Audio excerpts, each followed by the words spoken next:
public. I did it. All right. And now I flamed it out to Twitter as well. I forgot to tag you, Mark. That's okay. I'm not on the show. Oh, okay. I thought you were, but no well. No, I'm not here. Oh, well, damn it. I was so sure you'd be here, but Lots of test chats. I would, yeah.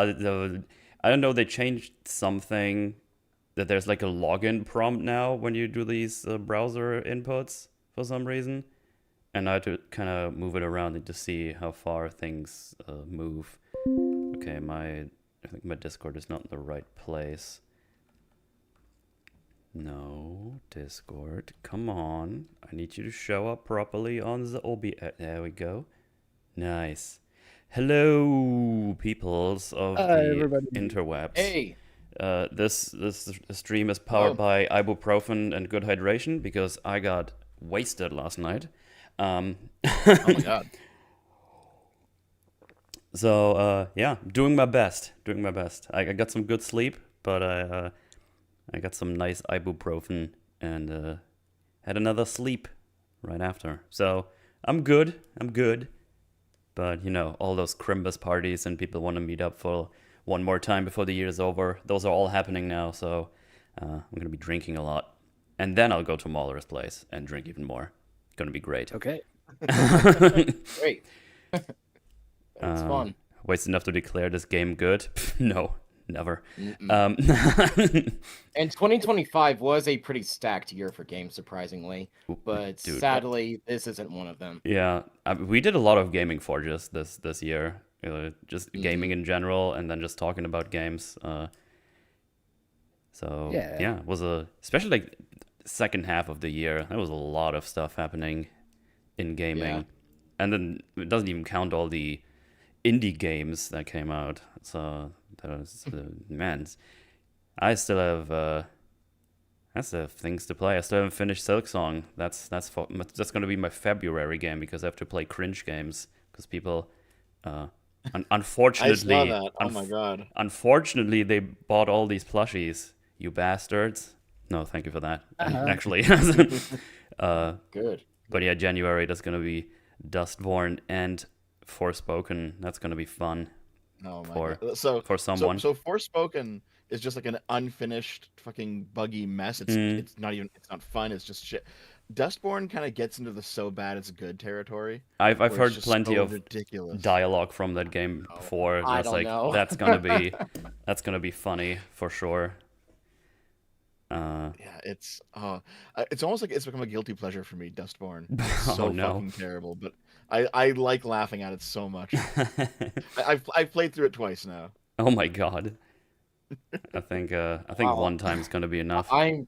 I'm sure it's all gonna, have a hell of a lot of fun covering that one day. Pretty much after I finish my Metal Gear Solid 2 analysis, I'm just gonna go straight into that, just for the fun of it, because I kind of miss, making fun of shitty games. And I've already done like several shit posts on it before when it was still fresh. Nice. Yeah. I'm good. I'm good. I don't think. I'm good. I'm alright. Metal's New Year resolution is not to play any more crappy games. Oh, wait a minute. Damn it. Yeah, I don't think that's a that's a resolution I can take up. That's not happening. This year was phenomenal for games. Like I think Silksong was amazing. Blueprints was amazing. Yeah. Look Outside's pretty good. Like there's just man.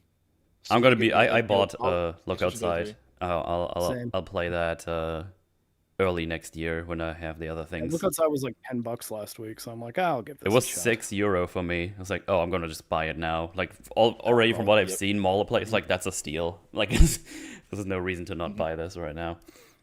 Yeah, I've not watched the Game Awards this year, but hearing word of mouth that Expedition 33 just swept them all. It's 9 awards. It's impressive.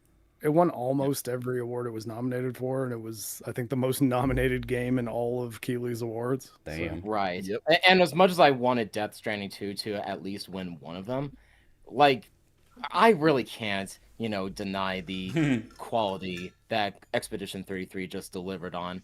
and the fact that they just delivered free content after the Game Awards is impressive. Like, really, I gotta get back to finishing it. Like, I really enjoyed my time with it. Yeah. I was like with Also, Kojima being there, I was hoping they'd announce Death Stranding 2 PC release, but yeah, I'm still waiting Yeah. on that. So for all But I know, it's in the hey, cards. It's still in there. It'll be there when you soon. only release a game on one platform, it turns out there are people who might want to play it that just don't. And I mean, I have a PS5. I'm like, I'll get it on PC, or it can actually. Right. Last of Us 2 The won the Best one Adaptation platform that also. matters. Yeah. Okay, so Last Oh of Us yeah. 2 winning Best Adaptation, I was actually kind of happy about, only because Devil May Cry lost. Yeah. And like, Yeah. I mean, I'm not just being. I kind of I'm take that over not Devil May like Cry. people thinking of Netflix Devil May Cry as like something to aspire to. It's like no, don't make anything like that ever again. Please. I know Absolutely we're not. the second season, but And they have been getting roasted before by not, putting Sonic the Hedgehog 3 on there as well, because it was released. I want to say, like, was it released before the Game Awards? No, I don't think it was.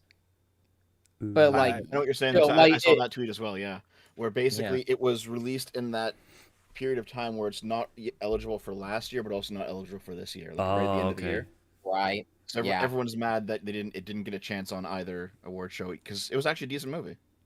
Mm-hmm. Yeah, I really Did enjoyed not- it. To be fair, The Last of Us 2 was mostly accurate as an adaptation.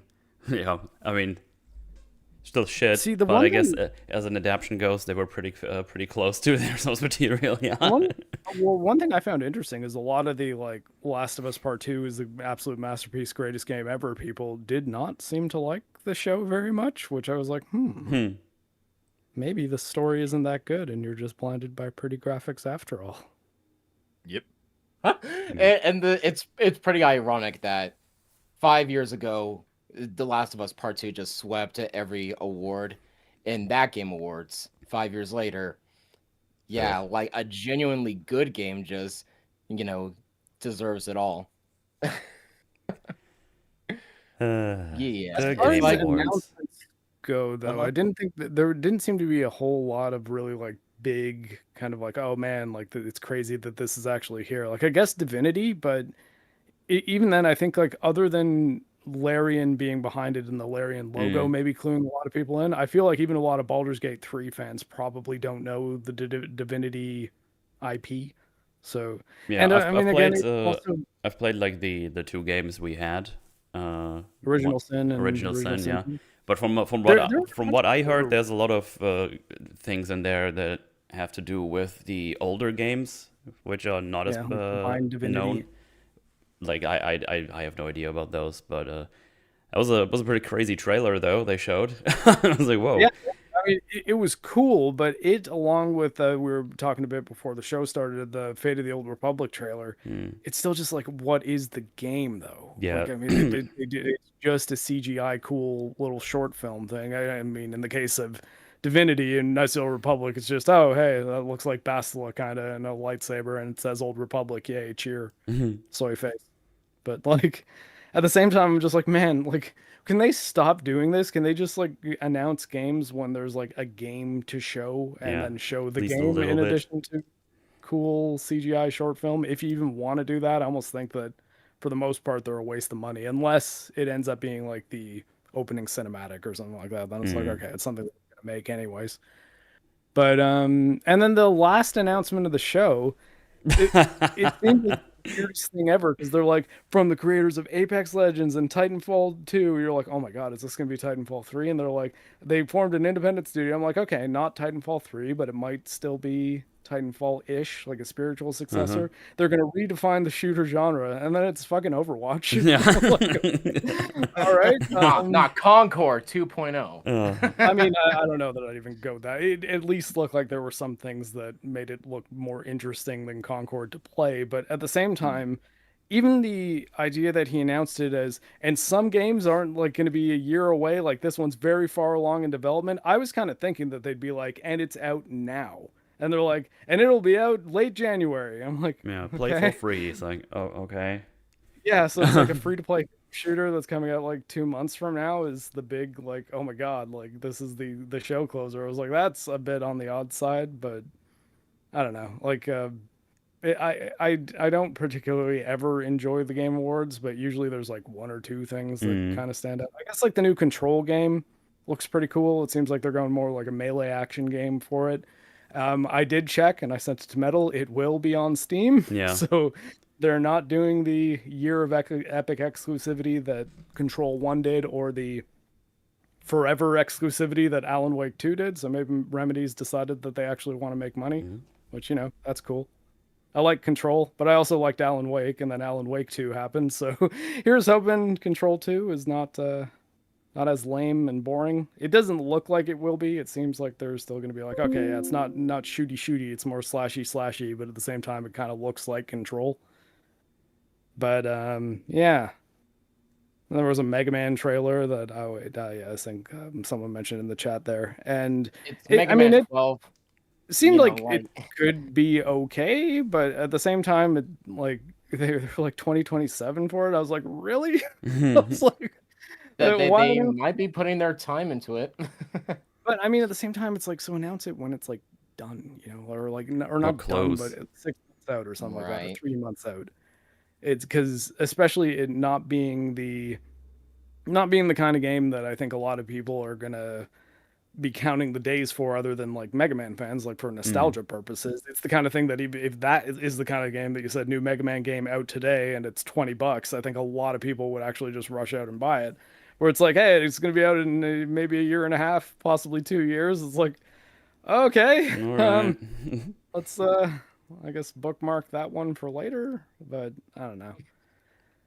Yeah. Did anyone else? Oh, I guess Pragmata. They released the Yeah. Pragmata demo, and both Metal and I played it. I enjoyed it. I liked it quite a bit. I think it's got a real kind of unique take on third-person shooting plus puzzle at the same time. That Yeah.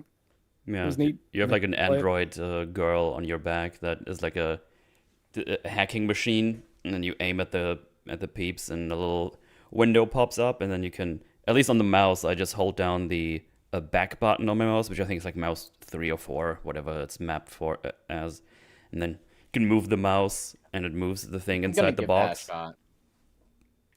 And I play it with a controller, and it's the face buttons you do the hacking with. You can aim with gyro, which I thought was pretty neat. So your thumb can be occupied doing the hacking, and you can like aim with the motion controls. I think it's neat.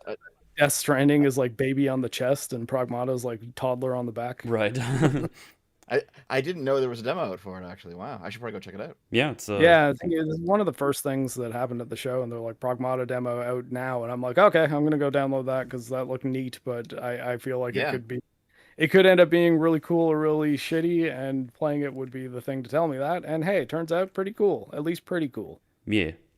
Interested to see what that entails, and seems to be pretty like far into development as well, so I don't think it's going to be long until this comes out. Was there a announcement date? It's like April something. Okay, It's coming out in April. See, that's like a reasonable time frame to show us a trailer like this. It's like, yeah, this is coming out in a couple of months. Like, okay, cool, yeah. Also, use a demo. But Perfect. first, we're gonna have to sit through Resident Evil 9 Requiem. Oh fuck. Well, I mean, they finally admitted. I think that the neat thing about that, and I think we will be doing a forge on that one on Resident Evil 9, but I think it'll be neat to see how much of it is like kind of slow, spooky survival horror stuff as Grace, and how much of it is going to be presumably like fast-paced action with Leon, and how jumping between those is going to feel. Because I don't know, like I always will look back to things like Halo 5 where you're jumping back between two player characters, when every single time it cut back to Locke and his crew, I'm just like, fuck, I just want to know what's going on with Chief and Blue Team. Like, stop this. Then out of like 15 missions, you play like 3 of them as Chief. I'm like, okay, fine. Yeah, that Halo is 5 fun. sucks is my point. It does. Was the gangs? Was it Gangs of Dragon? Yeah, Gangs of Dragon. Was that Game Awards or was this random? Some with after? it was Awards, yeah. Chad Dad from Train to Busan, just punching people. I mean, that's his thing. We actually covered a movie where he was doing just that. Yeah. Not long ago. Yeah, I mean, I'm always down for more Yakuza shenanigans. It's not Ryugago Toku's studio, but I think it's one of the guys that was like an initial creator of Yakuza, and I'm assuming maybe it's a Korean studio because like he's very Korean. And Gang but Gang Dragon? No, Gangs of Dragon. Gang of Or Dragon. I Gang think of it's Dragon. Gang of Dragon, which sounds kind of funny. But, Yeah. yeah. It spells G-O-D though. God. Oh my god. Oh, there you go. Hmm. They still could pluralize the gangs, but maybe it's just one gang. No. I'm expecting Leon to punch a boulder at some point in RE9. I mean, he's like 51 in this game. Maybe he doesn't have the upper core strength anymore for that. I don't know. I mean, yeah, Resident Evil's level of realism as far as what people are able to do as far as strength goes is all over the map. And I mean, like Leon, like, the game that like in current Resident Evil lore, I guess, because I'm assuming that the remakes kind of fit in with like 7, 8, and 9 a little bit better. Like he can parry a chainsaw with a knife. So, I mean, Base. As you like, do. yeah, I mean, like I have my mixed feelings on some aspects of Resident Evil 4, but like or the remake, but I think the remake very clearly is a capable action game at the very least.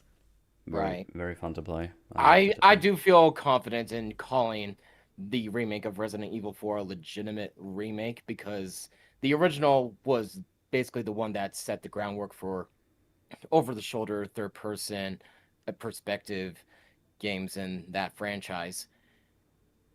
Mm-hmm. Yeah, I think the original is better still, like just as far as the way the gameplay systems interact with each other and how the combat flows. There's a lot of press parry now in remake that, like it or hate it, it's like it's what they were doing with it, and then I mean we did the EFAP on it. And I think the unanimous consensus was things like removing laser sights from most of the weapons sort of sucked. Like the TMP becomes useless in the remake. But it's still not bad. It's still a fun game worth playing. I think Dead Space though is the better use case of remake where it's like legitimately better than the original. I don't think there was almost any aspect of original Dead Space that I would say is better than the Dead Space remake, but like Resident Evil 4, I think the original is still edges it out. But yeah, I guess I think second week of February that we'll do the Resident Evil 9 Forge, so you will hear what we think about it then. I think YouTube's copyright thingy is doing a tism. Our copyright thing? No, the YouTube thing. I got like 4 thingies just now. Not like strikes or anything. Just like, oh, these you can't monetize these ones, and there's like streams from like 4 years ago, all TKO related. It's like just claimed some random music. It's like, I don't care. It's just why now and what happened? So random. Well, maybe Nintendo's like, look, I hear these guys don't like Metroid Prime 4 very much. Let's claim his own streams on it. Yeah. Some Russian thingamajig. It's probably like a song from TKO, because those were all TKO streams. There's another 2. Fuck off. What's this? So wait, you're talking about like things that I'm not sure what's being claimed right now, or just random VODs from like years ago, all like Pummel Party. Oh, okay. And sorry, I thought you meant like this stream. Like I was like, oh, okay. No, they're just now not monetized anymore, which is like, I don't care. Wait, it's like the multiple on a single one. It's like, whatever. It's just annoying because now it's doing random things like bling, bling, bling, bling. Just the eye they unleashed going through all content from a decade or more ago. Yeah, but then it doesn't make any sense anyway, because it's just the TKO stuff, which was never a problem.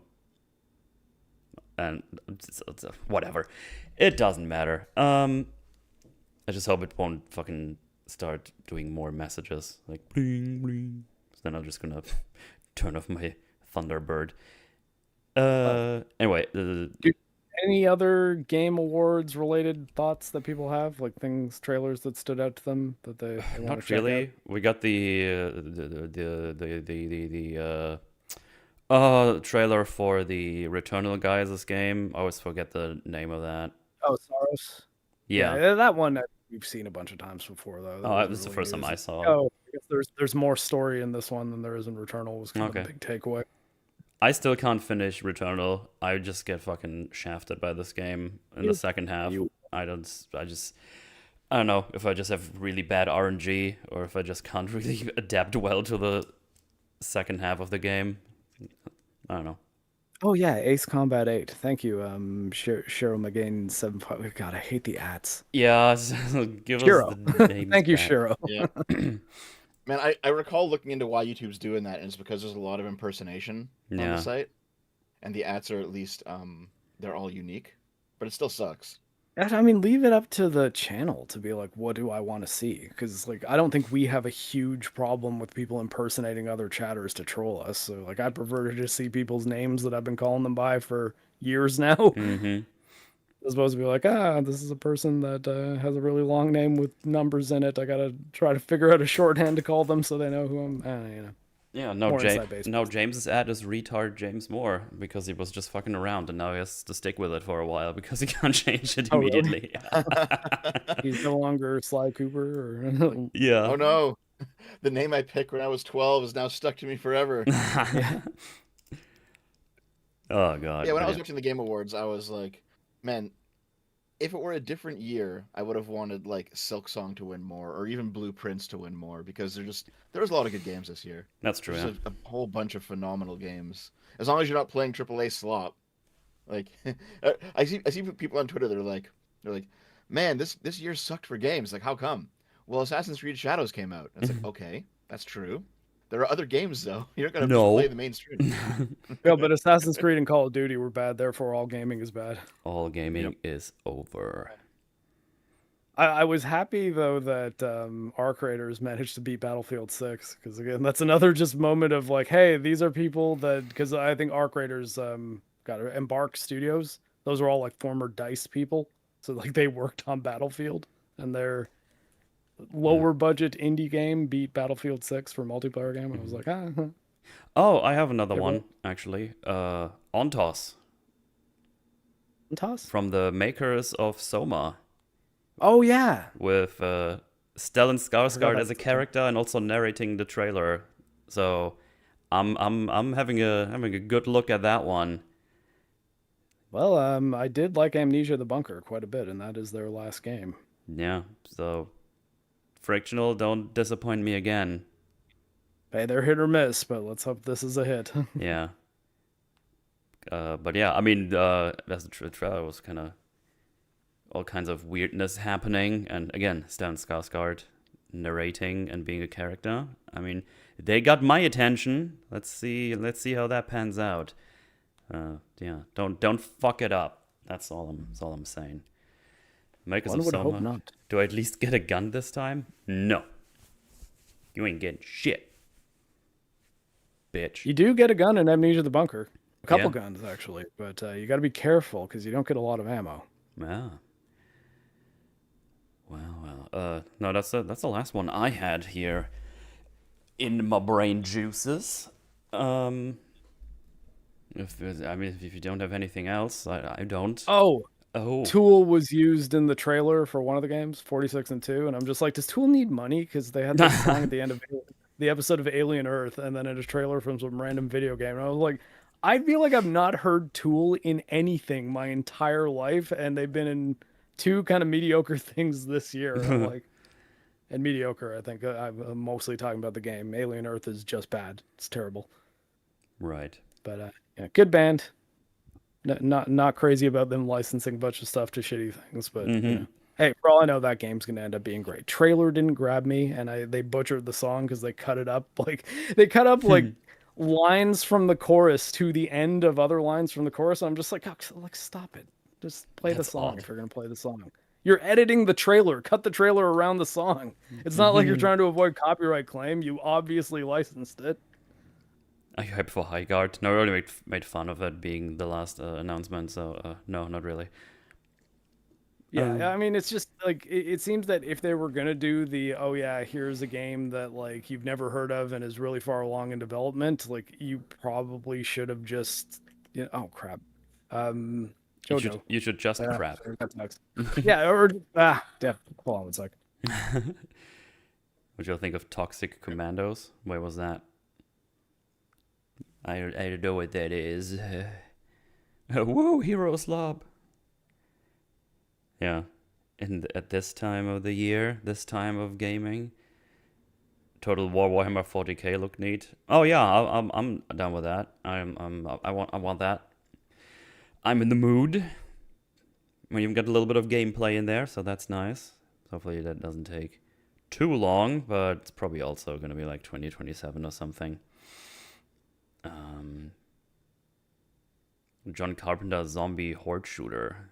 Have not heard about that or seen any of that. Toxic Commando. Oh yeah, I know what they're talking about. John Carpenter's Toxic Commando release date. Okay. Of course, you can pre-purchase it already. Obviously. I mean, I don't know. I haven't seen if you got anything. Let me know because I haven't seen any of that yet. As far as the previews go, I haven't really seen anything that looked like gameplay. But it's like, hey, it's kind of a cool idea to have a well-known filmmaker to be a part of game development. Right.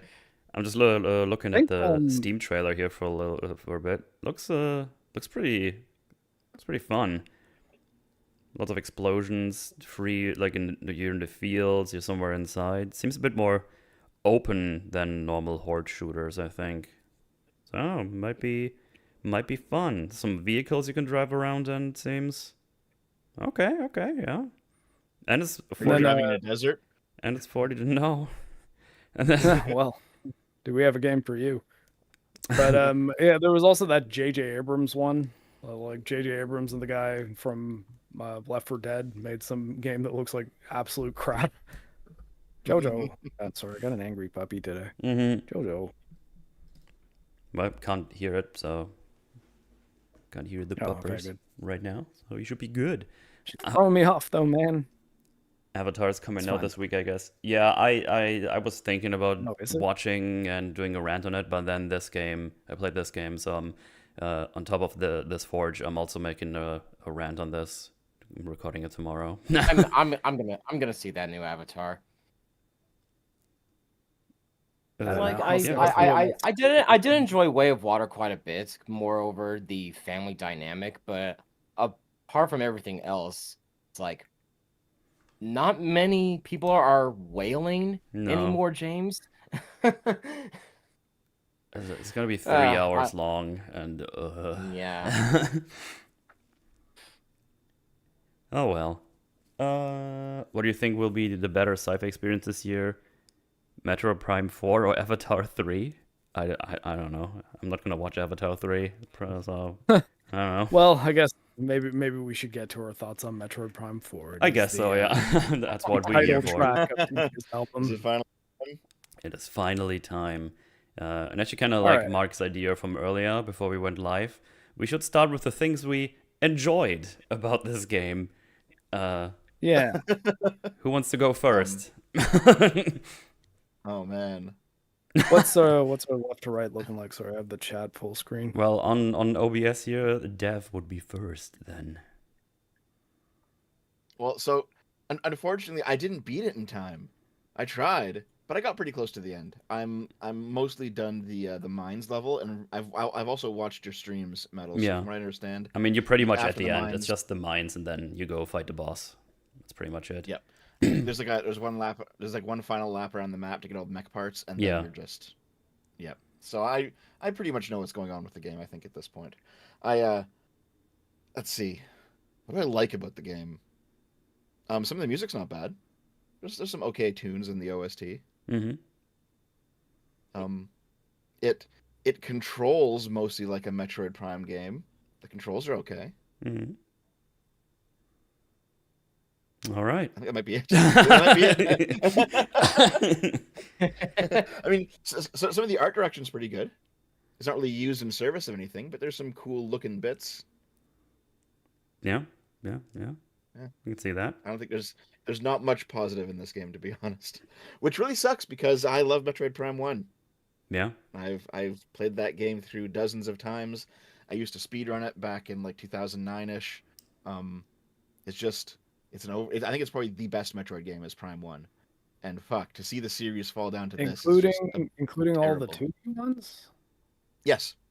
I don't know if I agree actually with I, that. I actually I think it's the best 3D one, but I don't know. 2D Metroid versus 3D Metroid, I think it's tough to compare them. I actually prefer Metroid Prime 1 over Super Metroid, yeah.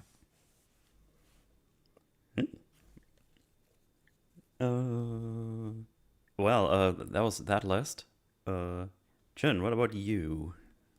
What did you like? Well, Enjoy. I like that it opens strong. Up until we get to Viros. Well, the worst parts of Viros anyway. But I was impressed with how well this runs for a normal Switch game. And yeah, I'm willing to bet that it's pretty much the same for the Switch 2 edition as well. And yeah, it really does, it really does feel like the previous Metroid Prime games.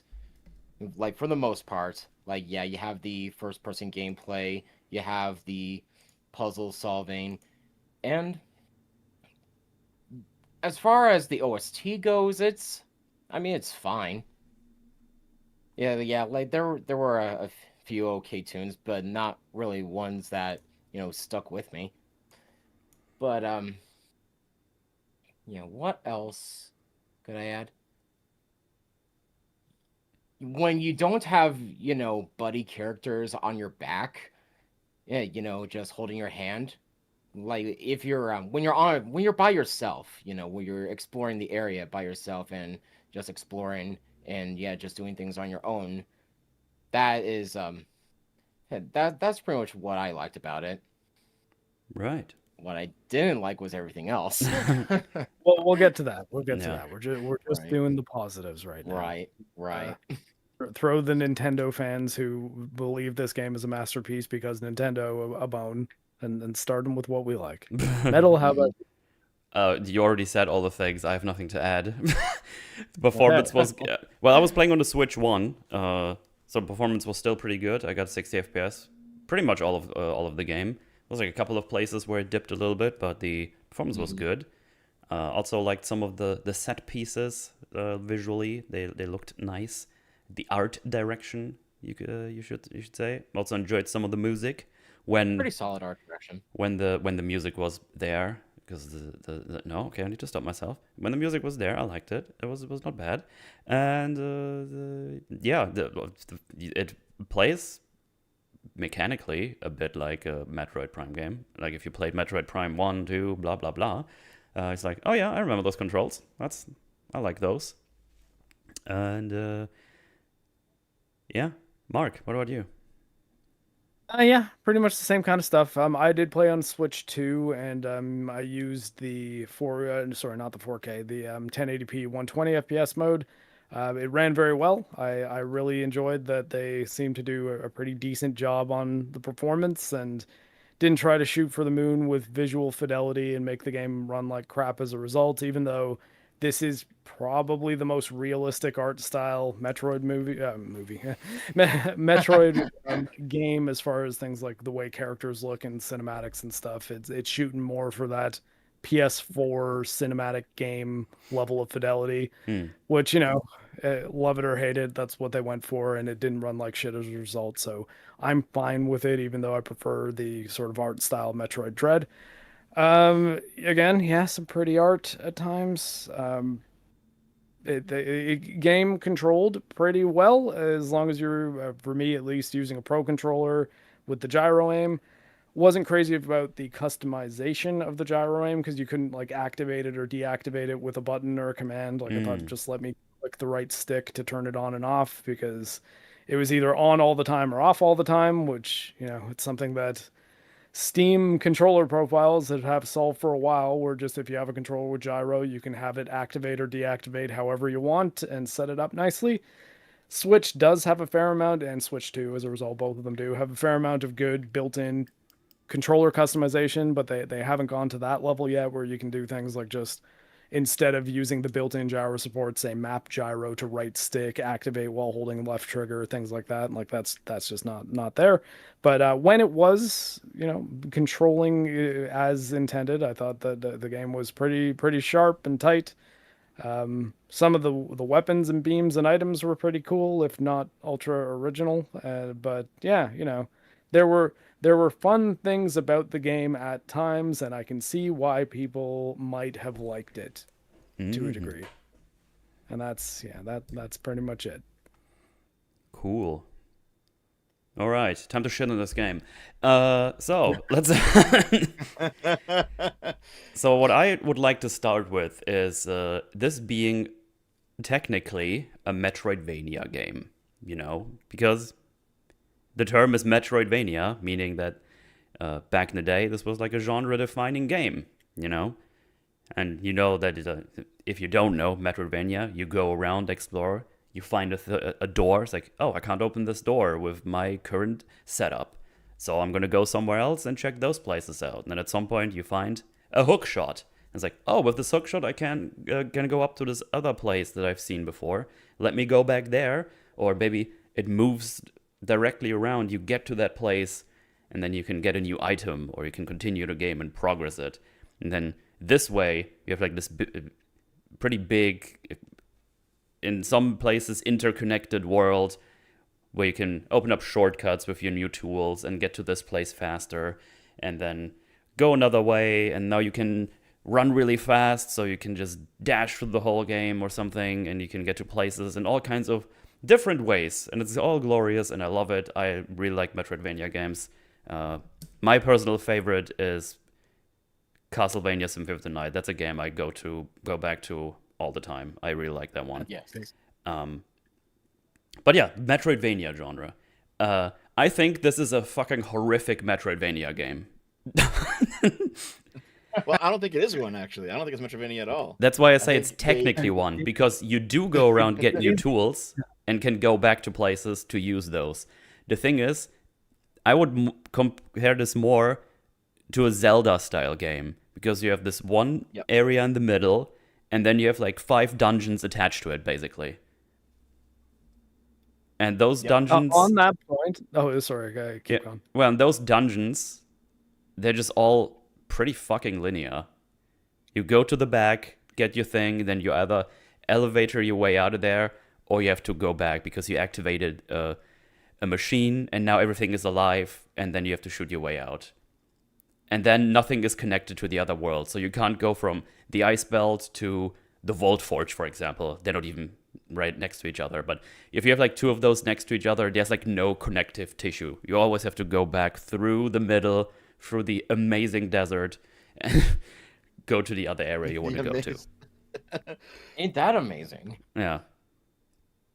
So yeah, I definitely get how you'd say this is even a Metroidvania game, because I tend to actually say this. This is why I say this is technically one, but it applies very loosely to this game.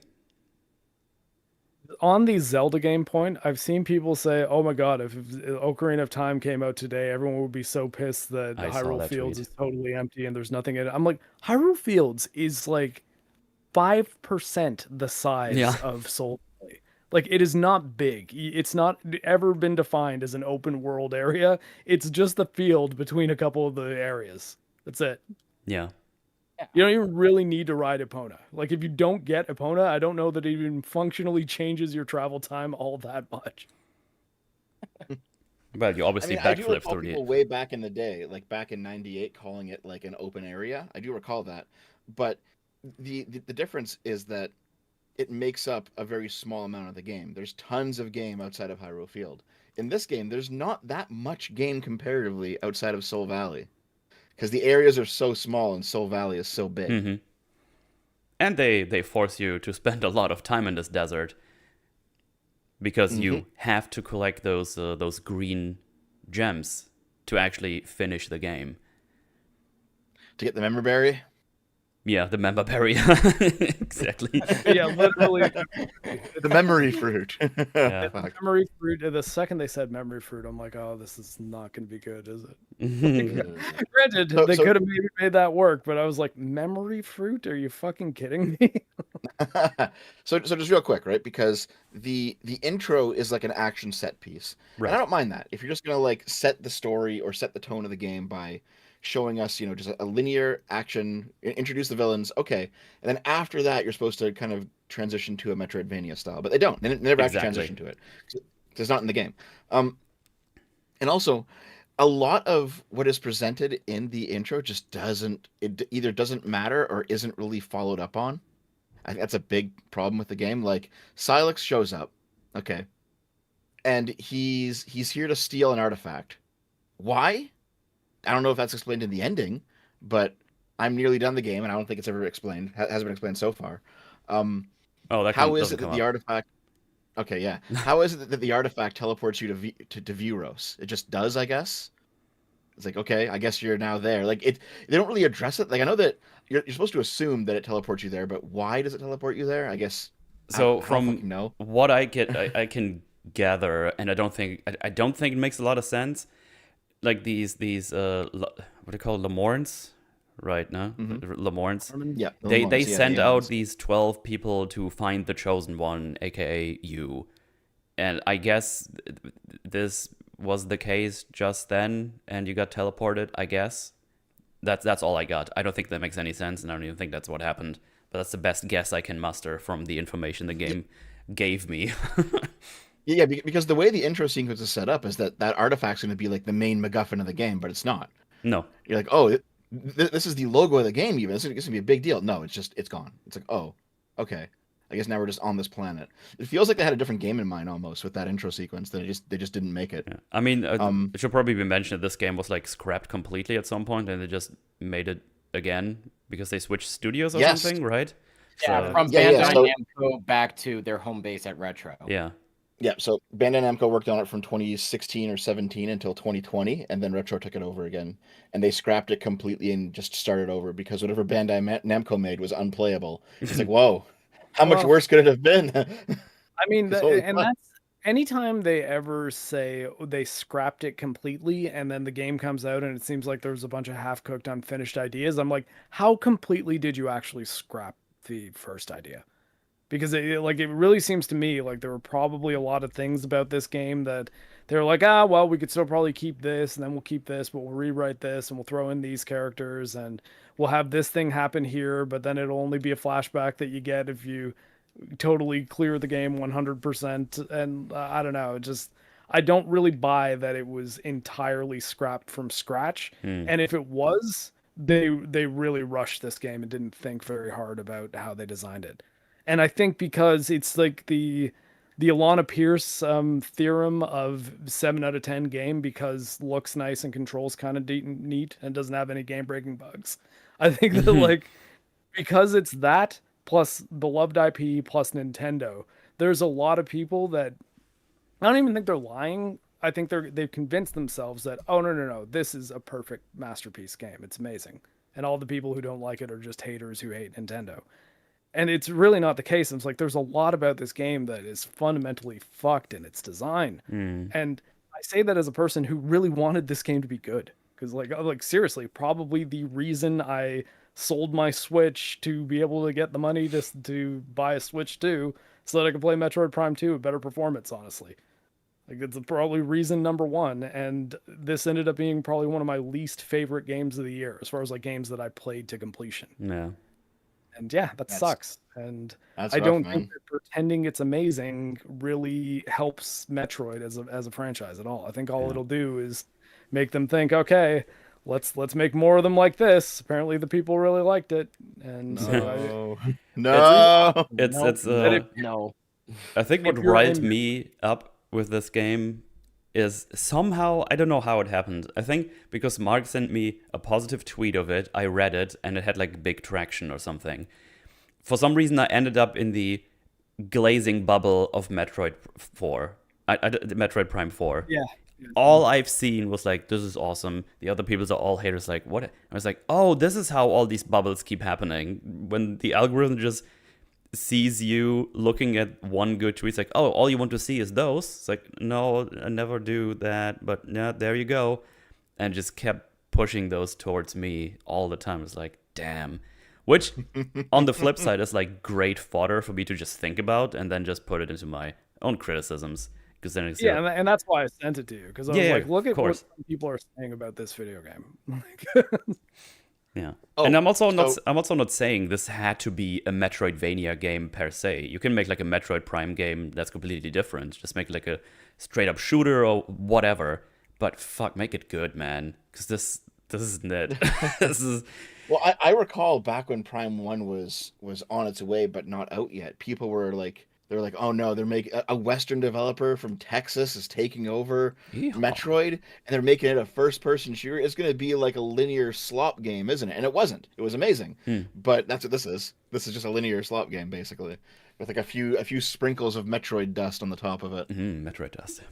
Oh, so what I was saying earlier about the intro of the game, because you have space pirates, because you have to have space pirates, but they never show up again, really.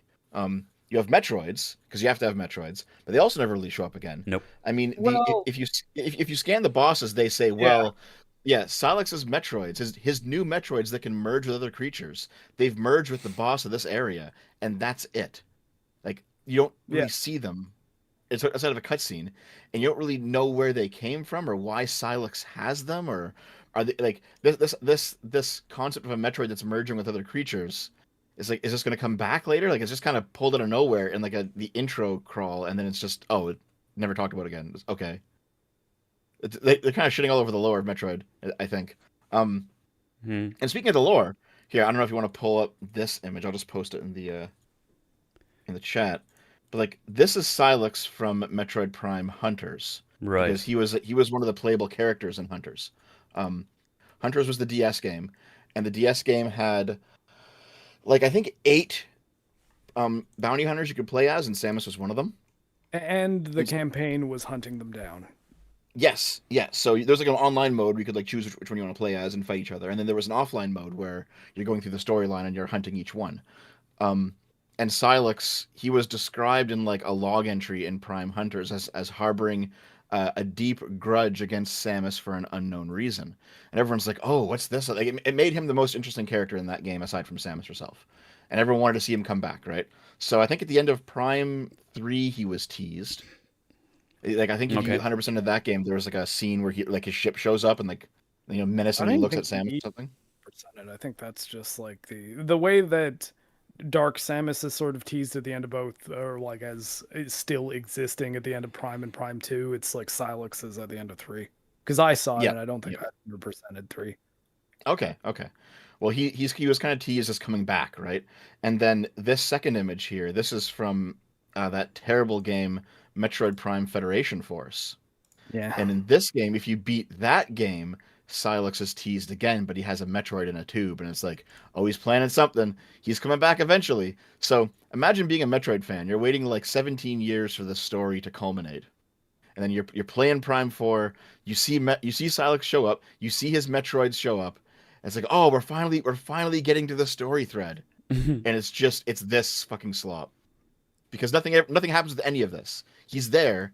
And he's angry, and you get like one cutscene explaining it, and it's the stupidest fucking story beat I've ever seen. And then that cutscene is all. You also have to 100% everything to actually get that cutscene. All the to get the full version of it. You get like a couple clips of it in the main campaign, and like as if Samus is seeing like a vision of her. You don't even really clearly see that it's Silex. It's just you see her reaching a hand out to a Federation soldier on the ground, and he smacks the hand away.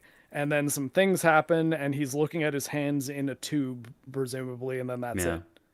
And in the fuller version of it, you find that Silex was leading some attack on a space pirate weapon that he wanted to take over and use against the space pirates, and Samus destroys it. And that's the grudge.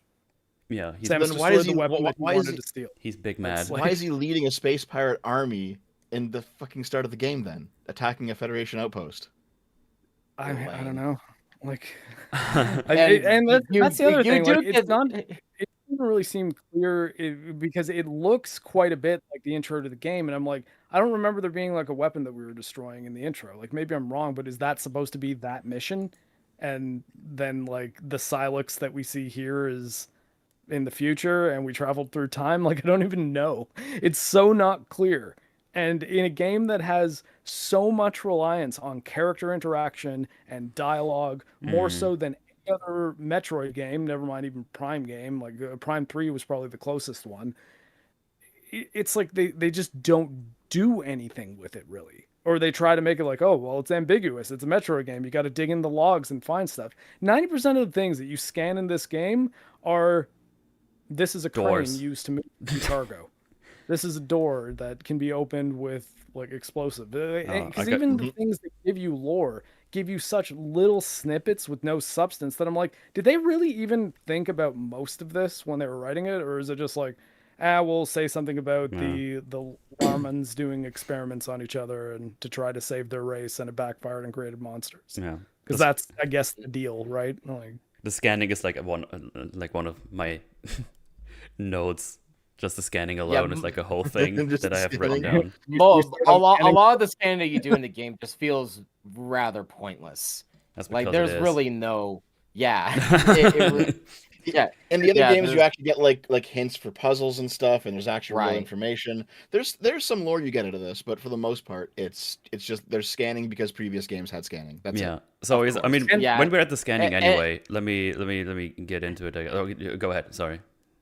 And it's funny because like up to this point, like at the very end, I had like 90% scans. I'm like, wow, and a good lot of them weren't that fleshed out and don't hint at anything. It's like, oh, here's this and here's that. It's really pointless. Yeah.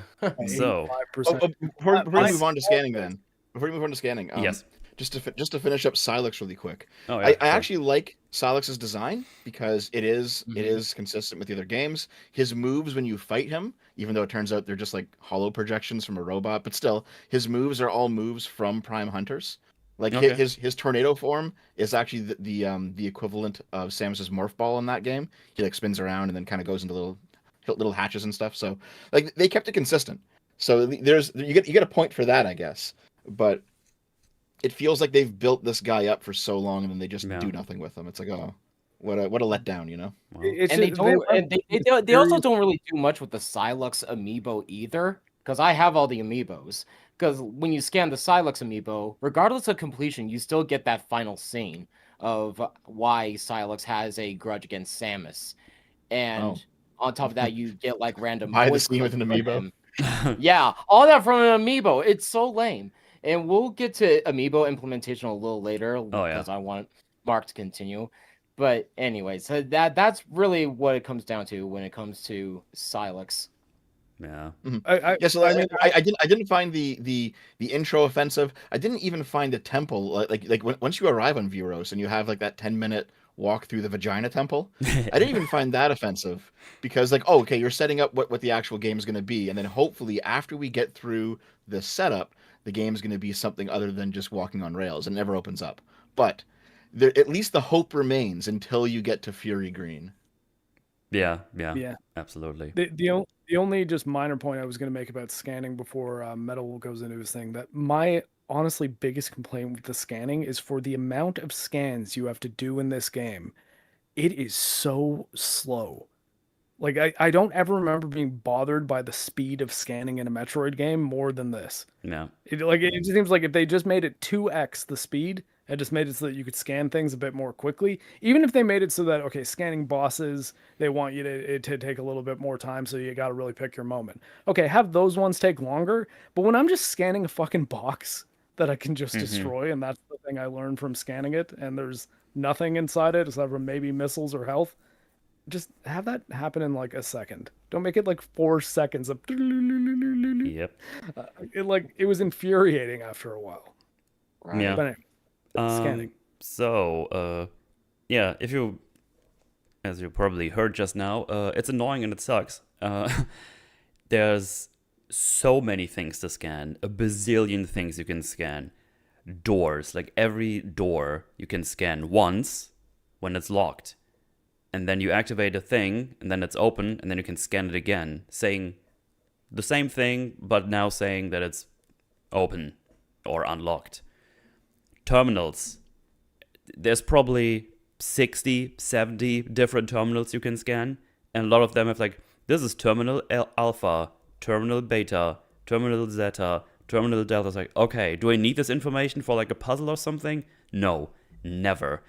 And then the same terminals are scannable again because you deactivated a thing or something exploded in that area you were just doing. And now you scan it again saying, this is destroyed, or something like that. So you can scan those things multiple times. They're everywhere. It's like, why? And then I checked because I was curious. Okay, so I scanned so many fucking doors and terminals. What does my logbook even say? Nothing of those are in the logbook anywhere. The only things you have in the logbook is wildlife, animals, and machinery you can interact with, like the spinner boxes or the what else? Elevators, stuff like that. You can touch and activate. Those are in the logbooks, which means like 20% of the things you scan actually go into the logbook, and I think also count towards your scanning percentage because it's just not in the logbook anyway. Then, if you're going for 100% on your first run, better pray you scan everything in the beginning area that you can never go back to. Because if you don't, you're shut out of luck. You're not getting to 100% your game on your first try. Bosses. I beat the initial boss just because like I was still in. I'm trying to suss out the controls and like what feels best, what settings are the best while fighting that boss, and then beat it. And I'm like, fuck, I didn't scan the boss. Yep. I think I didn't. Also, on scanning bosses, all the other Metroid Prime games give you a really good idea of what you need to do to defeat a boss when you scan it. Here, it's like 90% of them just don't really give you any kind of hint or indication. Well, and it's like, so is the point of scanning the boss only to fill the logbook then? I'll get into the bosses in specifically as well, because I'm very disappointed in basically every boss in this game. But yeah, you scan all these things. They don't go to your scan percentage. A lot of them is just literally just says, this is a federal box. This is a Lamorne box. This is this thing. There's a lot of things that also, you're in Vault Forge, where everything is like lightning themed. You have a lightning storm outside. There's like rods that get the lightning, and you see a thing. It's like, oh, this kind of looks like a battery and is getting powered by the lightning, right? And it's like, oh, I can scan this. And it's exactly what you think. So they let you scan things that you can tell what it is just by the means of environmental storytelling. So I don't even know why you even do that scanning or make that scannable if you just get that same information that you can just figure out by looking at it. It's just useless. And then, as Marc already said, it takes forever to scan a thing. It's like 4 seconds or something. I think someone in chat said that the Prime subreddit or the Metroid subreddit figured out that the scanning speed is twice as slow as the ones from Prime 1 Remaster, which is crazy if that's true. And if you really... I recently played Prime Remaster. Like that, I kind of made the joke that like on a bunch of the forges where I didn't have to be like looking at the screen if we were like covering other stuff that you know, didn't have as many visual aids. I would just be playing Prime 4 in the background. Or sorry, Prime Remastered. And I never at any point did I feel like it was a chore to scan anything. Yeah. Whereas this one immediately jumped out at me as like, wait, why is this taking so long? Yeah. And if you really need everything to be scannable, 1, as Marc said, make it faster. 2, color code it. Just color code it. Like red ones necessary to scan. Green ones you can if you want to. You don't need those though. These just tell you those are boxes. So yeah, I mean, I guess they do the yellow scans that a yellow scan thing ends up being interactable in some way, or I think the bosses are yellow, but no, there's not really a clear distinction between why some are green and why others are yellow. Yeah. Because it seems like things that you very well do need to scan to like learn stuff or activate things are green. Oh, on the subject of activation, nearly everything in this game needs to be scanned and then activated by pressing A or X or whatever. Yeah, I don't know why they put this I'm extra step in there. It's so stupid. Yeah. It's like, look, didn't the Prime games kind of establish that Samus scanning a thing is how she interacts with it? Like, she doesn't need to physically touch it, unless it's like a weapon upgrade or something. It's like she can just scan it, and then her AI, I guess, just does the thing, like summons the elevator. Where here, it's like, no, you scan it, and then you need to go up and hit the button on the elevator anyways. I'm just like, why? Why Yeah. do this? And another problem with the scanning is, especially when you just start the game and you're a thorough player, which I like to be, just do everything. It's like, oh, I can scan this, this, this, and this. You go through the beginning areas, the intro sequence, the tower, and then Fury Green, and you just scan you scan. And like, man, I've been going through this place for like 2 hours, and I haven't really done anything because I've been scanning everything, which is just my playstyle because I want to be thorough and maybe I get some extras. Because at this point, I thought like, okay, if I just scan everything, there's probably going to be, if they put so many fucking scanning things in here, there has to be like a reward, like a bestiary or whatever they want to call it, a logbook, which they do, which you fill up, and after sometimes like, oh, here's an energy tank, here's this. Like, no, this is just for your percentage later on, and all of the things I scanned, or most of the things I scanned, don't even fucking matter for that. So it just ruined the pacing of the start on top of everything else. So when I think back to Prime 1, not the remaster, the original, I do recall, I haven't played it in a couple years now, but I do recall the scanning being faster. The actual scans that you get mostly going into your logs, so they were necessary for 100% completion. But also, it's not that there was less scans, it's that every scan was actually more impactful. Like, everything you scanned actually had a purpose to scan it, generally. It wasn't just like, oh, this is a terminal, it's offline. There's actually like stuff there was real stuff, even if it was like just lore, there was decent lore in there. It wasn't just offline computer. Yeah. Yeah, I mean, it's lore that it seems like they thought about when they were writing it, putting it in here. A lot of the lore scans in this are just like, oh, this is a device that the Larman used to do experiments. It's like, oh, thanks. Awesome. It's great. Really insightful. It's amazing. I'm really looking forward to digging into this lore more. It's like, no, that was like the laziest thing you could have written for that. And it told me nothing that, as Metal pointed out, I couldn't have just figured out from how it looks. Yeah. So yeah, really, really annoying. And as already pointed out, it's probably they put it in because scanning was a thing, but then they made it so slow, even though it was never this slow, from what I understand now. So I don't know. It's just a whole fucking mess. I mean, that's I guess it just gets me to just general like gameplay or like mechanics, I should say. So if you played the Metroid Prime game before, you'll probably recognize every ability in this except maybe like one or so. You have a blaster, you can charge the blaster, you can shoot rockets, you have the morph ball, elemental weapon shenanigans, stuff like that, like all the things you do. A lasso, a hook shot, which, by the way, I don't know why we have a lasso and a hook shot, even though you could do the same thing with both things. That angered me so much, because the second I got the psychic lasso, because everything in this game is psychic, even though it doesn't make any sense. Yeah, I got the lasso. I went to a place where I knew there were grapple points to try to get to a new area, and it's like, oh no, you need the grapple for this. I'm like, the one laser rope isn't like, can it not carry her weight? What the fuck? Yeah. Yeah, I had the same thing. It's like, oh, now I can go to this thing. It's like, no, not here. You need the other thingy. It's like, why is there two? It's both the same use case. Imagine an Indiana Jones game where you get the whip and then you have to upgrade it to a grapple whip. Like, yeah. it's insane. It's like, what do you mean? This is like the same type of object. Yeah. Yeah, that was really stupid. I have no idea why they did this. I found it incredibly silly and annoying. And as you just pointed out, they're all psychic, but they're just the same things you know. They just put psychic in front of it. Do you have a psychic blaster, psychic morph ball, psychic spider ball? It's like, no, it's just spider ball. There's no psychic powers. The only thing that's psychic is that you just move through a purple thing or stand on the purple thing.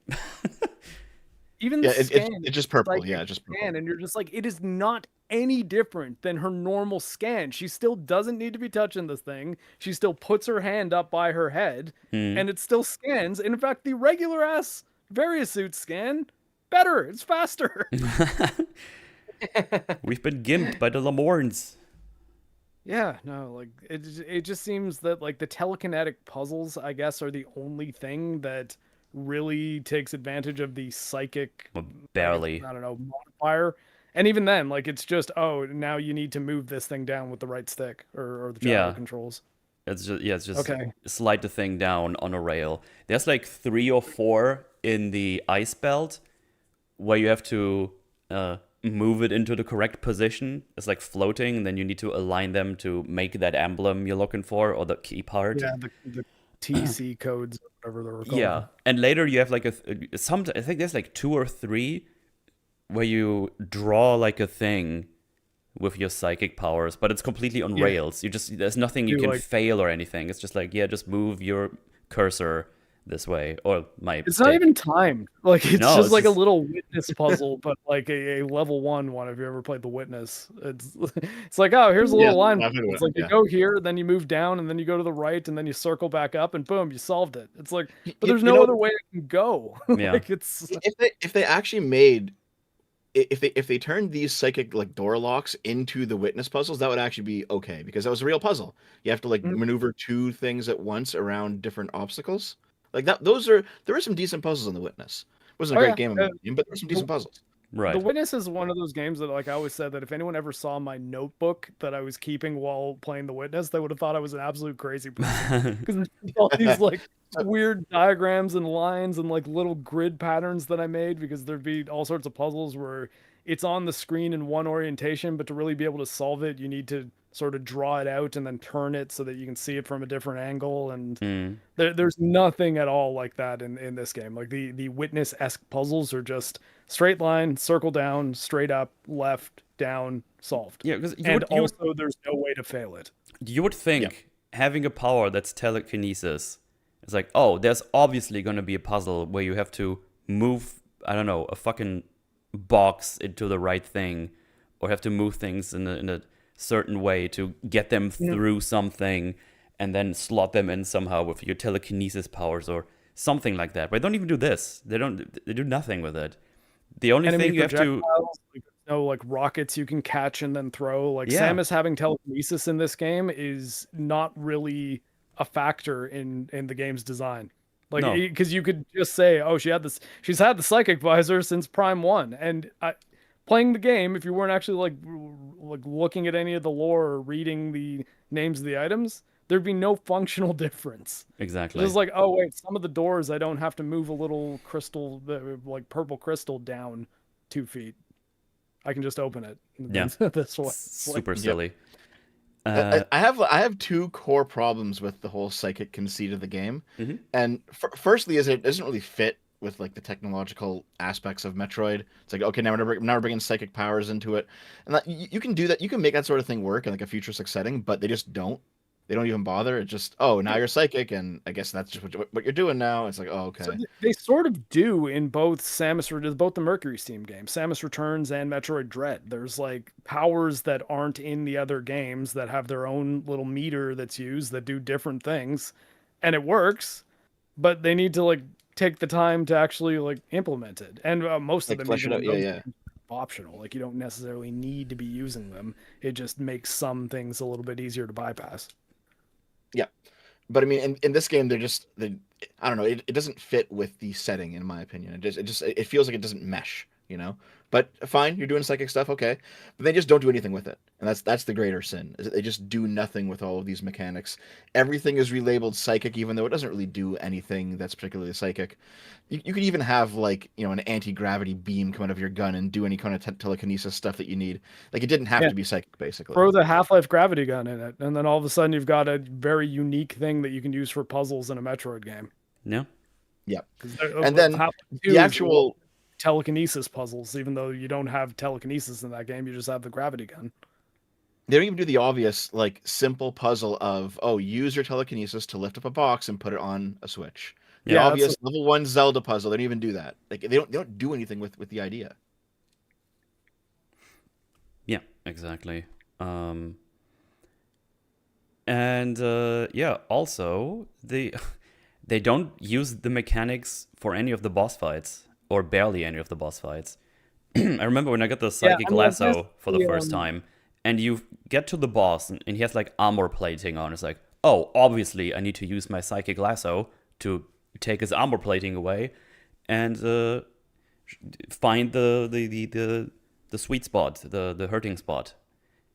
But no, you just shoot the you red just did thing it. until the bigger red thing is visible, and then you repeat that. It's like, okay, why am I not using like the lasso here at all? Like, I don't need to use this here.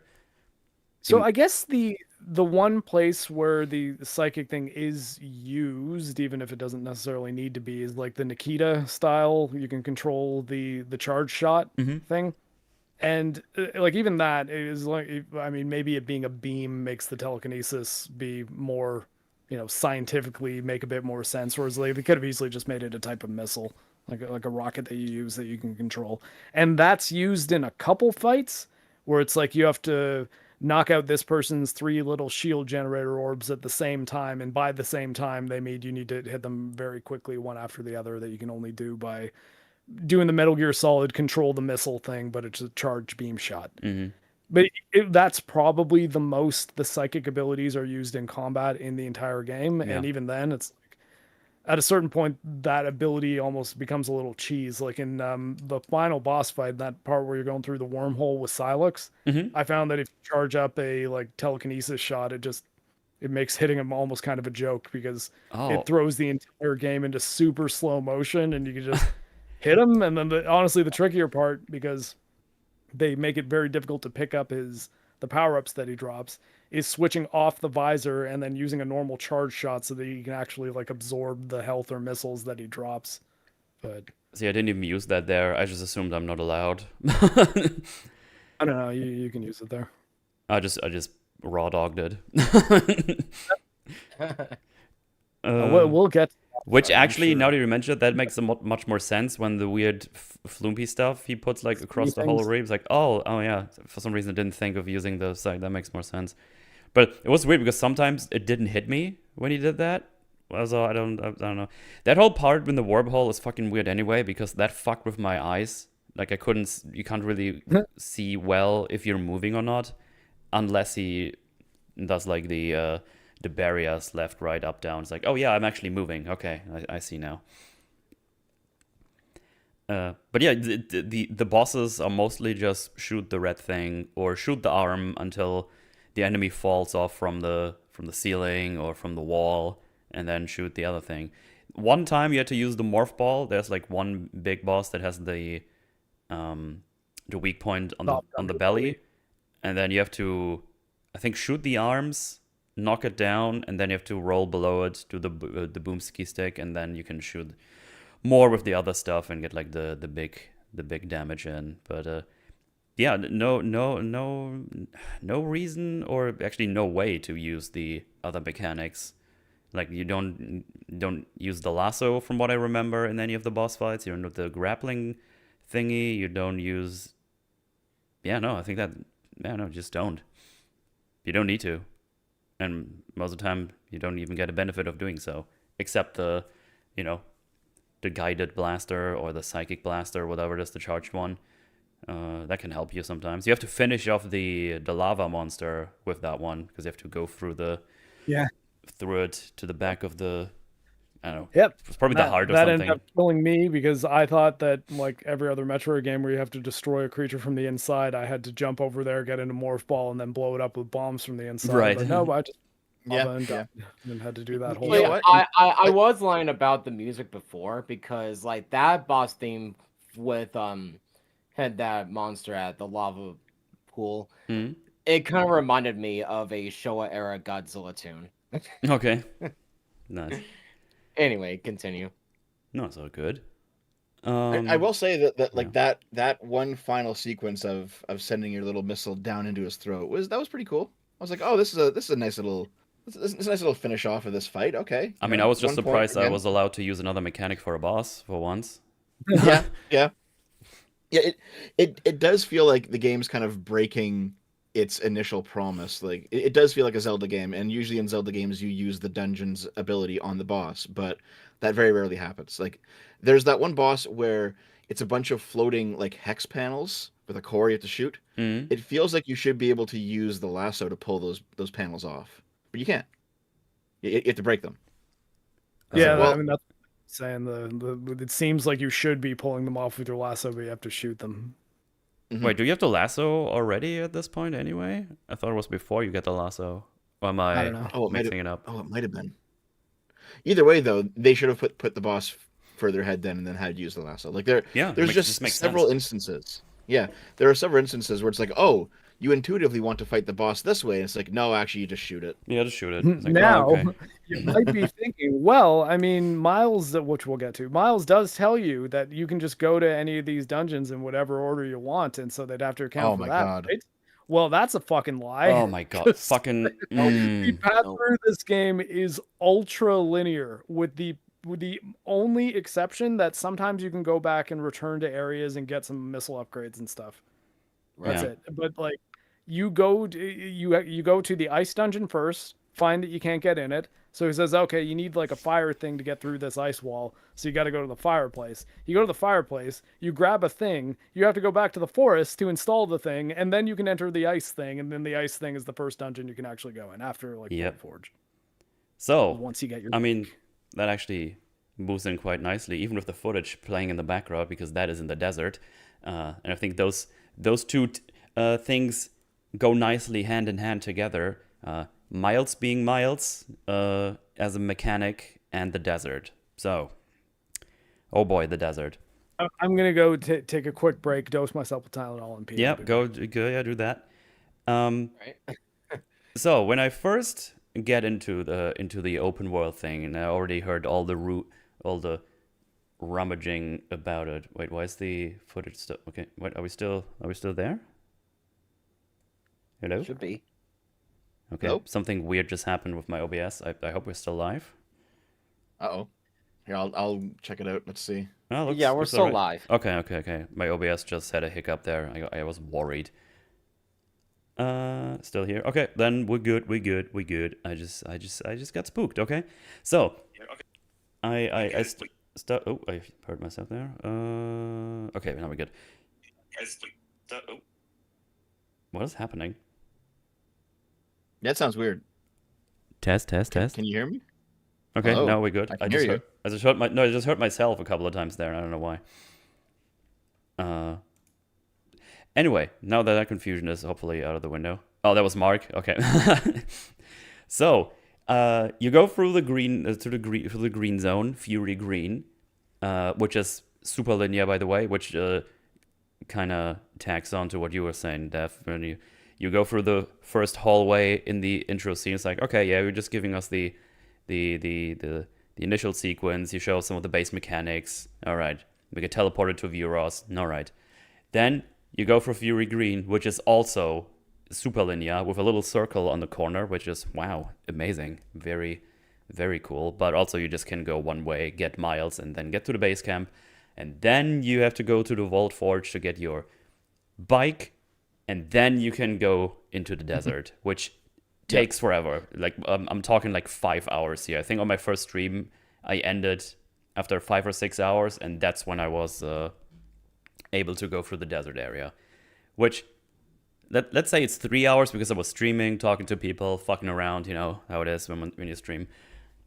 So 3 hours to get to the open world, quote unquote, or the Metroid-Vania open-ish world. It's a bit long because normally you start a Metroid-Vania game, it's like, go crazy, there you go, we showed you the mechanics, now it's open, figure out where to go. So you go into the desert area, and Miles tells you... Actually, if you don't mind, before we get to the desert, I do want to talk about Fury Green just a little bit. Yes, because we might as well go in order, right? So, first of all, Fury Green's a fucking retarded name for a level. Holy shit! All the naming in this game. Yeah, the names are pretty lame. Like comparing like Fendrana Drifts to Ice Belt. Ice Belt. Giant mine. Clearly, Or Great Yeah, Great like Mine. Yeah. the Great Mine. Yeah, like Magmore Caverns. What was the lava place in this called again? Was it Lava Belt? Lava Uh, pool. Lava Pool. Oh god, like see, Flare Pool. Yeah. Flare Pool. Flare pool. Oh, okay. God, what a Yeah, I don't stupid know. It's the fucking same thing. Hmm. yeah. Yeah, It's like like their names are so generic, they might as well be called anything else, really. someone in the chat, Forest of Trees. Yeah. No, because like I don't think they really ever explain what Fendrana means in Prime One, but they don't have to. It's like it's a proper name. You know, it's Right. like, Yeah. oh, this place is called the Fendrana Drifts. It's like, oh, it's like a real place. It's not just called the Ice Belt, you know. But so you're in Fury Green, which is a terrible name for a location, but fine. It's like your starting forest jungle location. And you know what? Like the music's pretty good. The Oh atmosphere is yeah. pretty good. It's really it does kind of nail that Talon overworld feel from the first game. The Hmm. issue is that when you're playing through Talon overworld, as you walk through each room, you notice in each room there's like, oh, I could go there later. Oh, there's a door I can't open yet. Oh, there's a half pipe that I don't have the boost ball yet. Oh, there's this and that. And they all lead to side areas. And I think like the only thing that I came across in Fury Green my first time through that I clearly couldn't do right away were those psychic boot platforms. Yep. And even then, when you see them, you're like, okay, you activate the boot platforms, the platforms appear, you can't jump on them yet, but you see they don't go to like a door that goes somewhere else in Fury Green. They go to a missile tank, and you can see the missile tank because it's up on a ledge. It's Hmm. like, oh, okay. Like there's even if it went to a door and then behind that door was a missile tank, the game would at least feel like it was a bit more open. But the fact that they just put the reward right Yeah. there, so Yeah. I you know know what what you you're mean. coming back for. Yeah, yeah. It just the game is a straight line, and it feels like a straight line. They don't even hide it from you when you're No. playing through No. Fury Green because you go around that one loop around the big tree, and then it loops you back around, and then you go across the bridge, then you leave. You have like your base camp, and then you leave, and it's like, well, this this is supposed to be the first proper level of the game, and you're still just walking down a hallway the entire time. Yeah. It's pretty sad. It was pretty sad. But at this point, I was still like, you know what? Okay, fine. First area, fine, whatever. Maybe they made it simple so you get to your base camp quickly. Which, by the way, they put this fucking cannon in there so you can shoot yourself to the base camp when you get in there. And I was just thinking, why? Like, the loading times are, at least on the Switch one, are rather high when you go from area to area, when you get, like, the proper loading screens. Like, I'm talking like a minute or so. Right. And it's really awkward with this cannon specifically. I mean, sometimes you have the awkward running animation, which just looks really fucking funny when Samus just runs for like 1 minute. Runs from yeah, I've seen those online. Just sprints down a hallway. What's bizarre about the cannon is you get shot out of it, and then you go into the fucking skies, over the clouds, and you don't even travel that far.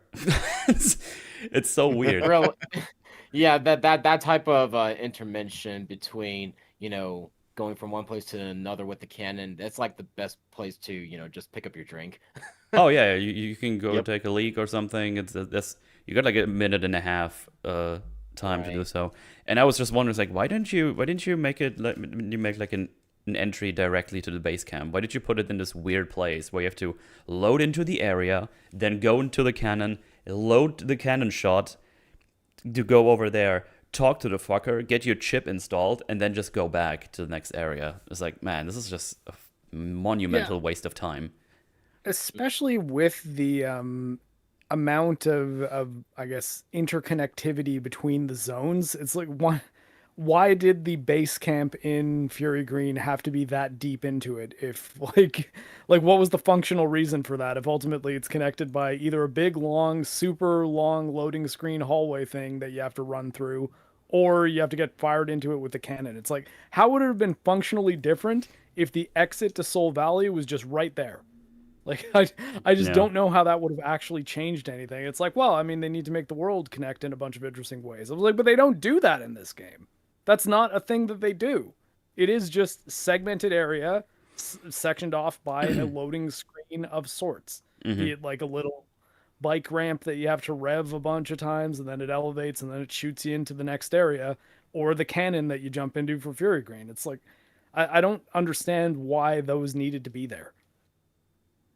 Yeah, Like, it's if you just opened a door and then all of a sudden you were in the ice area, like just walk through a little cavern or something that has the save room in it, I don't think that would have made any functional change to the game, the atmosphere, or how immersive it feels. yeah. It's just more steps. But here's a question I have about it actually. So when you launch out of the cannon at the first time, the pod lands in the desert, but it lands like in a little ridged area that you can't leave unless you have the bike. Because you walk around it, there's like a little, there's like jumps you can jump over with the bike, but you can't actually walk out into the desert proper. So you land in this little ridge area, yeah. But then every other time you use the cannon, it just goes back and forth between the Fury Green entrance and then your base camp, and it's Yes. like, why? Because that's what we do. That's all there is. I don't know. There's just no reason. Yeah. They just needed a I mean, thing to get you faster to the base camp in the beginning. But I think there's like a 30-second difference if you would just walk. I need to actually try that. It almost makes me think that I wonder if they were debating putting cannons in front of all the dungeons so that they could essentially function as fast travel so you could get back to Fury Green quickly. But somewhere along the line, they decided, no, we're going to make Soul Valley an endless not endless exactly, but like a very, very long fetch quest for green crystals. So we can't have people fast traveling because then they're going to not have to interact with green crystals as much. Yeah. And then have to do a bunch of busy work at the end if they save it for the end, which I didn't. But even then, like there's a fucking lot of crystals, man. Like you don't need an insignificant amount of them to get to the end of the game. Like you have to break a shitload of fucking green crystals in this game. Oh yeah. So I just posted an image of the map. If you want to pull that up for just a second, because I think we could probably talk about this actual desert. Well, not yet. I was going into like a whole thing and we got sidetracked. So we can do that in a second. Because I was about to talk about Miles as a game mechanic. Oh, okay. So as a mechanic or a character? Both. We'll get to both. I have like things, whatever. So I stopped at. Oh yeah, you get to the desert, and I think the first time you go in there, he's like, okay, now you can just go check out all the things.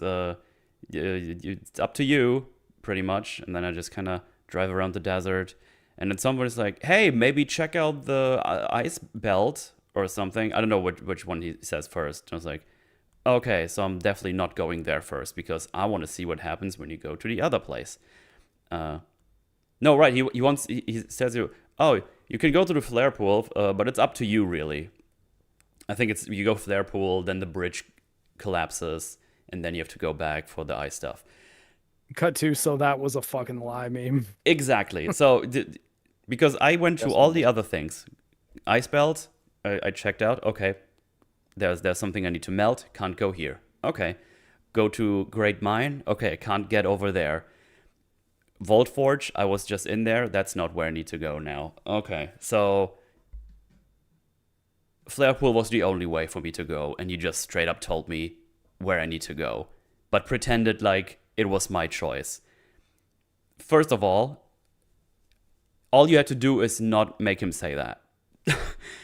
Because then I would have just naturally figured out where to go, because I expect in a Metroid-Vania game that I check the places out, maybe I get lucky, go to the right place immediately, or I go to 3 different places first that I can't go to. That's fine. But he just straight up tells you, yeah, you need to go there. I was like, oh, good. And they keep doing this. You go into the desert, you get a new tool. I was like, oh, I have a new tool. Let me go check out things. And you're fucking 2 minutes into the desert, seeing that those stupid fucking crystals are back, because after every time you beat a boss, I think there's like more green crystals for you to collect. You start doing that a little bit, and it's like, okay, where I go next? He's like, hey, how about you use your new thing and the thing? And you open up the map, and it just zooms to the place. Like, this is where you need to go, which happens in every new map, by the way, where it's like, oh, you need to go to the end of the ice belt, and then it zooms onto the big room you need to go to. It's like, yeah, thank you. At this point, I've already figured out that there's only one way to go in these places anyway, which is all the way to the end and then fucking back. But they keep telling you, it's like, you need to go to the end. It's like, yeah, I know. That's like the only way I need to go. So, funnily enough, the thing that's in the background now, visually, I'm gonna play this actually because it actually shows you a lot of the annoyances. Because this is where I got fucking mad at this Miles guy as being a mechanic in this video game. Because what tends to happen is you go into the desert, you go around, and I think for context, this one time he didn't tell me what to do. And I didn't exactly know where to go next. I was like, oh, that's the first. Let me now try actually the button on the map where you can tell Miles to tell you what's up. Because he keeps telling you, hey, you can call me on my radio on the map screen. It's like, okay, you know what? Let's check this out. Let's see what happens. And what happened was he told me, oh, use your new tools and figure it out. And I was like, interesting, but fuck you. And then, well, I'm just gonna, maybe you guys put up the stream here. I'm just gonna play this because that was the context, and then this happened. Oh, there he goes. I told you! I fucking told you! Fuck you, game. Don't give me the ability to call him. He goes, how about you check out the places you've already been to? And then you ride around for a bit, wanting to explore, and 5 minutes later, 5 fucking minutes later, you come around, it's like, how about you check out Volforge again? Might be a good place to go. Fuck you. Fuck you, game. Actually, fuck you. Yep, there you go. That's... I mean, yeah. It's so good because he... And I think shortly after he calls me to tell me I can call him at any time if I have a question. And the one time I do it, he basically tells me to fuck right off and just go explore. It's man, I was mad. I was really mad. Dude, this game, man, it's so insulting sometimes with this guy. Yeah, I'm the sure fact that he's calling you constantly, but he's telling you where to go. There's no actual exploration because he just kind of leads you by the nose. The other characters do it too sometimes, but they're not nearly as bad. Well, they do it worst when is they Miles. physically around you, right? So you have like the Yeah. general guy, and I was exploring around. I had the audacity to turn around and go the other way in the room. He's like, I don't think we need to go that way. I was like, fuck off. And then I turn around and go the other way. Oh, I think we need to go that way. I was like, what are you doing, game? Like, what are you... this is a one room. Just let me look around. Maybe I missed something. Or maybe I was just scanning something. And it's like, not that way. It's like, shut up. Just shut up. The argument I keep hearing is, well, yeah, but the Metroid games tend to not sell very well, so this is to make it accessible to other players. And I'm like, look, you don't need to do that. And I think that all of the ultra difficult games that have become successful have proven that. Because if you have a game like Silksong that can sell as many copies as it did, A, sell it at a cheap price, and B, people tend to talk about games when they're good. So Yeah. you don't need to try to Yep. make every single franchise be perfect for every single person, because ultimately, if you're trying to go after people who want a Call of Duty bang bang shooty game, they're probably not going to like even this game. Like, it's not the Yeah. puzzle solving that bother them about Metroid, it's that they don't like this type of game. So courting that audience will never be as valuable as just making a really good game for the audience that likes this kind of game. Be the people who lead what this genre should be, not like, Yeah. oh, well, make a game that's kind of a Metroid game, but we'll try to make it sort of like Zelda, and we'll have other aspects of it be kind of like a team shooter where you have allies that you need to revive because people love doing that. It's just like, man, like, why don't you just make a fucking Metroid game, man? It's right there. It's all Well, people actually, want. Oh, so there's just out of actually... curiosity. Really So- quick. There's Yeah, another go ahead. crash out. This is actually what happens when, like, I write around more, and then he tells me that I can call him again. Hang on, let me play this because this is actually the one I was looking for. Hang on. Fuck you want now.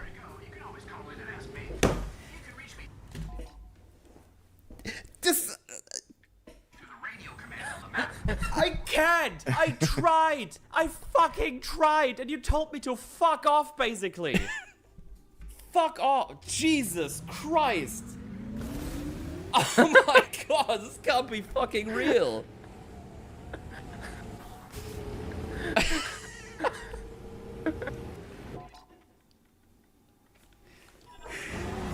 This is unbelievable.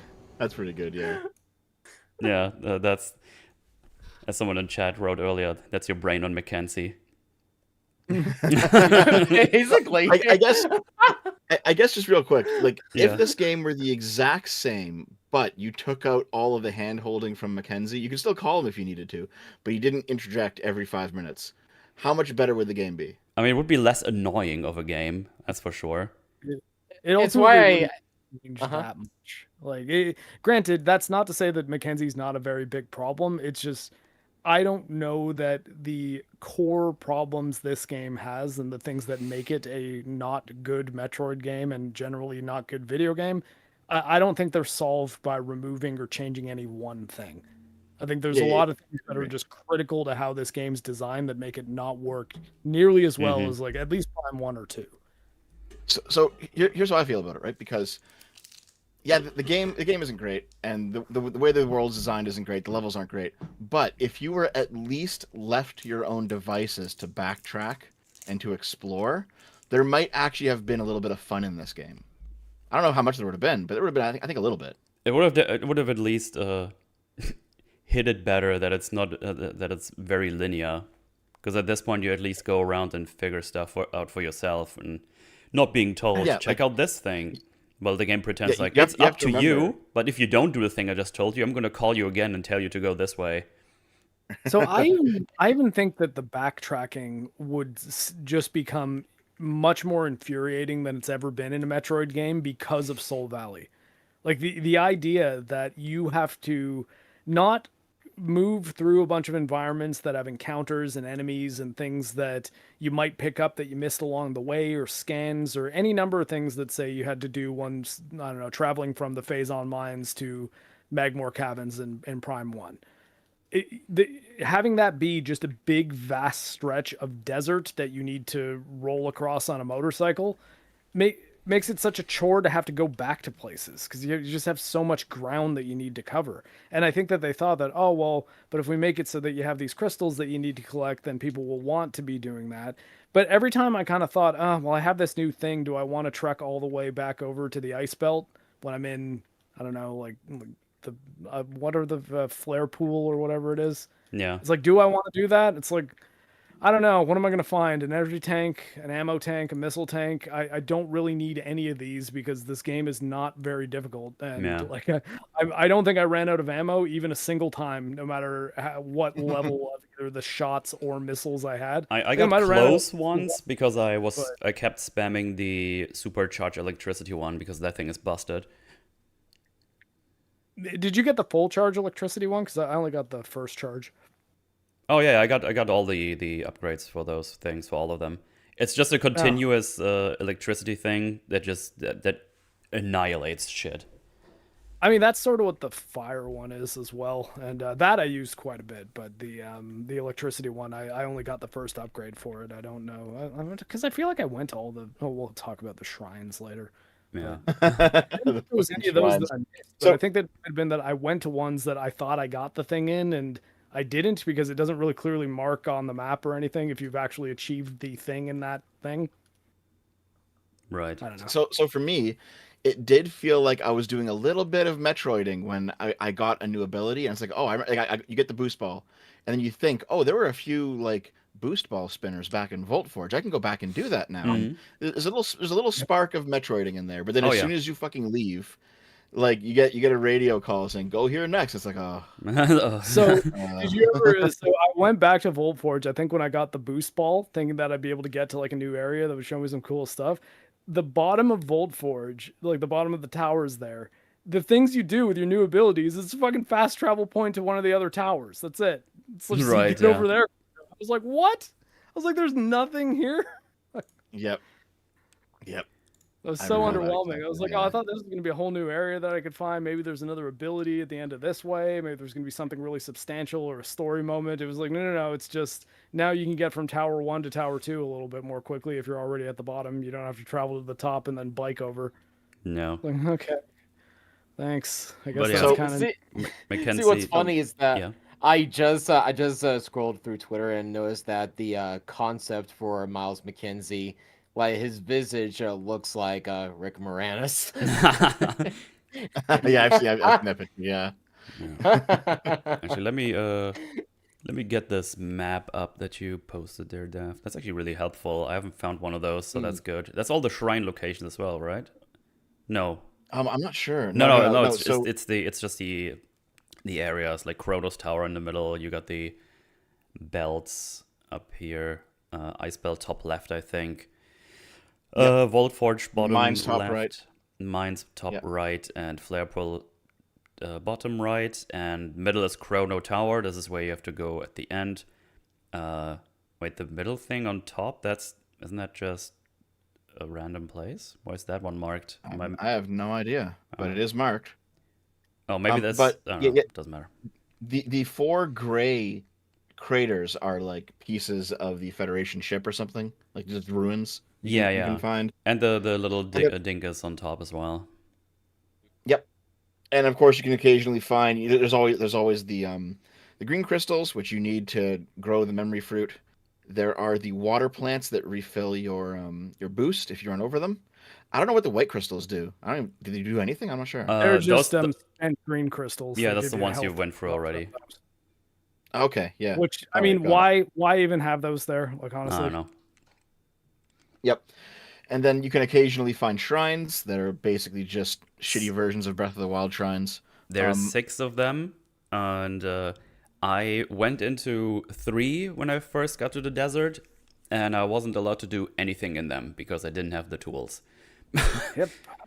So makes them looking for totally those in the beginning Breath of the is Wild shrine. basically pointless. I think there was one where there was like a little hole I could go through with the morph ball and got some rockets. That's all. Which is the big difference between these shrines and the Zelda shrines, because in the Zelda shrines you go in there and you can pretty much do them every time, or most of the time at least, right? Maybe some of the combat ones might be tough, but Yeah. you can still do. Like if you're good at the game, you still will be able to get the higher level combat shrines done if you find them. So no shrine that you come across in Zelda, in Breath of the Wild or Tears of the Kingdom is totally useless for you to have entered. Most of these ones are.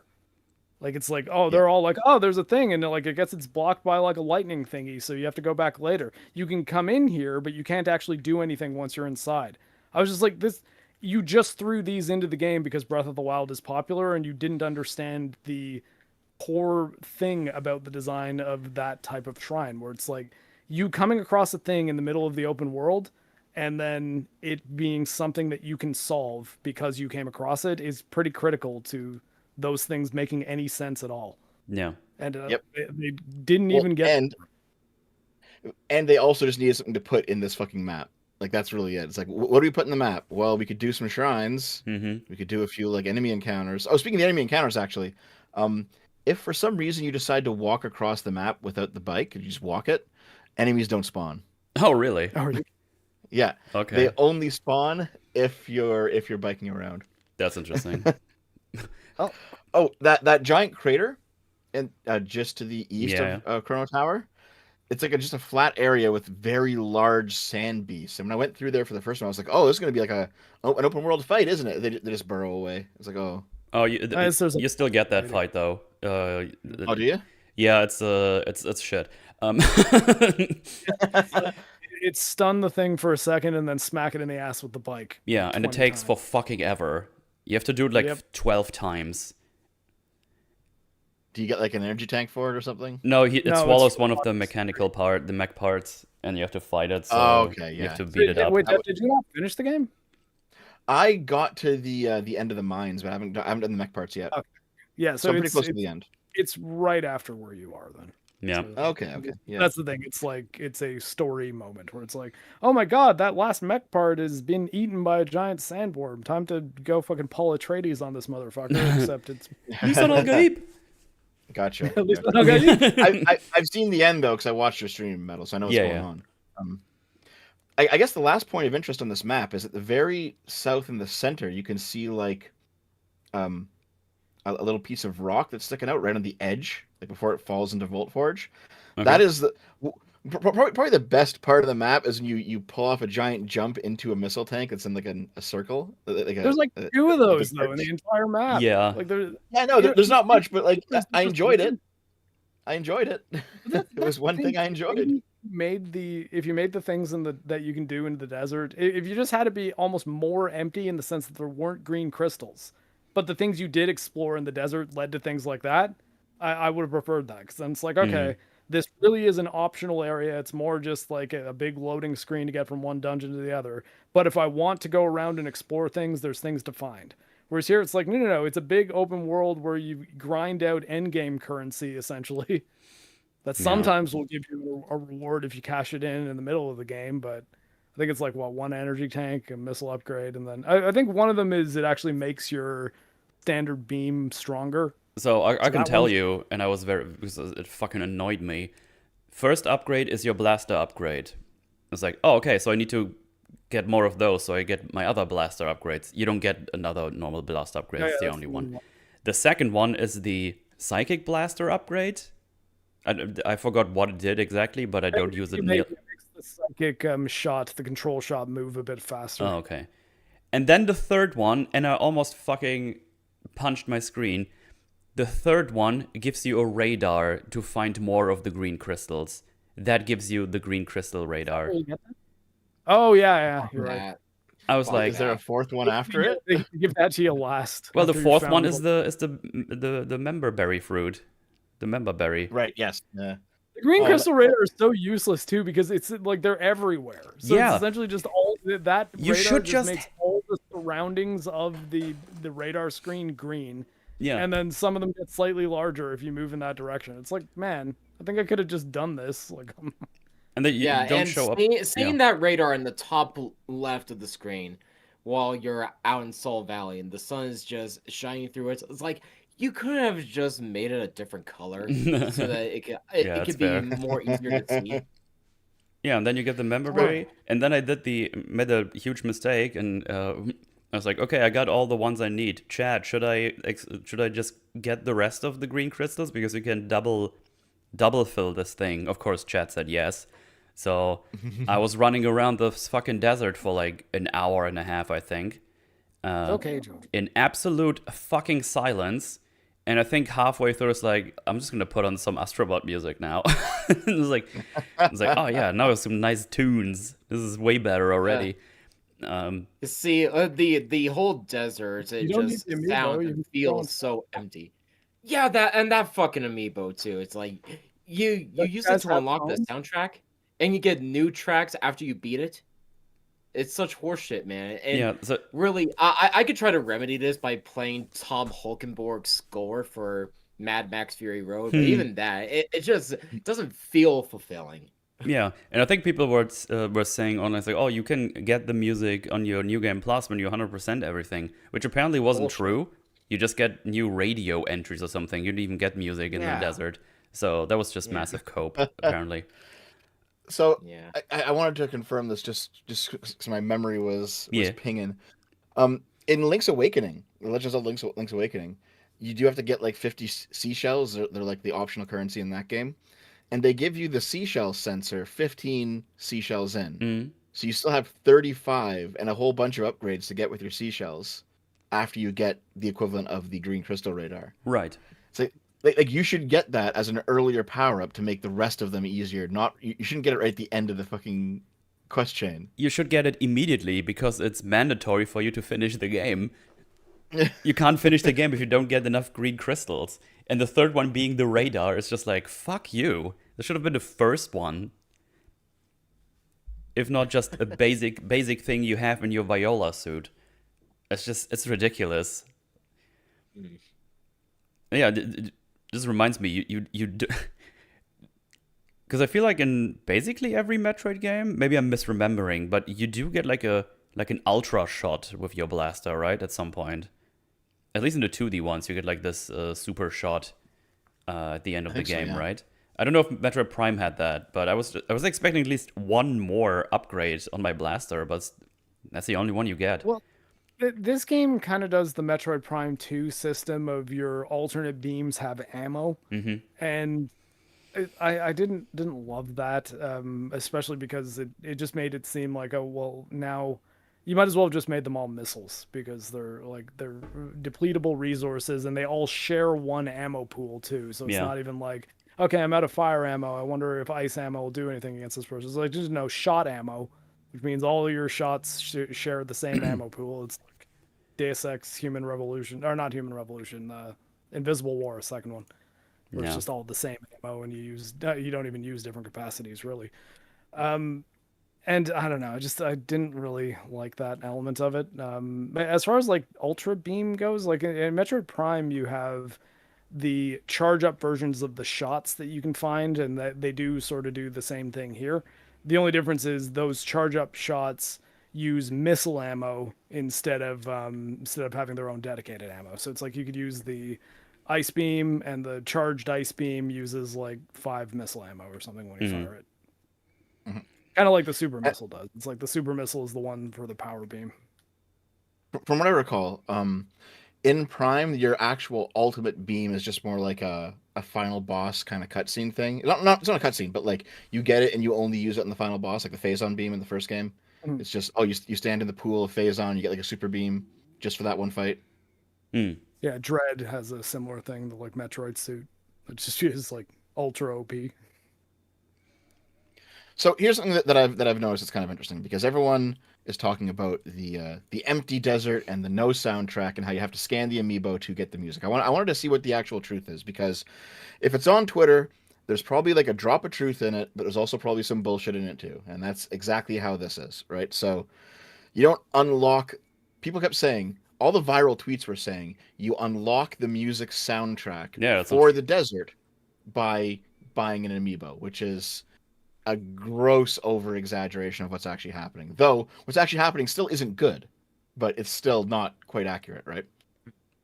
Um, so I'll put this here. This is the actual soundtrack for Soul Valley, right? One And when you listen, ambience sound. yeah, It's yeah, just like yeah, it's just it's ambience. yeah, yeah, yeah. And when you just if you just turn it on for like 10 seconds or so, when you listen to it, it's like, oh, this is actually very lonely ambience, and it works pretty good for like a lonely, empty desert. It's not bad, Maybe but not when you're racing around it on a super y- speed bike though. yes, exactly. Yep. Like if this if this were playing, if you were on foot in a desert and you're like miles away from civilization and there's just nothing, this would actually set the mood quite nicely, I think.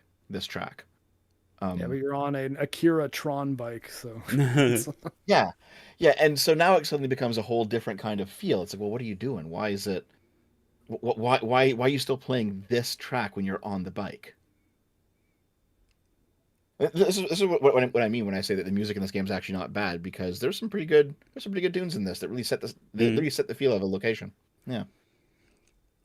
Yeah, it that was initial arrangement of the Metroid theme though really threw me off. I was like, wow, why does this sound weird? It sounds like they're making it with like a Casio keyboard or something like. I mean, that's maybe an over exaggeration, but it's just a very sort of like high pitched whine, very like what would be the word, treble heavy version of like the Metroid theme song, the do do do do do do do do do. And I don't know. Even Volt Forge, the one that people are like, oh, this is amazing. It has that like really whiny, high pitched synth sound that comes in as the melody. And I'm like, I don't know how Mm. amazing this music is that everyone's raving about. Like, hmm. I'm not exactly hard Well, on Metroid soundtracks either. Like, I mean, I like the music in Metroid, but this was not my favorite Metroid soundtrack. I'll say that Yeah. much. Does the amiibo do anything besides the music? I actually don't know. I don't think so. It recharges your boost, which is like it happens immediately when you hit one of the little fruits that are on the map. Anyways, it's like it'll recharge your boost once a day, and then I think it makes your boost faster for like not the whole day, but the rest of the time you're in Soul Valley in Uh-huh. that instance, and you can do that once a day. Oh, by the way, You while we're can talking unlock about the skins depending on how far you travel with the bike. Oh, can you? I don't know. Yep. actually, there is something that it does, but um, Can we like do a watch together, or like somehow should I just send you the video, like, Oh, I don't or know. maybe I can stream it to you. Could you just No, that's just explain gonna the break thing? everything in my overlay. Oh shit, rip. Okay, You just all right. tell us the thing that it does. We'll believe you. Okay, so what you can what you do basically is you scan an amiibo, but however it has to be from any Metroid game that's not Prime 4. So any Uh-huh. other Metroid, like whatever, yeah. You scan a Metroid amiibo, and it will unlock a sound effect.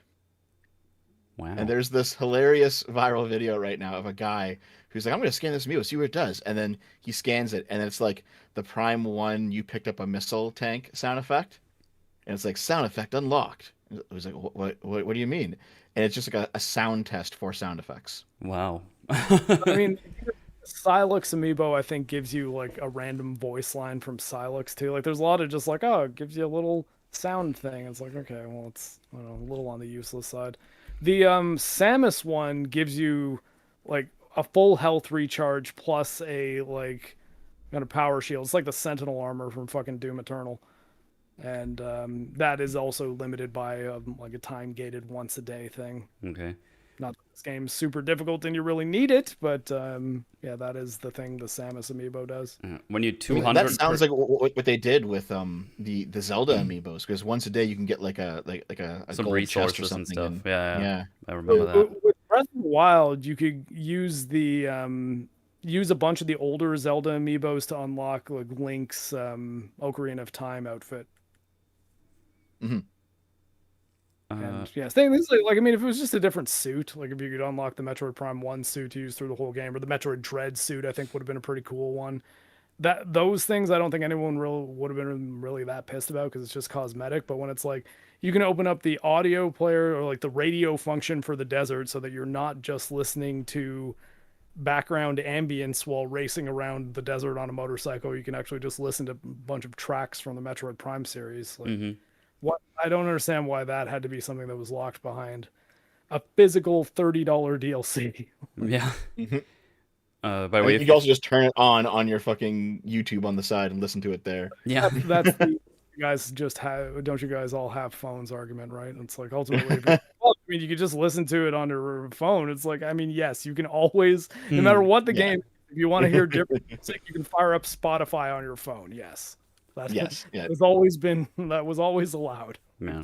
Mhm. If you 200% the green crystals, you get the legacy armor, by the way. And then you can have like you can charge up a shield for like an amount of ammunition that just kills enemies for a while that are Oh, coming really? close to you. Yeah. I mean, I got 200% crystal. I didn't even realize that because I did get that. So wait, do you guys not have like a silver suit at the end of it? Yeah, I did. That's Yeah, when you I did. that's when you get like all the crystals, like all of them. Yeah. Oh, but like Yep. that's not required. Like, No, everyone gets no. that? That's the I'm pretty sure the legacy thingy is for that's your reward for getting 200% of the crystals.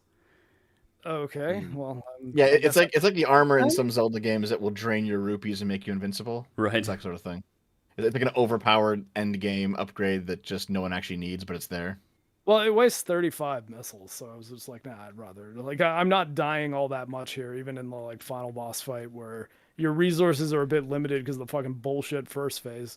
But Mm, but at the same time, I didn't find I needed a shield as much as I needed more super missile ammo, so I never really used the shield thing. yeah, same. Wait, shit, I just had something and now it's gone.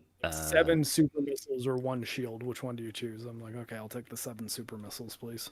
I think I had like 200 missiles or something like that at the end, so I'd be fine anyway. I was at 77% item percentage and 85% scans.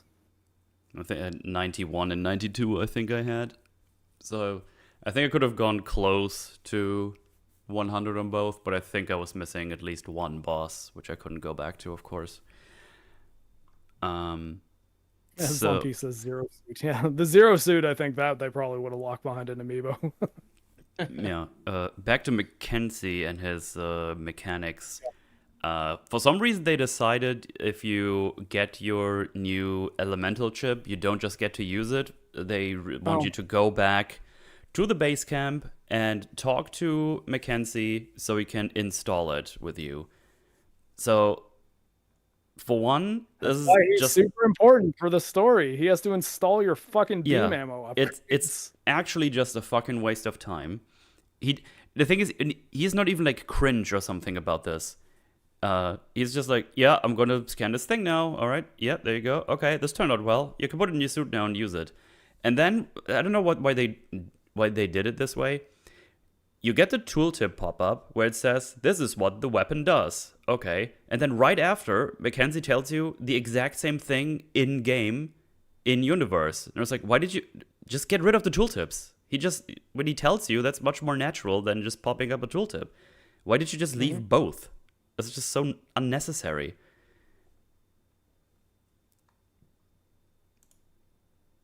Hello? Yeah. Yep. Okay. no, I thought I killed you guys with that. It's alright. It's just that was it. so It's annoying. silly. It's like, here, this is what the cannon does. Mackenzie is like, yep, that's what it does. So to tell you again. So yeah, it's just a complete waste of time. Then you just leave. And I think they noticed to some degree that it's a bit of a waste of time because there's a room where every time you get an upgrade, you can continue it a bit further. There's like one with a electro lock, one with a ice lock, and one with a fire lock. And you can open this up. You get like another missile upgrade or something, and in the end, you get an energy tank. I was like, oh, so you put this here so it doesn't feel like you just wasted your time. And it's not even like Mackenzie doesn't even talk about anything character related or tells you anything useful. He just upgrades it and puts it into your suit that you can use it, and that's it. Like I don't know why this was even a thing. Just an absolute fucking waste of time. Yeah, I mean, it would be one thing if they brought you back there because there was some other story thing that needed to be revealed and they wanted to do it in cutscene form. Like if he said, hey, I uncovered these transmissions. It seems like there's a guy named Silex that's out here that I guess he worked for the Federation, but I like, give me a little bit of story if you're going to force me to trek all the way back to the first area of the game so that he can install a beam upgrade that I just found. Which, I mean, it's just so infuriating if you're a player of the Metroid games. You're just like, this was never a thing. You never had to get an item and then travel across the entire game to actually install the item. It was just, you found the item, you now can use that item, and that's it. Yeah, would you think they would avoid like the plague, especially in this one on the Switch 1, where the loading times are rather long between areas? So you have to go to the place, travel across the desert, go into the Green Fury first room, which loads a little bit. Then you go into the cannon, which loads for like a minute and a half or something. Then you talk to the guy, he does the cutscene, waste your time with that. Then you maybe get the thing that I just talked about in the one room, and then you go back in the cannon, shoot your way back, and go back outside, go to the next thing. It's just that nothing interesting happens in that part. You just go back, grab the thing, and go to the next area. And like that kind of padding though makes me just, it's mind blown when you'll see the people that like defend this game like crazy saying, I can't believe this game's been out for 4 days and people have already beaten it. I'm taking my time and savoring everything. It's like, motherfucker, like all of this game is making you run around and take your time when you obviously don't actually need to. Yeah. It's just, oh, well, let's make it so that they have to go across the entire map again for this. And I not just don't know what he's savoring, Like, what the fuck? What is there to savor in here? I saw one tweet. I don't know if I put this in the Discord with all of us or I just sent it to Marc. Oh shit, what was it? It's like, I tend to just not 100% something so I can do a second playthrough. Do a second, third, or fourth playthrough, and then I do it. So I keep some of the mystery. It's like 100%ing this is just scanning more things that don't tell you a lot, and also grabbing the upgrades, which don't have a lot of mystery to it. So I don't even know what you talk about. That I can actually get up to 215 missiles. I had 205 when I passed it. Ooh, crazy. Yeah, I know. The glazing bubble for this game is actually a bit insane. I've seen like there's so many weird things. It's like, okay. It's so cool. Yeah, the meta discussion about this game is kind of wild right now. But in terms of the game itself, like there is, I don't know, there's definitely an argument to be made that when you autistically, obsessively turn over every single thing in a game, it kind of loses its magic, right? Sure. Like, that's true. But this is not the game to have that conversation with. No. This is not like you can definitely overplay some games, and sometimes a game, retains its spark if you just leave a little bit undone, and then you can come back to it a year later. But like this game has no replayability whatsoever. It's the exact same experience every single fucking time you play it. Well, I mean, I did that with Final Fantasy 16 actually recently because but that actually, I would have just done all the side quests and 100%ed it the first time I played it, but the performance on PS5 was physically giving me a headache. Like walking around the open worlds in that, or not the open worlds, but like the sort of dialogue areas in the game, like the exploration areas, the frame rate was so inconsistent and shitty that it was like painful for me to play it.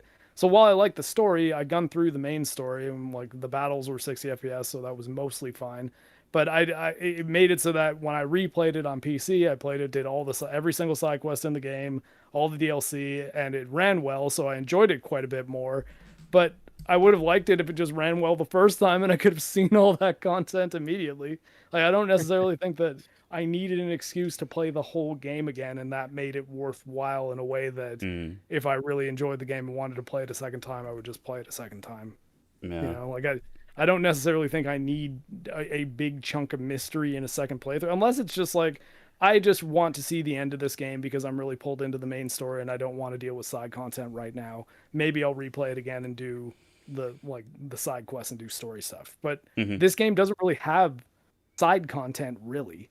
It's got like a couple, I guess you can run into the sniper a couple times in the open world, and he talks about, I don't know, I guess Metroid World God for a bit and tells you about it. And it's like, oh, okay, cool. So the sniper's religious, I guess. We'll get to the characters here soon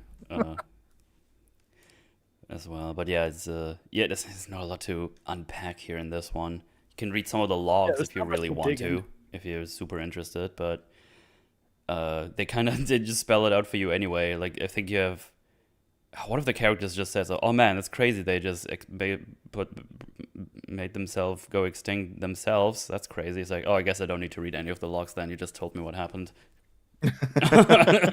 All right. Yeah. So how many of you have caught on before? And they ended up going extinct and created monsters. Surprise. No. Whoops. Yeah, how many of you have caught on that the Grievers were actually the Lemorn the whole time before they... Immediately! They look the same! Yeah, they do. Don't even look different! Absolutely, by just looking at them, they were the Lemorn. Well, I mean, that's the thing. So, like, it's almost played as if it's a reveal, but it would be like playing a zombie game and there being a big reveal. It'd be like, and these monsters we've been fighting, they used to be human. And I'd be like, yeah, that one's of course wearing a outfit, and it looks like a dead human that's walking. Like I figured that one out, man. It's like no, but you don't get it. They're dead. Okay, yeah, zombies. I get it. Okay, cool.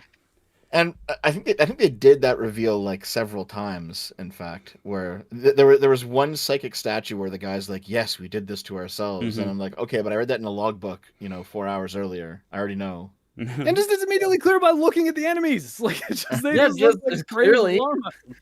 Clearly. They didn't even really need to give them a different name. Like they could have just said, "Oh, the Larman, they've all gone crazy," except for this one hologram of a guy that I'm still not sure if that's an actual guy or not, or like is it just a hologram, or is he transmitting from somewhere? No, I think didn't really make that clear. I think he's just a recording of this hologram recording because they're all dead. Basically. Yeah. Dead or turned, I guess.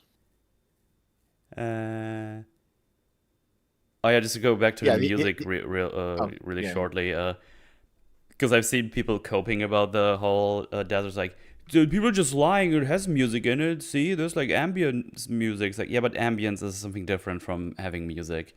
Like, it's not like you, as we already pointed out, you walk around and have like this moment of solitude, which you never fucking have in this game, by the way, and have like this thing. It's like, no, you drive around in your Tron motorcycle and have to do that a while running through crystals, which, this reminds me. They show you the numbers on the bottom right. You actually see it on screen right now. Somehow these just all work out today. It's great. Like you're going very slowly in the speed limit area, and then it tells you, yeah, you're going 200. And I was like, 200 what? Like, what do you mean 200? 200 glibglobs? I don't know what the fuck you're talking about. Yeah. And then you go into the desert, and it's like, oh, you're going 1,000. It's like, but it doesn't feel like 1,000. I feel like I'm going like 100 kilometers Doesn't per make hour, sense. or like 80 miles or whatever. That's the thing. It's like the unit of measurement isn't really stated at any point, and the numbers they show you just, I guess, are supposed to trick people into thinking you're going way faster than you are. Also, the speed limited areas, what is the point of limiting our speed? I don't know. That's what I was Really, thinking. it's like, so hold on. I can't really be on the bike in most of the areas where there's combat. And sometimes in the speed limited areas, there's like 2, 3 enemies tops. Would it have been the end of the world if I could just smash into them on the bike? Yeah. Like, why limit the speed? Why make it so it's like, oh, now you might as well just get off the bike now? It's like, yeah, but that area that's right over there, like 10 feet away, I flat out can't use the bike. So why have the speed limited section at all? I don't know. So choices like silly. this that I'm just like, it's like they threw this in the game and just didn't really think it through. They're just like, well, we don't want people going too fast through the opening area of each dungeon where you can actually use the motorcycle. Like, why not? Why? What's the point of having a motorcycle? I just roll around in the morph ball this speed. Yeah. I can see right now it doesn't look like you're going 730. What someone in chat wrote Fleam per Florbs. So it's just like put some speed lines on screen while I drive around or something, because this looks slow. This just looks slow. 130 kilometers a day or something. Yeah. Time scale that no one uses for speed. I think I said it was like steps per hour or something. Yeah, I don't know. It's that was weird. The shrines, those shrines suck. Even if you have all the tools, they are so lame and boring. Because when you get the tool, you open up the lock on it. Well, not the lock. You go inside, and it's like, okay, here's this circle that has electric pylons in there, and then you have like one of the instances where you where you get to use your psychic things, but still just means you hold up and the thing comes up. That's the extent of your psychic abilities, apparently. You have a full circle, shoot the electric thing, and then look, now you can use the spider ball to go up there. And there's actually one of the better puzzles of them, probably the best one, but it's still just follow the path properly. So you have to look first before you go up with the morph ball spider, because otherwise these roaches or whatever the fuck they were, desert roaches, just knock you off and you have to do it again. Or you use the wrong path. So that was like one of the ones you actually have to think a little bit to get it done. But for the most part, you just go in and you shoot the thing with your new power, and then you get the, I don't know, energy tank or something. So there's not a lot of puzzling going on in those ones either. It's just a quick in and out adventure. And it was very lame. And it's only 6 of them. There's 6 of them on the whole map. So yeah, not impressed with those shrines, even when you get all the tools. It's just that, and then you can find like one more extra thing in there. And the shrines mostly, I think they all have the upgrades for your new weapon. So you get like a charged electric shot, and then a supercharged one, which uses 15 shots, I think. And there's like a mega bomb explosion or something, whatever you're using at that time. But that's the extent of those shrines. And again, you have like 2 places you can jump on with the bike to get yourself some new stuff. And other than that, it's just green crystals. And then that you go back to places. That's all there is in the desert. That's all there is. Yep. The only other thing we have, I guess you can also count the mech parts, which is obligatory, but they're just on the map, and you get the tool, shoot it, and pick it up. And the one time you have to fight the worm boss, and there's another boss in the flare pools, but they're all just shoot the thing until it's dead. It's nothing. I gotta say, I was pretty annoyed by the fact that you can't do anything with the mech parts until later in the game, and then once you get the thing that teleports the mech parts, some of them are still locked behind other items that you don't have, and I'm just like, why don't just make it that I could have found 2 or 3 of these right away, and it was just they were locked by abilities. Like, Yeah. just give me the Mhm. teleporter pod immediately. Like, what would have been the problem with that? Even if I can only get one of them. Metal, From what I why recall, wouldn't you have morph ball launchers to travel from one area to the next as shortcuts? I think there's one instance of a morph ball launcher, and this is in the ice belt, where for some Yeah. reason they were like, oh, going over this ice field, that takes way too long. Here's a little launcher that catapults you across that thing, but only one There's way.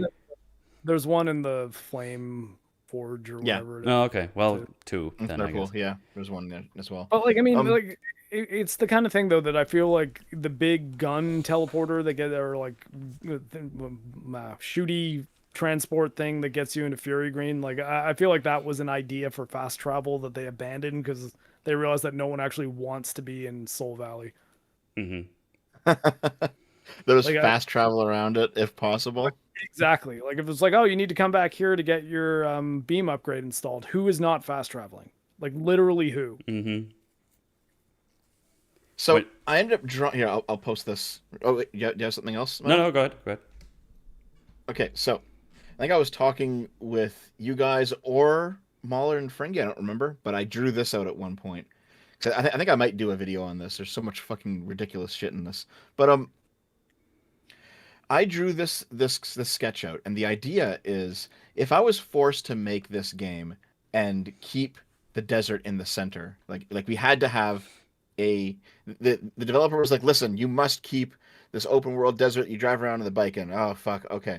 Doug This Bowser's is how like, this desert's my baby. It needs to be in here. We're not killing it. so firstly, I'd make the desert hex shaped because the entire map is hex shaped, and it's like, well, if you look at the previous the actual in-game map, the the east side of it's kind of empty because there's nothing balancing where Fury Green is, right? There's just like a wreck. It's like, oh, nothing's really there. Okay, Yeah. so maybe I'd add another world, but more importantly is that I would have them connect to each Yes. other so that it feels like a real place. And that's the like so if you're let's say you're in Fury Green, there should be side areas you know look down where like you look through a gate and you can see like, oh, this is like a path that leads up to the ice mountain, or oh, this is like a depot that goes over to the Volt Forge, the other neighboring area. And then maybe you come back later with an ability and then open up the travel between the two locations. Yeah, Now, for sure. the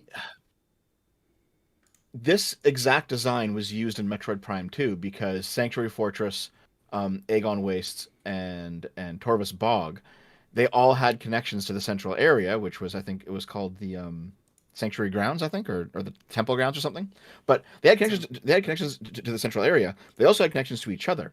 And even though a lot of the connections between the three worlds, they were actually kind of inconvenient to use. Like generally when you're playing that game, you want to go back out to the main world and then go into a subworld. You don't really want to jump between them because they're like in weird areas.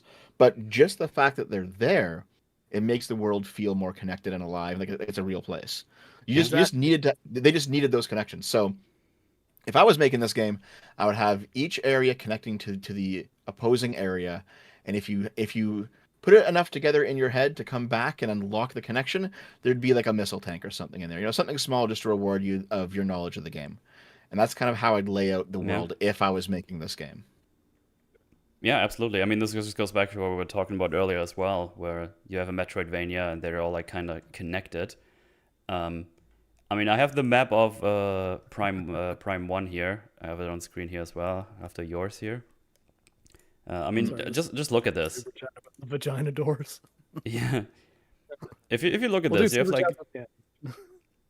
you have Fendrana drifts, and you have this connected to Magmore Caverns, and then you can see here you have all these little orange thingies. So this is B, which goes to okay, I don't even see where it is right now, but yeah, you have like all these orange things. So Chozo Ruins goes to Talon Overworld, goes also to Crashed Frigate.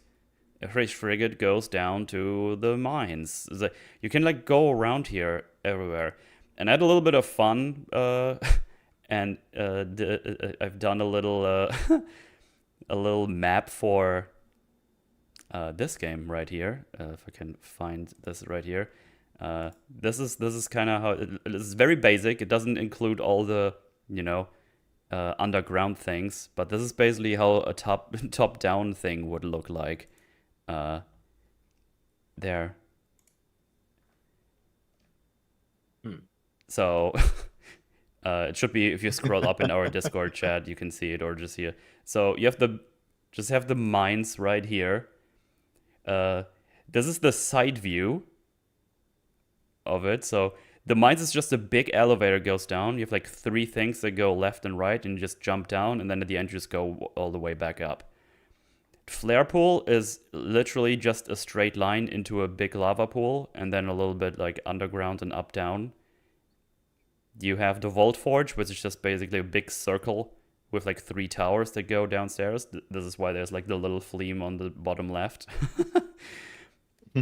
Fury Green, that's, I mean, there's no up and down. This is just how it looks. You come in, there's the thing that goes to the right. You have the little circle in the corner, go down to the base camp. These things are some bonus things. I think down here, this is the room I was talking about. That gives you a tank at the end. And this is I think this is the memory store. That's the memory store. That's that thing. And then you have the ice belt, which is a thing that goes to this big area where you can shoot yourself over back from, and then it just goes down. Also only one way, and then comes back up. But if you just compare the two, like, look at this fucking thing, and then look at this. Oh, see, the other one looks way nicer.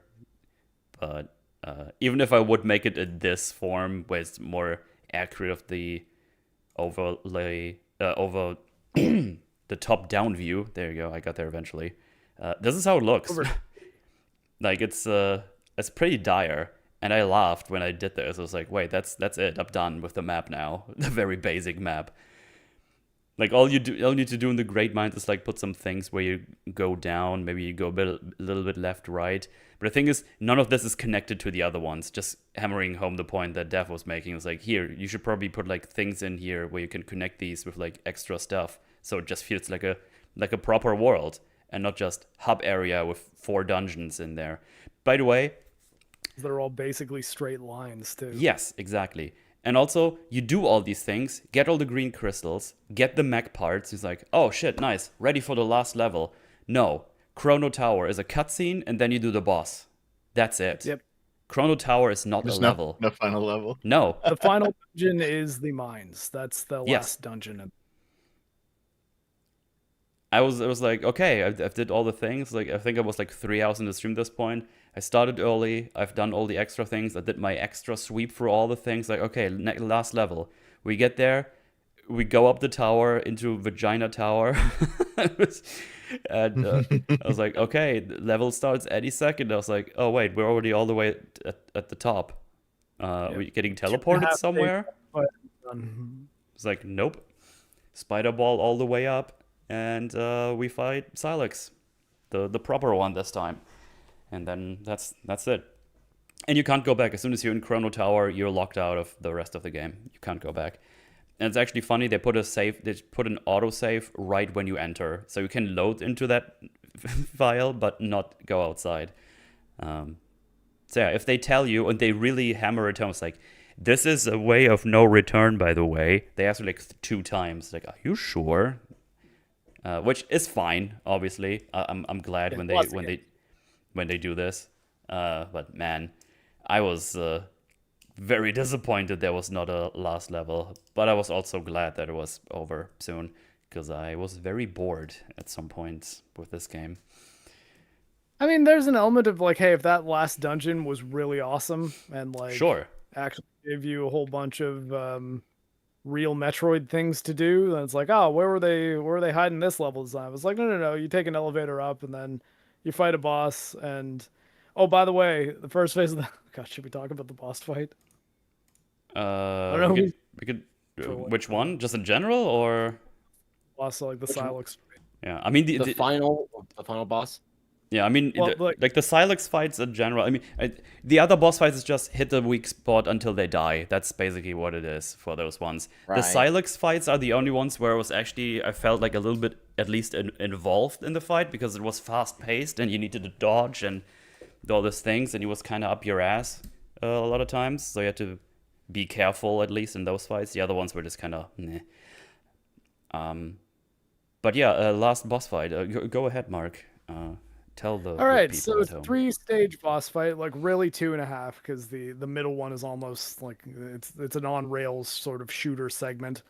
Though you only get a checkpoint at the beginning of that one. You don't get one at the beginning of the actual final phase. They thought it would be a good idea. Somebody thought it would be a good idea to have not only one companion that you need to protect, not two, not three, not wait, hold on. Is it 4 or 5? Is it 5? It's all 5. 5 of them. 5. Yeah, not 4, but 5. 5 companion characters who, if any one of them dies, it's a fail state. Silex has some area of effect attacks, and they do not understand that. They don't understand like the almost like Final Fantasy 14 thing of like, hey, there's a circle on the ground that's eventually going to blow up. Get out of the circle. They don't know that. They've not learned that language of video game playing. Nope. So they just sit there and die. And if you don't revive all of them in time, because if any one of them dies, it's a full fail state. Then game over, and you gotta restart phase 1 again. It's so annoying. Yeah, luckily that didn't happen to me. I got them all in time, but I was expecting that to be a thing. But man, yeah, that fight takes long too, because you just chip away on yourself for quite a long time. Even with like the supercharged electric flame, it takes a bit. So I guess the one plus side there is that health bar is a lie. Because to get through the end of that first phase, you don't have to nearly kill all of it. You have to get through like 60% of it, and then it goes to phase 2, which is thankfully it's the on rails cutscene, and then like everything else you get to just fight Samus versus Silex along with other people that you need to protect. And I don't know who decided to at least not make it so that, hey, these people are doing a little bit of extra damage for you, but when they're down for the count and you can't revive them. Like maybe that would have been the better way to balance them. Then no, you must revive them. Otherwise they die and fish and mailed time paradox, like they whatever, you know? Like okay, now the game is over and you have to restart.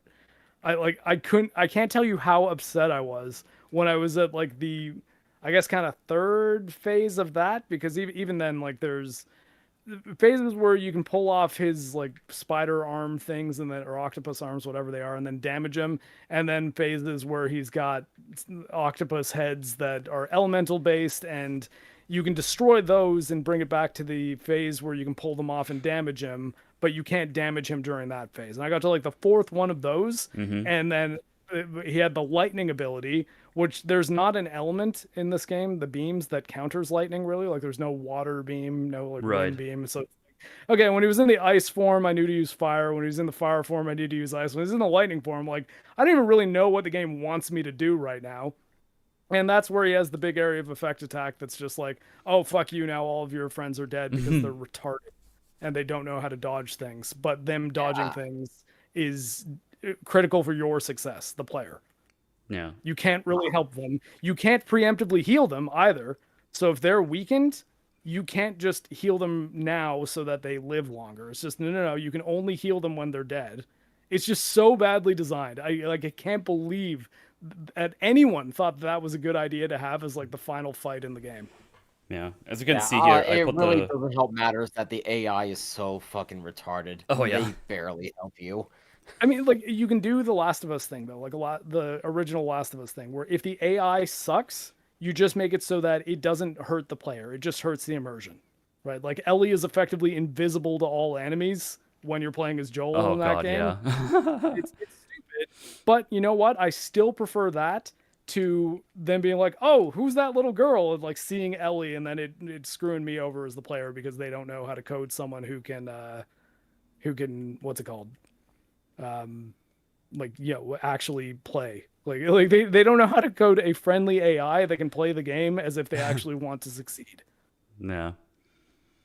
But no, in this game they're just like, no, we're gonna make them kind of dumb. We're gonna have them not really help very much in combat, or not to the point that you can really notice it. Because it seemed to me that I was the only one that was actually doing damage. I don't know if that's true. Maybe they were doing something and I just wasn't noticing it. They do a little bit of damage. I think. Yeah, I've seen them kill things before, and like other encounters. Wasn't to the point that them being gone, I was like, oh crap, I'm down a gun. They didn't feel necessary at all. Like I was just like, I Oh would yeah, really in this like to fight, do, hey, guys, that's not a lot. can you guys just chill outside the fog door and I'll let me solo her, please? You know? Right, yeah. It's actually kind of weird because when you're in fight scenarios that are not the boss, the AI actually has like kind of broken weapons. Like they kill these guys faster than me with a normal blaster. It's like, oh man, really? can I have your gun? That shit slaps. But yeah, the way this fight also just works out, he turns into like a hentai Silex there for this fight in the beginning. There's like green flames going around, and you have to shoot them. I just used the rockets because they have a little bit of tracking going on. So if you shoot in the general direction, you get the hit on those things. And then they come down. You need to use the lasso to pull it off the crystals on the end there, whatever the fuck they're supposed to be. I don't even know. It looks like rods or something, and that gets rid of the arm. You do that 3 times, and then 4 times, and then 5 times, all while he is attacking the guys on the ground, and you have to revive them, and it's incredibly annoying. He also just stops doing anything when you start pulling on one of the rods. So Yeah. it's just he's just paused for that. It looks incredibly awkward. But yeah, you just do that until he dies for that first phase. And as you already said, there's like different arms he spawns, fire, lightning, blah blah blah. And then you beat him up until you go into wormhole phase, which looks. I honestly kind of like the wormhole in the final area a lot better than this area, because again, all this shit is so retarded. Yeah. Like I tend up missing a lot of times. Like, see, when you have like the left trigger pressed down, you just hold it to lock onto an enemy, right? It isn't always that consistent. It's not that useful with Well, this bosses. game doesn't account for your projectile fly time, so it makes it so that Yeah. a lot of enemies you have to not lock on, or you have to activate the like gyro aim or like free aim while locked on, which is a bit awkward. In the rail shooter section, though, you can't use gyro aim unless you have the free aim while locked on. So I think the game is suggesting that during that segment, you are locked on to Silex. You just don't have to hold L2 for it, which it confused me at first because like I was like, hey, wait, hold on. I have it so that I have gyro aim on at all times except for when I'm locked on, because I figured, okay, that makes it so that locking on actually does something different. So if I just want like a rock steady shot, I'll use the lock targeting, and if I want to be able to free aim, I'll just free aim with right stick and gyro. But once you get into this rail segment, it's like, oh, you didn't want to use the gyro while locked on? I guess you can't use it during this rail segment where you have nothing to do but aim. And I was like, what? Why not? Like, I was like, can I not even? So I went into the options menu, was able to change that, but I was like, that's just bizarre. Like, why would you treat this as if it's a lock on? I guess just because holding L2 does nothing in this segment. Like, it's like you can only free aim in this segment, so they're counting it as, oh, you're locked on. It just doesn't do anything because you're flying through a fucking wormhole. So I found this part incredibly disorienting. Yeah. Because at first I couldn't even tell if I was moving left or right. It's like, am I just locked in the middle? Am I just shooting? But then he started yeeting shit at me. It's like, oh wait, no, I am moving. I just can't tell when nothing else is on screen. Yeah, the traction here is so slow. Yeah. I almost wonder if they were going to push this scene out to third person and then just decided it didn't look good. Because like it does seem strange that it's like you now need to basically be flying Samus still while in first person mode, but it's really not easy to see if you're far enough away from any of the obstacles that Silex is throwing at you. It's just you have to kind of hope that you push the left stick down enough to get underneath the big disc thing that he put on the top of the screen. Yeah. But then you go to this next part here where you're somewhere in another dimension on a plate of the cosmic cringe. I don't know what we're fighting on, but we're fighting here in our arena. Your fucking Smash Brothers stage. Yeah. And then Final destination. Exactly. You fight him here, normal fight. He goes into morph ball state at one time, and then you have Steals your energy tanks. that bastard. Yeah, and I hate that you can't just retrieve them from him. Like you gotta wait. Like you gotta wait until he gets knocked down, and then he will use that energy tank. But he can knock like an unlimited amount off of you. So I don't know. Yeah, there's also one thing where they actually play around with the mechanic for a little bit.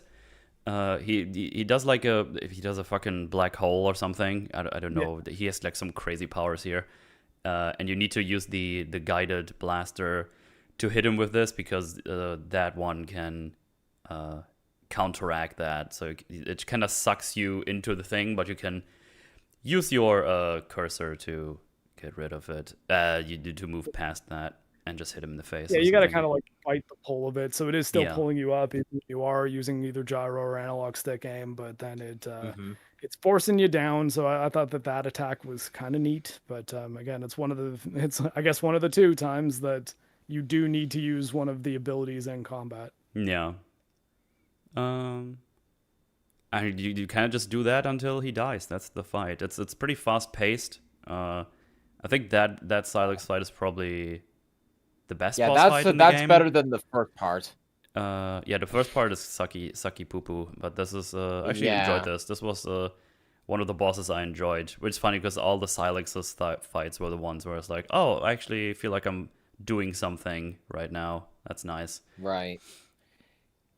Yeah, I did beat it while we were talking, by the way. Oh, sick. Yeah, there you go. Yeah. Man, we keep comparing it to Zelda, right? And how it's not even like a Metroid-Vania, it's like a subpar Zelda game. Mm-hmm. And even this feels Zelda-like because there's definitely Zelda fights where the final boss will take out your heart tanks. Like you'll lose maximum HP in some Zelda fights. And the fact that he's knocking out energy tanks is kind of the same thing, right? It's like it really just feels like they're you know what game should we make? Let's make a subpar Zelda. Let's do all the stuff Zelda does but badly. That'll be a good game, right? It's like, well, no. It's like, oh, it's like Metroid Ocarina of Time, but also it's Breath of the Wild, and it's like, okay. You know what Metroid game used Zelda ID as well? Metroid Prime 2 that did the Link to the Past, Light World, Dark World shit in some cool ways. Right. Oh yeah. So you've seen the incredible ending now as well, where all the characters you care so much about do the ultimate sacrifice, I guess. Before we get into this, I think we should just go through the characters here, which shouldn't be that big of a dealio. Well, have we passed over talking about the levels? I had a few more things to say about a couple of the levels. I mean, what, just add to them, or just go ahead. I thought we just said they're kind of linear and suck. Oh sure, I mean, yes, but there was one thing I wanted to toss in the ring here. Man, what did you guys think of the getting your driver's license in Volt Forge? That was weird. Yeah, it's just like that they tried to put it like, oh, you need to be licensed to drive the Viola bike by doing a couple fucking combat challenges and racing challenges, and it's like most of this stuff isn't actually all that necessary during the game. Like even in Soul Valley, you can just drive away from like the majority of the enemies. You don't really need to like actually even lock your target on and fight them. So yeah, it seemed to me like they probably could have just made this an optional tutorial, but no, they're like, oh no, you gotta. It also doesn't even work that well as it does in that tutorial, because a lot of times they're just weirdly next to you, and then you don't really lock on that great, and then they're like far away, and then they go over and it's like, fuck this, I'm just gonna drive away. You're just annoying. So it's based on where your camera is looking. Yeah, and it's actually why that using free look always on and the gyro while riding the motorcycle actually made it work the best, because then I could, while driving in a direction, turn my controller to sort of get the enemy in view, lock the target on, and shoot. But like honestly, it's not really the bike combat is very bare bones. It is, and very most of bare the bones, enemies, except for the flying ones, you can just ram into them and it kills them immediately. Mm-hmm. You don't even have to be boosting. You can just hit them and then they die. Yeah, for So one, I don't know why you're not shooting with your actual gun arm, with your own cannon. Well, she And needs two, to drive. when Samus summons the Tron disc, there's like no animation whatsoever. It's like, oh, it just hovers behind her, it zips out, it hits them, it comes back. It's like, oh, it's completely devoid of game feel. It's like, Oh, yeah. I guess that happened. Just kind of pops out of the back thing, and it's like, yeah, woo, going over there, and then it just passes through you back on the thing, and then you shoot it again. It's definitely a bit awkward. That's true. Yeah. Oh, Honestly, it's though, so like, how much Tron. Go cooler see would it Tron have Ares. How much cooler would it have looked though if you locked onto a target, you release the button, and then you saw Samus like take her right arm off the bike, and then fire a missile that then tracked and like hit there. Like you had homing missiles while on the bike that you actually Yeah. saw her fire. That would have actually like looked pretty cool. But instead, no, it's just a discus that's following you the whole time, and you got to wait for it to come back before you can fire again. Yeah. Oh, I guess we should mention that there's upgrades for your bike on the desert map. I actually forgot about those because like 2 of them, and all this. The upgrade is just you get another boost tick, like 2 or 3. There's like 3 or 4. I found a few of them. Yeah. You just jump on there, and then you need a certain gun for it. Break the lock, and there you go. The boost charge fruits though are everywhere though, so like you don't even Yeah. really need very many of them. Not a very useful upgrade. Well. Yeah. So I guess just to kind of finish this up real quick. Sure. There's a lot of moments in this game where, yeah, you have annoying characters radioing in. They're telling you where to go. You have to backtrack, and it's not fun backtracking. I mean, you know what? They kind of had like a half of a feel going on in Ice Belt when you're descending down through the ruined facility, and you're reading logs, and it's like you're slowly unpeeling what actually happened. You're peeling back all the layers. You get to the bottom, you turn the power on, you come back up, and the reveal of all the cryopods are waking up. But then it's like just the same enemies you've been fighting. It's like, oh, like that could have been a moment if they had done it right, but they didn't do it right. Yeah. But still, like there was like hints, there was like sparks that someone actually cared about this here and there. But I think in terms of just for the number of times the game just hits the brakes on any sort of pacing whatsoever, the worst has to be the driver's license shit with the Viola bike, because man, you've gone through multiple towers now. The third tower, what are you going to do on this one? Is it going to be a combat tower? No, you just go down. It's like racetracks. And it's like, why is this fucking here? what exactly are we doing here in this fucking game? Now you have to like just drive around. Like, there's so many better ways to do a tutorial like that than what they did. Does that mean Vault Forge is also the DMV of this universe? It's the DMV. Oh my god. Right? It is pretty slow. I will give it that. Just like the actual DMV. Oh, yeah, man. because I can pick out just moments in each level where the pacing is killed by something stupid, but Volt Forge has to be the worst for it with the bike shit. It's like, man, it's like it took me out of the game completely as soon as I played that. I was like, well, whatever like immersion or feels that you guys, whatever vibes you guys have kind of built up here, are just now completely gone. It's over. It's Jover. It's Jover. Right. Yeah, I totally get that. I was weirded out by that as well. Yeah, go ahead. Still, like when it's just you by yourself and no one is, talking out your ear, like really those are the segments that I enjoy the most, where they don't hold your hand up until they actually do when you return to Sol Valley and all. Yeah, just let me play the game by myself. Yeah, that would be nice. Funny you mentioned that, because going into the characters, good old Miles is top of my list here as the first that I've just written down. So he is the most annoying character in this game, and that's not even because of his dialogue. I don't know why they introduced him the way they did and showed this as the first trailer, because this is the worst it is getting with him in terms of the cringe dialogue. he's like a bit awkward most of the times when you talk to him. He's like a bit of nerdy, and it's like, ooh, exciting, you know? But it's not actually that bad in terms of dialogue. The thing is, he's so annoying with all the things we already talked about, how he calls in and tells you where to go and tells you this is what you need to do this, this, this, this. And his first little monologue there, it's like, okay, you're stranded on an alien planet. You have no idea how to get off. Oh, it's You're awful. probably going to die here. But you're not in that cubicle sitting next to Phil, so when? Yeah. Oh my God. I can't believe, like, who ever thought that, even if you make him look like Rick Moranis, that's not a Rick Moranis line. That is like a modern millennial writing line. Right. And B, it's like, what did you want Rick Moranis to be in Aliens as one of the Space Marines?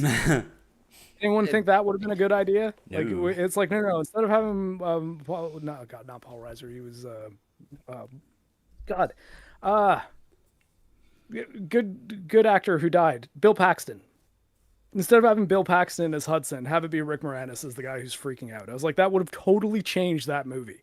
Like, it would not have been the same film. And I think the tone that you want for group of space marines stranded on a planet is not super wacky, ultra nerdy guy who doesn't look like he would be able to get through basic training. Never mind be like on an elite squad, right? Right. And be like a level 4 engineer. Yeah, I mean that's the other thing. Like combat engineers are not they're not nerds. I'll put it that way. Right. Wrong, It's dude. it really you have one of the writers of Forspoken to thank for the cringe dialogue. Oh, is I that true? enjoy. Actually? Yeah, that's as far as my understanding goes from what people are saying on Twitter. Is like, oh, she wrote the dialogue for this. It's like, oh, okay. Really? Uh, well, they basically destroyed a game script with their freaking mind. Oh boy. And the irony that there's telekinesis in this game too. Then like Right.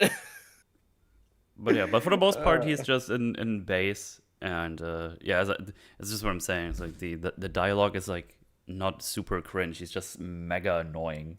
So again, I don't know why they introduced him this way or even made it this way. If they just made him a little awkward and whatever. Well, it's him and Nora Armstrong as well. Oh, like at we'll least get to half her. of the half of the supporting characters, I will say, like they are annoying. The other half are just like generic serious characters. Yeah. But I'll take that over annoying and cringe. well, and I think the big thing is none of them really have anything to them. No. Mhm. So By the end of the game, we're meant to care about them a lot, but all of them are like Rick Moranis is just nerdy Rick Moranis-y guy, but he speaks as if he was written 10 years ago as opposed to 30 years ago when Rick Moranis was in things. yeah. And it just doesn't work. Yeah, it definitely doesn't work. Then we have Tokawi, which is the sniper man. Interestingly enough, he has like the most characterization in this because you find him throughout the desert, and it's super awkward though. So Samus doesn't talk in this, which is incredibly weird because a lot of the characters ask her questions that are kind of important for them to know, and she just stands there and doesn't tell them shit, which makes her look really fucking bad. Well, and they also don't play that off at all or like acknowledge it. They almost treat it as if she is speaking. Yeah. Because in Half-Life, they would do things like have people say like, "Hey, you're a pretty quiet one, aren't you?" Yeah. But she's just standing there and they don't react to her not reacting. It's incredibly weird. And this is where the whole Tokapi thing comes in, because you find him in the desert and then a cutscene starts playing and he just starts yapping about his life. It's like, oh yeah, the Metroid gods and my parents were poor or something. I don't know. Hunt with my pa. Yeah, it's like hunting. And We're basically part of a religion that worships something called Solon. yeah. I don't know what that is. Me neither. It's just incredibly awkward. He just starts yapping and you don't react. And it's like, all right, by the way, thanks for listening. I found this. Here, take this. And then first time he gives you like the teleport chip, which I was like, oh shit, nice. Finally, maybe we get some fast travel so I don't have to go through the desert all the time. It's like, no, this is just to teleport You can pick up the mech parts. the mech parts. It's like, I don't, could you at least give me like a fast travel to the fucking base? Like just to the base, please. but no, not happening. And then the other times he just gives you like random missile upgrades and stuff for you listening to his fucking stories. So that's awkward for sure. Yeah, the sniper guy is a religious hunter. That is his thing. Him and his dad used to hunt, and he loves God. Yeah. Then we got Duke, which is the general is a general, and they do the thing where it's like he is a hard ass that tries to be professional, but he's not very good at it, I guess. He's a sergeant, so like he's like their platoon leader. For some reason I heard general. I don't know. It doesn't really matter anyway. But you're probably right. I think Nora calls him Sarge a few times. Yeah. Okay. Well, then just written it down wrong. He's Shitty Johnson. Okay. Right. He's just kind of here to keep Nora in check a couple of times, so she stays a bit more professional. But he's just kind of he still does a little quipping here and there. He's not super annoying, but he's also not really very interesting or anything. I don't even think we get anything for his backstory. He's just kind of there. I haven't listened to every little dialogue they might have in the base camp because the less I'm there, the better.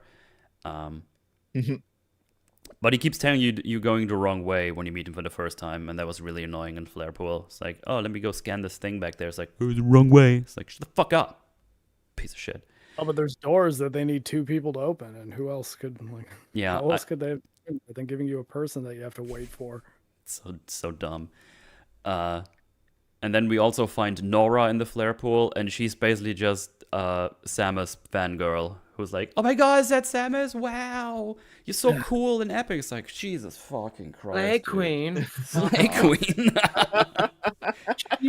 She is written as like she's the ultimate of self-insert writing because she is a fan of the Metroid video game franchise that is in this Metroid video game that reacts to Samus the way a fan of Metroid games might react to seeing Samus in real life, which is why it drives me up the wall when people who defend her just say, well, how would you react if you met Samus? I'm like, yeah, but I'm a person who likes the Metroid video games.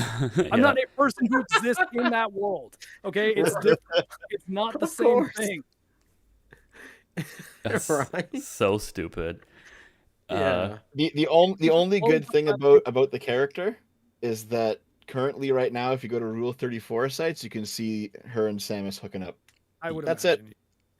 I'm not surprised by that. Samus is one of the poster girls for sexy and badass fan art. But yeah, like I'd much rather it be just Samus solo, you know? I did see the meme with the like the redhead sort of choke holding the smaller girl up against the wall, but it's Samus and Nora. And Yep. God, that meme is so old now. Shit, dude. Yeah. Old meme, so but it checks out. Mala said it best that even if you react that way, why would you ever write it that way? That's a good point. Yeah. Yeah. Well, but I mean, it's the thing. It's like, why would you react that way? And it's like you real person in this world who knows Metroid as a video game and Samus as a popular video game character. That is not how a soldier would react to meeting a famous soldier. Yeah, exactly. It's not the same thing. And yeah, Mark would know. Absolutely, he would know. I mean, yeah, like I've interacted with like at least soldiers who are known. Like there's a guy who's an amputee who had the same prosthetics technician as me, who was like on Amazing Race Canada, and I've met him. And when I met him, I was just like, "Hey, how's it going? What's up? Yeah, no, you did Amazing Race. That was pretty cool. What was that like?" It's like, "Yeah, David's really great at making legs, isn't he?" I wasn't like, "Oh my god, it's really you." Oh, I have a copy of your book. Can I have an autograph? Like, no, you know. Can I lick your feet? He's like, what? Like, come on, be professional. Be professional. You'd be like, I have one of his legs. No, do that. And then when she says she's doing the morph ball, I almost turned the game. Like, oh my god, she's doing the morph. See, so bad. In real life, I did meet actor Andy Serkis at Fan Expo Denver, like a couple years ago.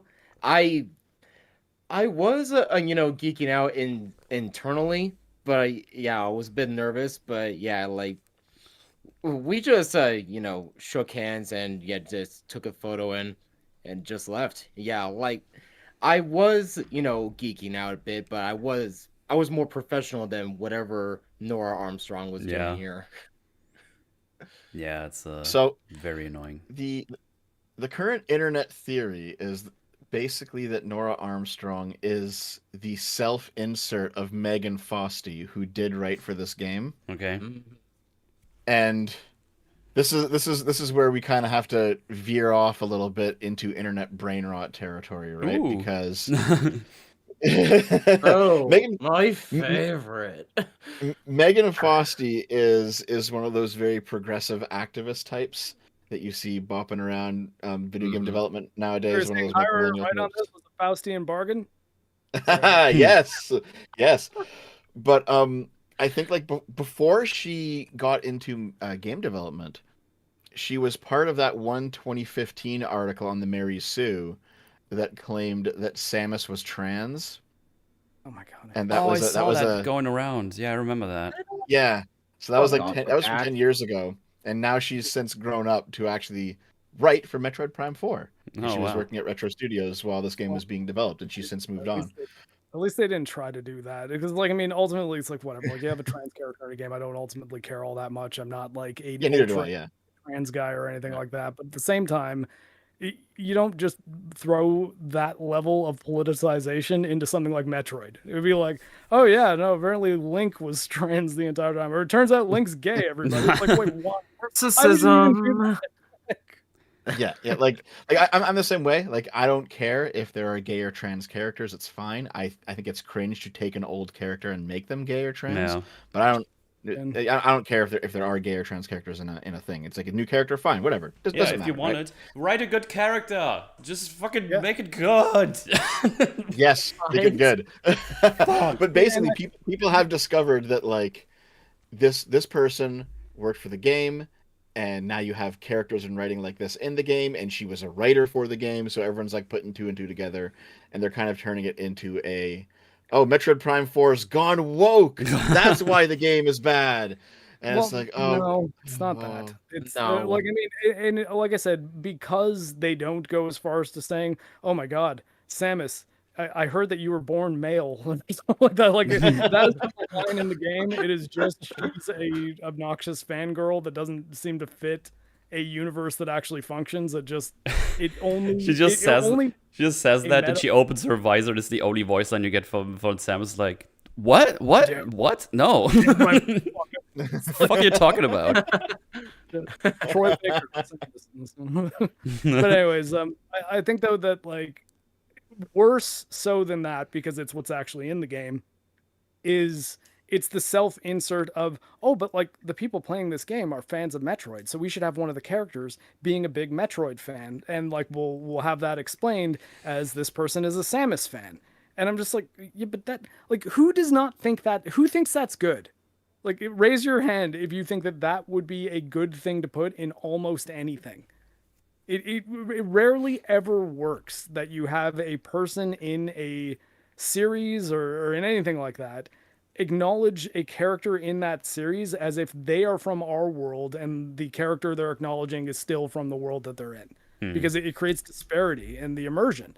Because you're like, oh, well, I don't believe that Nora's a real person because she seems like a Metroid fangirl in this Metroid game. And like, again, the big cope is, well, I mean, that's how you would react if you met Samus. And I don't see that as valid at all. Because I'm like, yeah, but like, don't you see that that's why it's bad? That like that.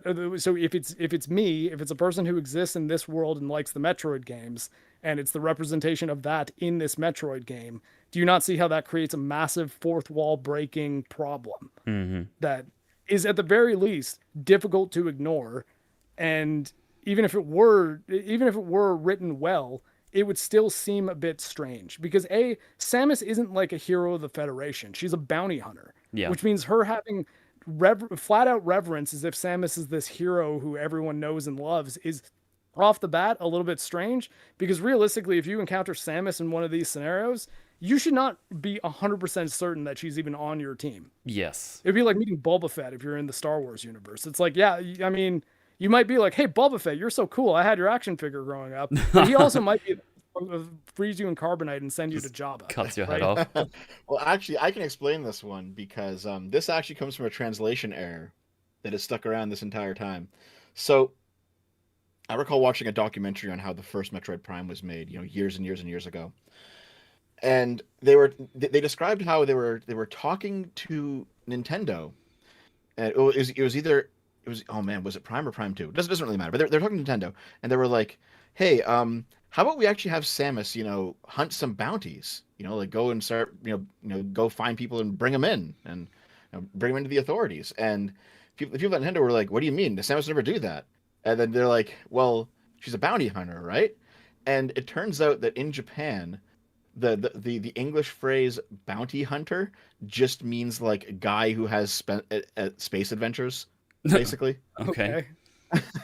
And they got that due to some of the translation that was done for Star Wars Episode 5, Empire Strikes Back, where like bounty hunter just came to be known as space adventurer. So they That's when it weird. was translated, the idea.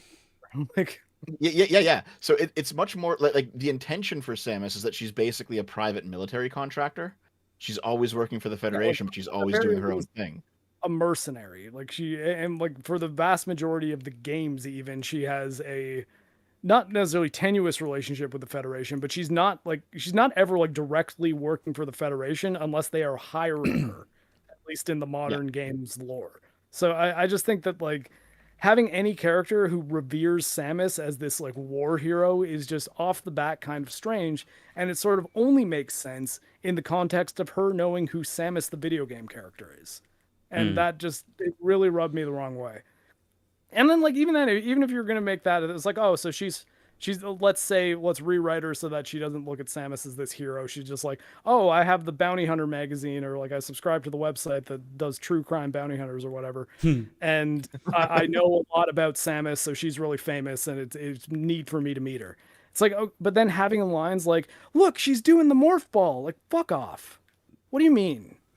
Why is that a thing that you're saying to your sergeant? Yeah. Yeah. Why would you know what the morph ball is? Yeah.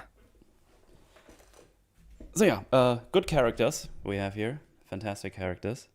Sorry, Nora. Well, there's one more, isn't there? There's the robot. Oh yeah, I forgot about him. He's the least annoying one. VUE something something something. He's a battle droid. VUE995. Yeah, he's They a call battle. him They call him what? View is how they refer to him. It's I just believe. View. Okay, so yeah. He's a battle droid, and he also pilots big mechs. Not from McDonald's, the machines, the big ones. Big Macs. Well, isn't it Nora's thing too? She's like the vehicle person. Right. So he's the least annoying because he basically just behaves like an android and doesn't really quip around or anything. He has this one awkward moment where he dabs up the Duke, and I don't know why he does that, but he indulges in that, which was just kind of weird. But for the... What are you doing?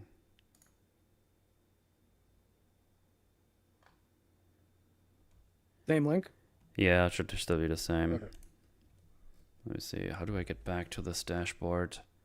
Oh, it looks like we're up and running. Good. All right, there we go. Stupid. Oh, looks like we're up. Oh, that's sorry. Apparently my phone was not on silent. Yeah, I don't know what it is. It only happens when OBS is going on, and this time it didn't switch to Wi-Fi. I don't know why. It's just decided. It switched to Wi-Fi, but it still said it wasn't connecting to anything. God, I bet it's like some stupid fucking Windows update that cooked something, because that's a recent thing that started happening. You on Windows 11? Sorry? Are you on Yeah. Windows 11? Oh, it's been on Windows 11 for a while, yeah. Yeah. I've heard so much bad shit about it. I'm just staying on Windows 10 for now. I'm on Linux. Nice. Wait, how do I get it back to Got my two Windows PCs and a Linux PC. Oh, and I guess two Linux PCs if you count my Steam Deck. live? Nice. Shit, how do I get back to the dashboard when I had to close the window? Where was that? Here's I this. know, but yeah, I guess to sort of get the show back on track. Hold We on. were just finishing up things. I'm just more to keep the chat involved in what we're doing. I was just gonna kind of recap. So like we were just talking about Nora, the fangirl character, and we moved on to the robot man character named View, who Yeah. does not really do a whole lot except for fist bump the sergeant, and Yeah. yeah. He's also the only one who gets injured in the, oh, these people are totally dead and sacrificed themselves for you. In fact, they're all totally alive. Right. The ultra powerful robot is the only one who's even hurt. Yeah. Okay, seriously though, how did this work? Do I just go and create? What does this create? Here. Go live, and then there it is. Okay. We are live though. No, I'm looking. That's how you get back to the dashboard. You need to go and create, go live, and then it lists the thing that's already going. Oh, okay. Got it. Yeah, it's a bit I was stupid. about to say, I was like, no, mission accomplished. We're like, No, that's I the know, reason I I started recapping. Yeah. Jesus. I do think there's an easier way to do it though. But Yeah, we could talk about that later. We're still doing a show here, and we did just have a Yep. dead air break. So I think that look at me hosting. I think that shouldn't be when the VOD goes up. I don't think I need to cut anything out. I think it just resumes. It's probably gonna be a weird skip or something. Anyway, oh yeah, I need to get my footage back here as well. Yeah, I think it's like some weird thing with OBS, and I don't know, maybe the VPN as well, because that sometimes does things, but sometimes it doesn't. I don't know, it's just weird. Yeah, I think we got to make it a rule to always just disable VPN while streaming. I normally do. I didn't this time, but last time it still did the thing even with it offline, so I think it might not be the VPN. I don't know. It's just all cooked is what it is. You're cooked. Let me get this footage back on here. Click. There we go. Like Oh, nothing. I guess ever one thing happened. that I mentioned over the while you were gone that is we can actually talk about actually is that this game pissed me off enough that I think I might make an actual video on it. And so I ended up like watching 5 or 6 people's streams, Mm. and I collected like a series of best of moments that I think will be funny to put out someday because everyone that I watched was just like losing themselves at how fucking ridiculous talking to Miles was. I think No Mauler one is gonna fucking likes that play game. more tomorrow, I think, of this, if I understood him correctly. I don't know. Don't quote me on that. I might have. That's just what I think he said. So I don't know. Well, I mean, I'm certain if we ever wanted to do like not on EFAP, but I mean on here, if we wanted to do a response like EFAP style Forge, just taking some of the good reviews of this game that people have made, it would be entertaining and infuriating for people, I'm sure. Because like, man, there's so many people that are just like, this is the most Metroid game that's ever been made. It's an absolute masterpiece. It's beautiful. The soundtrack is the best music that's ever been in any video game ever. The characters are so charming, and all the hate in it is forced. Is the big one that I've been hearing from like all of them. Fuck. Yeah. The hate is forced is like the catchphrase. And I'm just like, look, man, I would have liked nothing more than to love this game. Like, seriously. Because, again, like, I don't think I would own a Nintendo Switch 2 if not for this game and it, like, actually having some substantial performance improvements. Because, hey, Yeah. I like performance in video games. Which, I mean, and the other reason is mouse control. That seemed like it might have been neat. It wasn't. It sucks. But Yeah, I I tried it appreciated that too. in concept. But man, okay, like okay, I can talk about that for a moment because it won't take me long. No, go So, in every single mouse first-person shooter I have ever played in my life, left click is your primary fire, right click is either aim or if you have secondary fire in the game, instead of aiming, it's secondary fire. They don't switch the controls when you go into mouse mode, so your rockets are on your mouse 1 and your standard beam is on mouse 2, so it's like you're right clicking to do your standard shot, and that's like a very minor and simple thing that, like, if you play on PC it will just infuriate you because you're like, wait, this thing's wrong.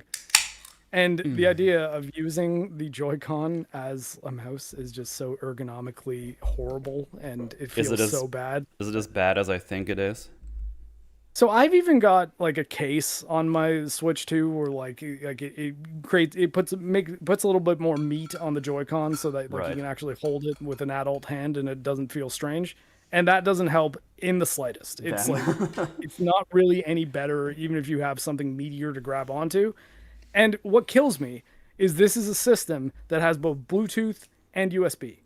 Let me plug in a fucking mouse. Like what why can't I just use any mouse the way I could in like on a PS5 if you're playing like Call of Duty or probably Battlefield or I'm guessing a whole chat bunch is of other still first stuck. person Fuck. shooters at this point. You can just throw in a USB keyboard and mouse and play with keyboard and mouse if you want. Why is that not a thing on Switch? And I think it's only because Nintendo is so much better with like creative integration of control and I'm like, but the thing is this sucks. And it's like it's not hard to nail mouse keyboard controls in a Metroid Prime game even because Prime hack exists and you can play Metroid Prime 1, 2 and 3 with perfect mouse keyboard controls with a real mouse and an actual keyboard. Yeah. So yeah, that was upsetting to me. But anyways, my point is I really would have loved to love this game and my hate is definitely not forced. If anything, I forced myself to like it as much as I do, which is not very much. Right. That's it. Yep. Yep. I mean, I also tried the mouse controls. I tried them for about 5 minutes. I was like, this is fucking terrible, and turned them off. Now, I did actually like the aiming controls back on the Wii versions of the original trilogy. And the Wii was always pretty good for like having pretty accurate aim controls, like pointer controls. Man, they were just worse. They were just worse on this. I don't know what the fuck. Like, how do you fuck it up that much that like the Wii is doing a worse job at pointing and aiming with a cursor? How did they fuck it up, Nintendo? What's going on? I don't know. I found that Pro Controller with the gyro on was the way to play the game, so that you get a little bit of that fine point motion control aim, and in addition to just standard right stick aim for your larger movements, and it works about as well as playing any first person shooter with a controller and gyro does, which is to say functional, not ideal, but still good enough and better than just using like straight up dual analog sticks. But Yep. yeah, Same. the mouse control innovation, which is, I guess, the big interface change from Switch 1 to Switch 2. It's that the mouse control is the new thing that you can only do on 2 and not on 1, is not good. And I don't think they should have even bothered with it, to be honest. Well, Maybe if you've never played a mouse keyboard first person shooter, this will be a nice little intro to it for you, but if anything, I think it might make you just be like, oh, see, these PC people are stupid if they think this is good. Yeah. Like, Honestly, just bring back the Wii sensor bar and do it with infrared again, because it was so precise when you were aiming. That shit worked really well. Like, I don't know if you guys played like the Resident Evil 4 port on the Wii. It had great point and clicking for shooting. It was amazing. It was so good. And then this stuff, and like even like on Switch 1, like playing stuff like Skyward Sword, it just was not as good. I don't know how you go backwards like this, but they went backwards, and it didn't work. I ended up at least I ended up doing what you did. I was about to say, at least with Skyward Sword, you can just play it with a controller now. You don't need to use the motion controls. Yeah. But I ended up doing what you did, is that I would just use a Pro Controller and then like tilt the controller a bit to get precise shots, because that's what I did with Breath of the Wild, and it worked just fine. Yeah, that's even what I did with the Pragmata demo that we talked about at the beginning of the show. It's I find that for shooters, if you're going to play with a controller, dual analog sticks is fine, but if you can add gyro support, which at least if you're playing on Steam input lets you add gyro to anything, like as long as your controller has gyro, but the game doesn't need to natively support it, because in the Steam settings, you can just make it so that the gyro control clones your right stick, and you can activate it by, what I often do is hold left trigger to enable gyro, and then when I'm aiming down sights, I can then tilt my controller around to get a little bit more precision. Or if you're playing Metal Gear Solid 3, like one of the original ones, you can map it to the left stick, obviously. That's what when people say, hey, like, why do people like Steam so much? It's shit like that, man. Yeah. Like the stuff around the game that you can do on Steam that they don't charge you money for, you can just do them. See, that's accessibility. Hell yeah. Yep. So, anyway, with those amazing characters we talked about what feels like ages ago.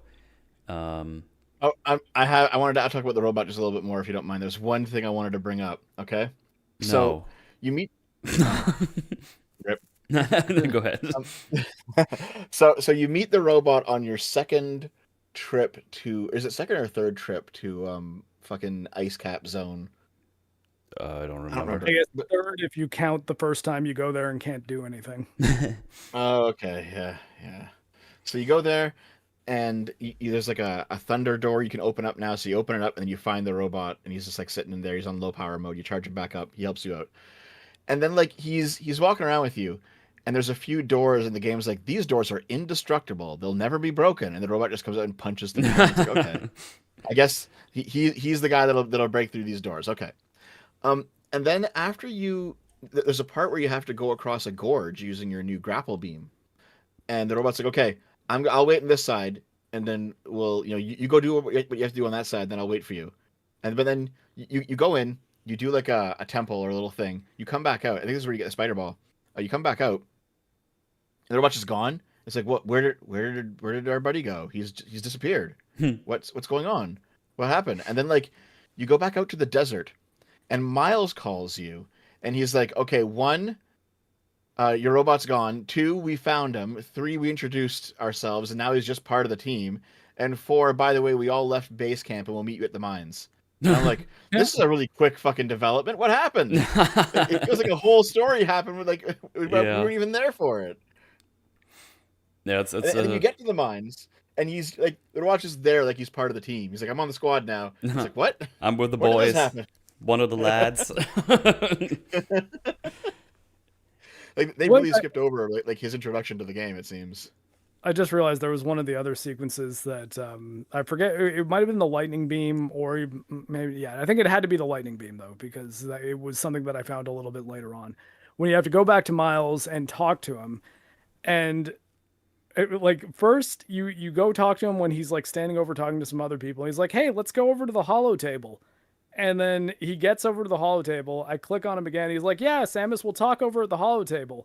And you're there already. He was like one step away, and I clicked on it too early, and I was like, "Man, just start this interaction, fucking hell." And there was another scene where Nora is like singing a song to Duke, and like it's just like the biggest like sort of theater kid self-insert moment of like, oh no, she has this song that she sings, and you need to listen to the whole performance and the conversation she has with Sarge about how it was the song her mother used to sing to her after it, in order to talk to Miles and get him to install your fucking upgrade. And I'm just like, I was like, if you're gonna have these things going on in the background, fine. But if I've got like a thing to do, let me interrupt it to do that thing. And then if I want to stick around and listen to it afterwards, I can. But it's like Miles is like, I guess, intently listening to the song, even though he doesn't have any reaction to it. He's just standing there as if he's waiting for you to talk to him. So like that's the thing. Like it's just all these things that seem like, even the story and the characters and all the interactions, they seem like they were bolted onto the game after the fact in a lot of ways. And it's one of the reasons why I don't buy that they scrapped the entire game that Bandai Namco was making and started from scratch. Because I'm like, a lot of this feels like it's a couple games that have kind of been sewn together into one game that's awkward, instead of feeling like an actual consistent vision. Now, I mean, that might be on Nintendo for saying, hey, you guys have this amount of time to make this game because Switch 2 is coming out this year. And maybe they even said we need it for the launch of the Switch 2 and it wasn't ready in time. So like I have some sympathy there. But at the same time, it's like, well, is that what you would have wanted to do really if you had the foresight to scrap the game almost entirely and then put a new team on it? Or should you maybe say, hey, look, Metroid Prime 4, it'll be done when it's done. We're going to do the old school Blizzard thing of release date when it's finished. Man, Yeah. But if that's the case, though, why did it take them 8 fucking years to make this? What were they doing the whole time? well, I mean, again, I don't think it was 8 years because like it wasn't until 2022 so it was like 3 years, I guess, that this version of the game was actually being developed. At least as I far thought, as like I thought it was 2020 that it was given back to Retro. I mean, I don't know. I gotta look it up. I can't tell you. Maybe did they have Retro working on the Switch port of Donkey Kong Tropical Freeze or something? Like maybe they were split. Maybe they were trying to figure out who to get on it. Maybe it took them a while to actually figure out what they were going to keep and what they were going to scrap.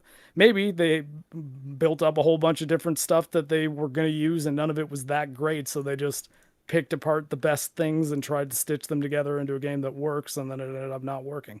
But again, like, I don't think I know the answers to that. It's just this game doesn't seem like it had a coherent vision. Yeah. And it's one of the reasons why I think it's a real problem when you have the Nintendo fans talking about this game like it's a 10 out of 10 masterpiece, when it's like, no, man, like even if you like the game, if you're like, yeah, you know what, I thought the characters were actually kind of funny, so I dug them. I didn't mind the desert, and overall I had a good time, so I like this game. It's like, okay, you know what, I can at least accept that.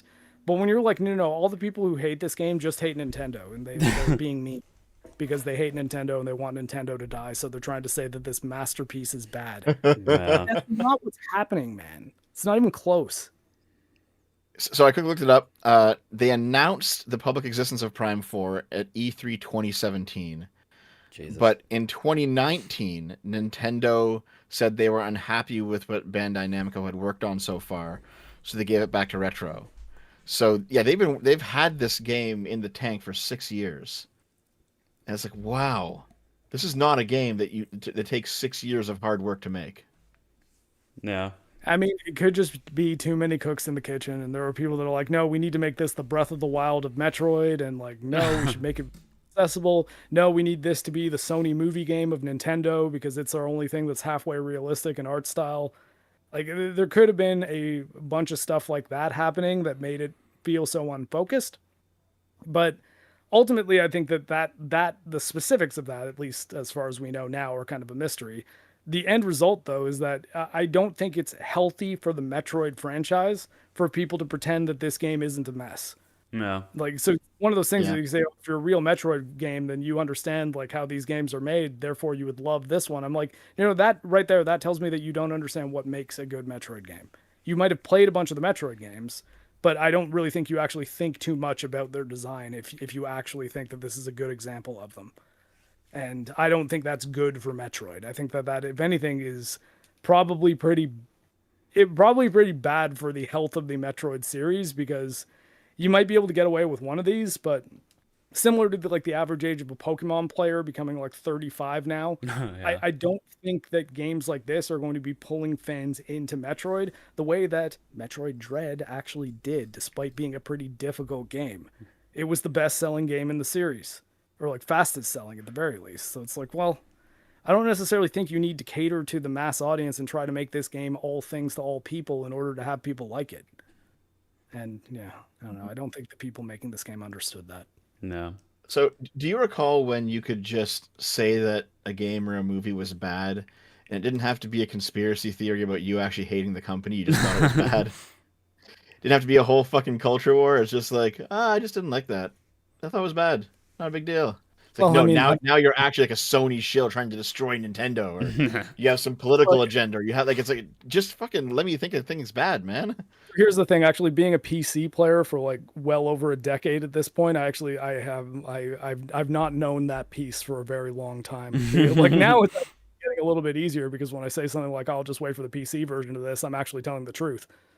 Oh, like Sony games. It's like, yeah, no, they actually will probably end up on PC, and I can just wait for them to play them there.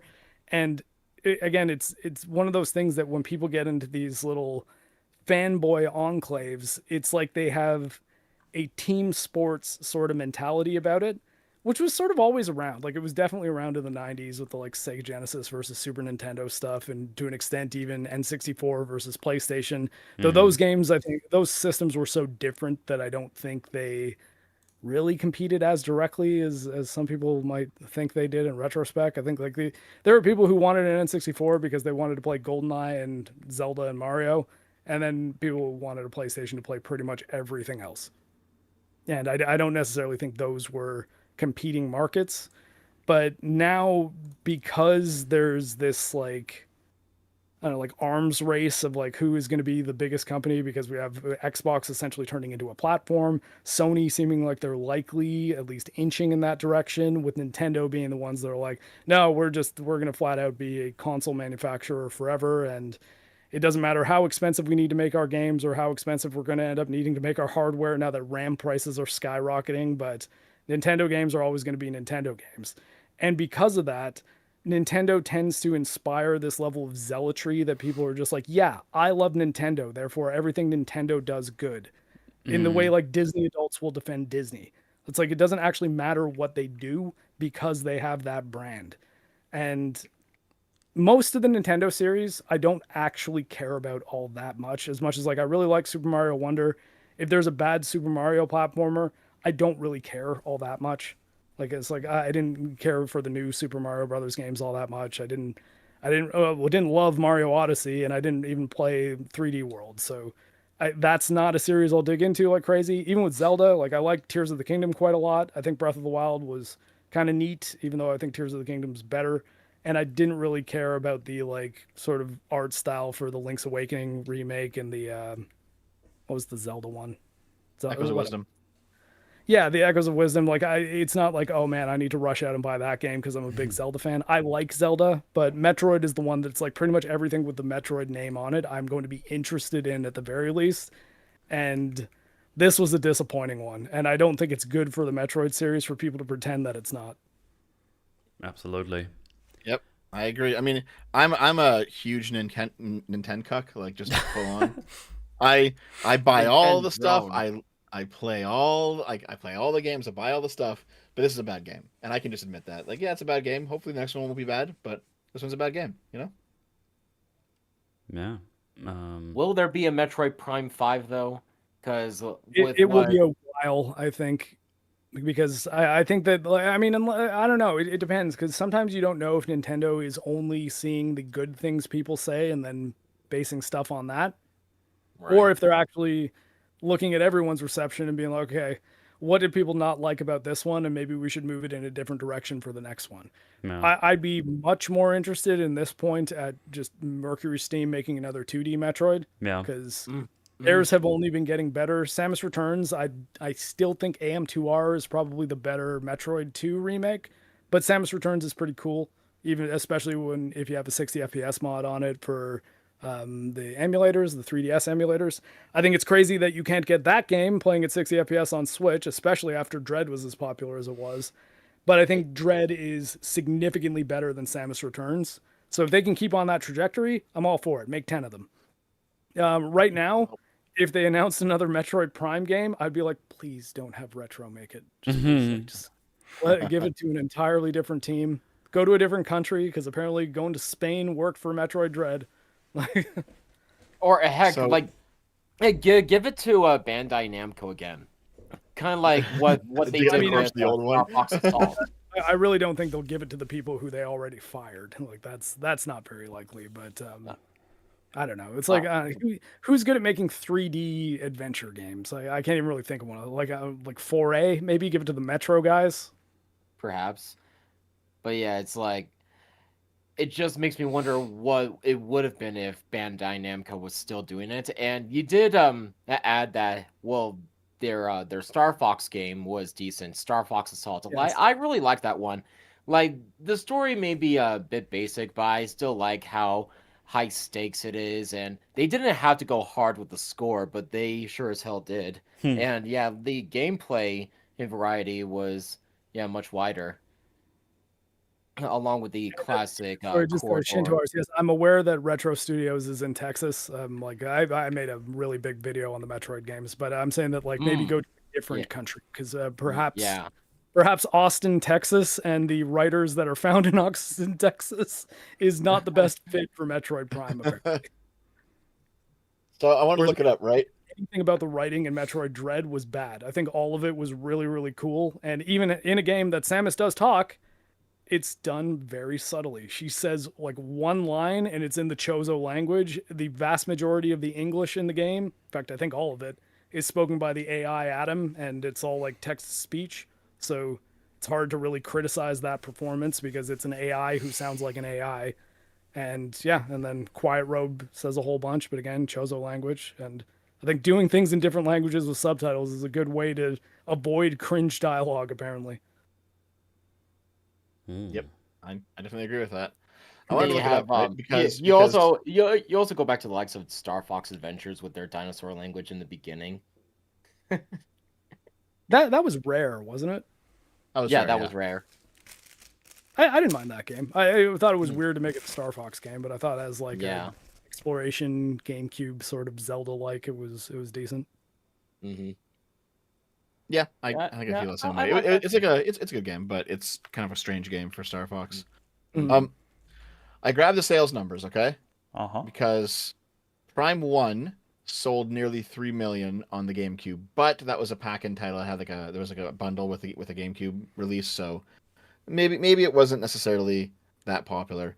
But Remastered sold 1.3 million on the Switch. Prime 2 sold 1.1 million on GameCube. Prime Hunters sold 1 million on DS. Prime 3 sold 1.4 million on the Wii. So like this is kind of what you expect. Maybe a million copies from an average Metroid Prime game. We don't know what Prime 4 sales are yet. But because one, the Switch 2 is a very popular console. Two, this is a game that this is like Nintendo's big Christmas game, I guess, is Prime 4. And three, everyone has like nostalgia for the Metroid Prime name from the GameCube era. They're probably going to sell a lot of copies. And that's going to send Nintendo the wrong message of do more of this. Classic, Because yeah. in actuality, let's not fucking do more of this. I don't know. I think everyone having nostalgia for Metroid might be a little inaccurate because again, like Metroid, not the biggest selling Nintendo franchise. It's like actually one of the lowest selling as far as their big, what you would consider the marquee Nintendo franchises. Even Zelda didn't sell particularly well before Breath of the Wild, actually. And No, I agree with you on this. Yeah. I guess what I mean is like if you're a normie who's not paying attention to all the news about video games, but you still you played games as a kid and you bought a Switch 2 and you're like looking at what's coming out this holiday season? What can I see? You'll probably see Metroid Prime 4 and be like, oh yeah, I know that name. I'll try this game out. And there'll probably be a lot of sales that are just kind of casual like that, and the game will be shit enough that they'll be like, oh well, that sucked. But they will have sold enough of it, at least initially, that Nintendo thinks this is the way to go with the series. And so then, if Prime 5 does come around, it's probably going to bomb. maybe, yeah. But I mean, I guess what I hope is that somebody at Nintendo is like not just looking at the positive critical response and assuming all the negative response are haters who just want Nintendo to fail, and actually thinking, wait, hold on, what do people actually want out of a Metroid Prime game? And if they could be like, maybe this isn't the series that we try to make into our cinematic movie game.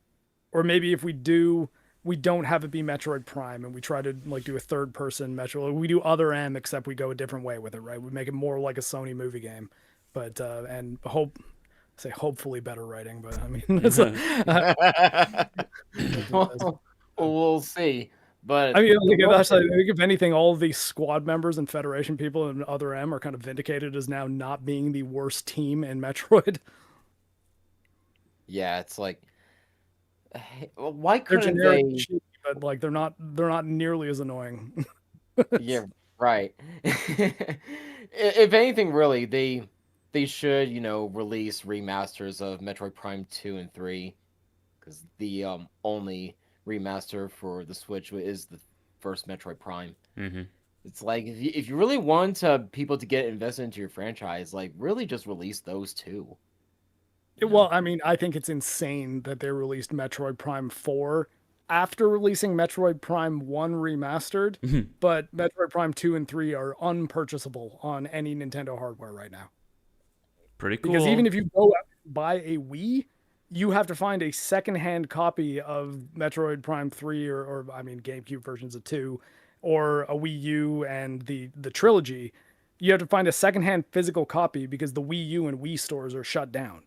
So it's like you can only get them via the secondhand market, which doesn't give Nintendo any money. Therefore, they cannot, I repeat, Nintendo cannot right now make any money off of Metroid 2 or 3 when on their current platform, you can buy Metroid Prime 1 or 4.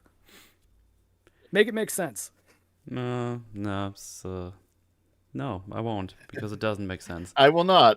I refuse, because that makes my brain hurty.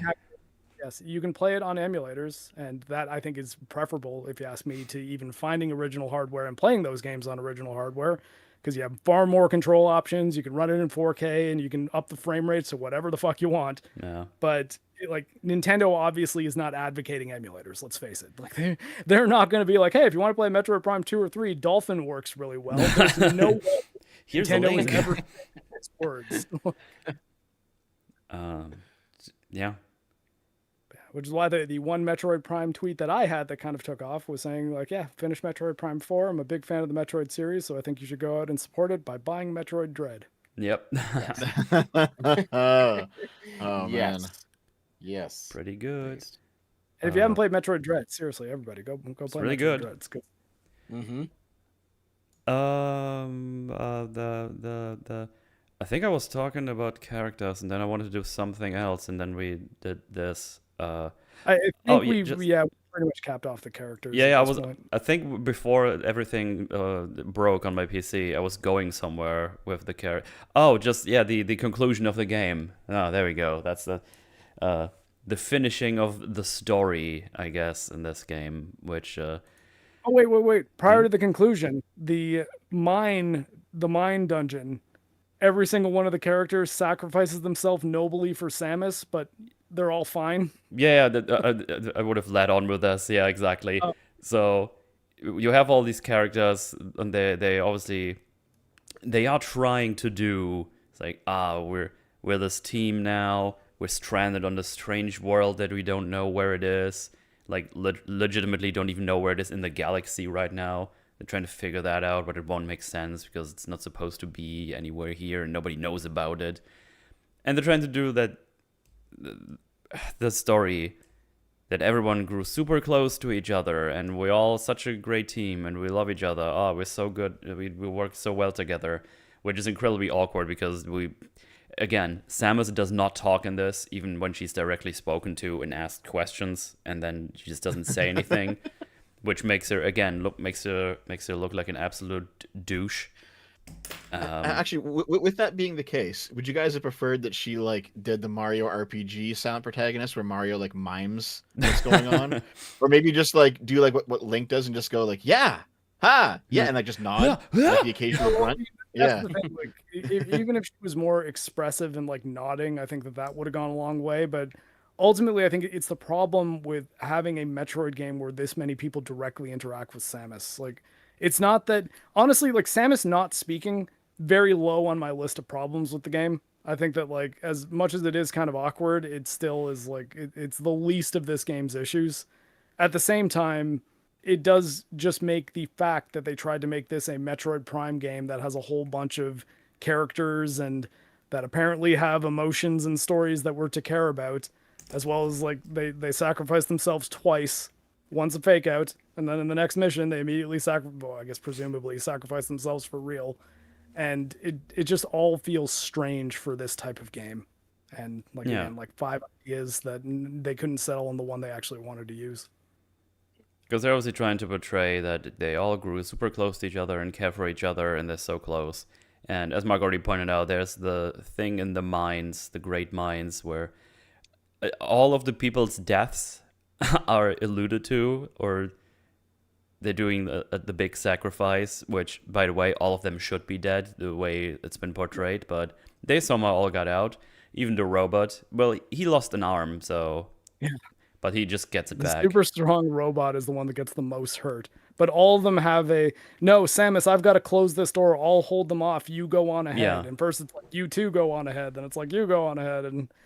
Or I guess the first one it's the sniper outside. So it's like, you three go on ahead. And then you two go on ahead. And then you meet the robot later in the mine. And it's just like, oh, the robot's here. Now it's me and the robot. And then he eventually has his like noble sacrifice moment.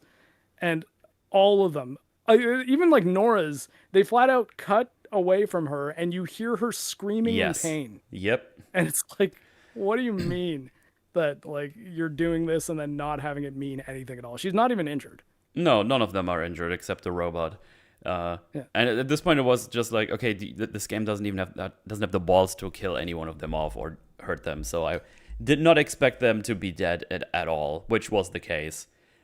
Which makes it double weird when the game concludes with you beat Silex, but actually not. He's coming back through a portal.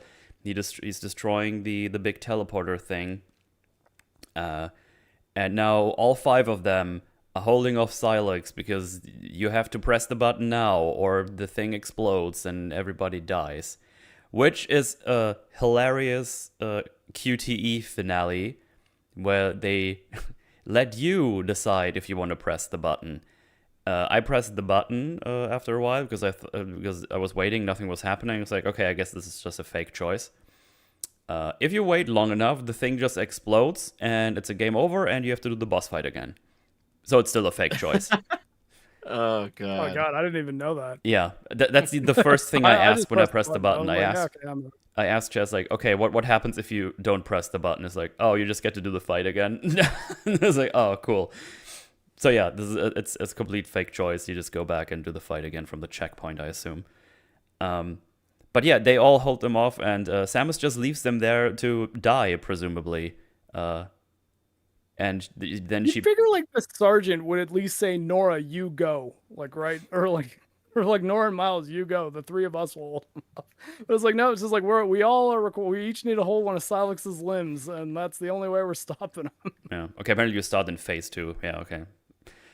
But yeah, and then you're back at somewhere on the planet. You started off somewhere. I don't know where it is. But before you leave, actually, the sniper Tokabi, he throws you his little air loop thingy as a memento. It's like, here, take this as a thing. It's like, okay, cool. And then you go to the planet, and the whole thing is with the Lamorns that, hey, you need to get our memory out there so people at least remember us or something. In a weird way, they're trying to do like a Soma thing. It's like, oh, we're all dead, but now we have this thing floating through space that might be found, so people at least know what we are or something. Which obviously they don't do nearly as good. But you come back, you immediately put the member berry in the ground. A member berry tree grows. Samus puts that pendant on the tree and fucks off and then leaves. And that's just where the game ends. I was like, holy shit, that was horrific. That sucked so hard. What the fuck?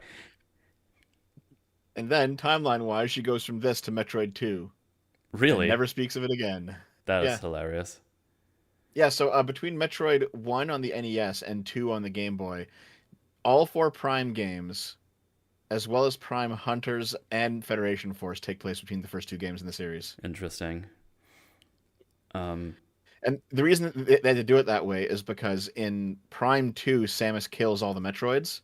So there's no more Metroids after Prime 2, except for like the one baby one. What? Metroid 2, not Prime 2. Oh yeah, sorry, yeah. Metroid 2, Samus kills all the Metroids. Yeah, right, sorry. Except for the one baby one that she rescues, and then that baby one is a part of Super Metroid. And then after that, there's no more, the Metroids are gone. So they kind of wrote themselves into a corner. So they're just like, all right, every Metroid game just takes place between 1 and 2 now. And that's all they're writing. Just these huge epics in between the first 2 games. Damn, dude. So yeah, obviously there's the secret ending or whatever you want to call it. If you 100% your items and your scans, you get some extra. For one, Samus opens her visor and you can see her face, and it looks super static and kind of shit because she's just not emoting at all. It's like they just put the face there and that's it. And then she closes the visor again. It's the same scene, but with the visor open. Then she closes and walks away. But you get a flashback, like the full flashback from the things you've seen already, which basically, I think we already talked about this like the beginning, where you see Silex just being a big old Federation man, soldier, sergeant, whatever, wanting to grab the big gun the pirates have for himself. He wants the One Ring. He wants the One Ring. He's going full Boromir, but without the good writing. Yeah. But Base is like, no, don't do it. Samus's team is on the way. And he's like, no, screw this. We're doing this. And then that thing activates and nukes them all to smithereens. and then Samus saves the day, and then he's big mad, and that's why he doesn't like Samus, I guess. And now he's, I guess, with the pirates, or was, and then was teleported here with you somehow. And None of it makes any sense. Fuck. And ended up in this weird tank, and you have to fight him. I'm still not entirely sure how that all worked out, but there you go. Presumably that is what gives him his like almost Chozo-like abilities, but we don't know how he gets into the tank, how he gets to the planet that you're on. Like none of that is ever explained. It's like even if you 100, I mean, if he would be here, that would make sense because he's in the explosion that brings you here. So I get that, but I don't know how he got into this weird tank on top of the thing you're trying to get to the whole game. It's just, I just don't understand. Well, I guess that's like, that's the thing. Like, isn't the tank supposed to be on Vuros, like on the planet? Yeah, it is. Kind of assuming that's where he comes out of before you fight him. So that's the thing. Like, does he get his abilities there? Like, is that where he becomes like like Nega Samus? I don't have the answers. Hold on. If you got his abilities on Vuros, like a different guy. If he had his abilities on Vuros, and he comes out of the tank at the end, I know that the first 2 times you fight him, it's actually a robot in disguise, and the robot like breaks you apart after you kill it. And it's like, okay, so he's actually been in the tank the whole time. All right, does that mean that when you encounter him in like Prime Hunters, he's also a robot? I don't know. Like, that's the thing. Like, it's not. It's you have to get 100% of the scans and items in the game in order to see this cutscene, and it explains so little. Like, there's still so many questions, and it actually kind of explains nothing, which kind of makes me think it's like, wait, why?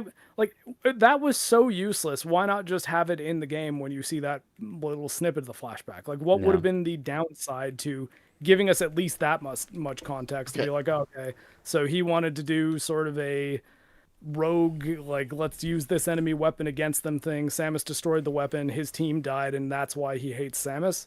Like, why is that the secret that you have to really dig into the game to find out when they kind of show you the scene? It's just you don't have any context. No. Okay, hold on. So, oh my god, oh my fucking god. Okay, Silex is he's pissed at Samus. Maybe he's injured. He loses his team. He wants revenge. Okay, and then he goes into the pod to get healed from this event on Vuros. But isn't Vuros already like fucking destroyed? Like their civilization's gone at this point because it's been like 6 millennia, hasn't it? I mean, that's my answer. So okay, he goes to Vuros to get healed somehow on his own, under his own power, and then he just spends his entire time in the pod. And apparently, all the times you've seen him in previous games, it was psychic robots, I guess, maybe, or did he come out of the pod and then go back into it later? Like nothing makes sense. Yeah, it's like, how does he get there to begin with, though? Like, even that, it's like we don't see that. We see him slap Samus's arm away and presume that gives him superpowers somehow. Apparently, all you have to do to become a Samus tier fighter is to be pissed off at Samus. Just be big mad. Okay, so hold on. You bitch. That's it. Augur Prime in the chat is saying that Silex gets to the tower first, and then pilots the robots throughout the game to fight you. But how does he do that? Like, that's the thing. It's not like, if it is explained, it's in one of the log books that actually has something in it, and I didn't find that. So, like, I mean, I guess I'm not saying 100% it's not there because I didn't get 100% scans, but at the same time, it's like I got a bunch of them. I got 85% of them, and I still have no idea what Silex's deal is. Okay, even so after watching that scene on YouTube. Prior to Vuros, it's the real Silex. Okay, so Silex is angry at Samus, has all the stuff from before this game. That's all real. But then once they get transported to Vuros, Silex is like, I can use this tower to my advantage in my quest for revenge against Samus, and then I guess so. Is that what we're supposed to believe here? Okay. I mean, that's the best. I couldn't give you anything better than that. Yeah. It's a fundamental misunderstanding of let's write this game so that there's mystery. Because it's like, if you just throw in mysterious shit that you never explain, it's not really mysterious. It's just, it seems like bad writing.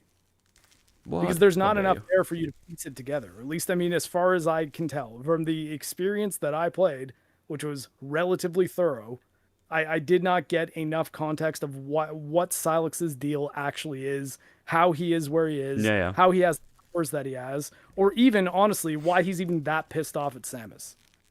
Because like if anything, it's like, well, I mean, she stole his thunder, I guess, once, and Yeah. he ruined his one little ambition. But he was fine. He didn't die. He didn't even seem like he was injured. He didn't really seem like he cared about his troops all that much.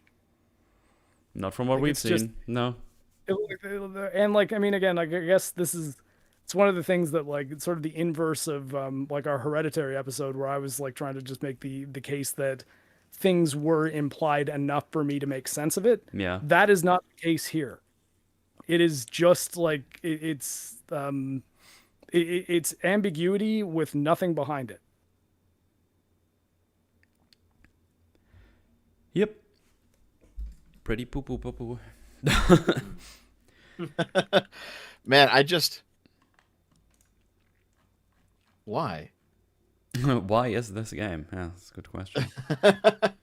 I mean, like, maybe you're right in that it's like multiple games patchwork together because clearly somebody wanted there to be something Metroidy about it. Clearly somebody else wanted there to be a big open world. Clearly somebody else said, "Hey, you gotta finish the Silex story we've been setting up for the past few games. We've been like leaving on a cliffhanger now for years," and like all these things just got stitched together, and it doesn't really make any sense.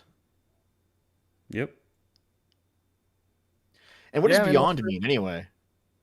I don't know, beyond psychic ability of normal people and into mild telekinesis. Beyond good writing. I don't know.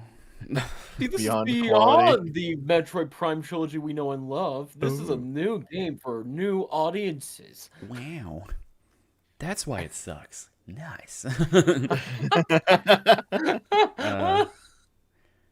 Yeah, I don't know. I have nothing more on my list right now. So, yeah. Anyone wants to add anything? I think we've been pretty thorough already. Pretty big disappointing. Pretty big disappointing. You know what? I'll just leave it at that. That's why that's going to be the title of my rant. Pretty big disappointing.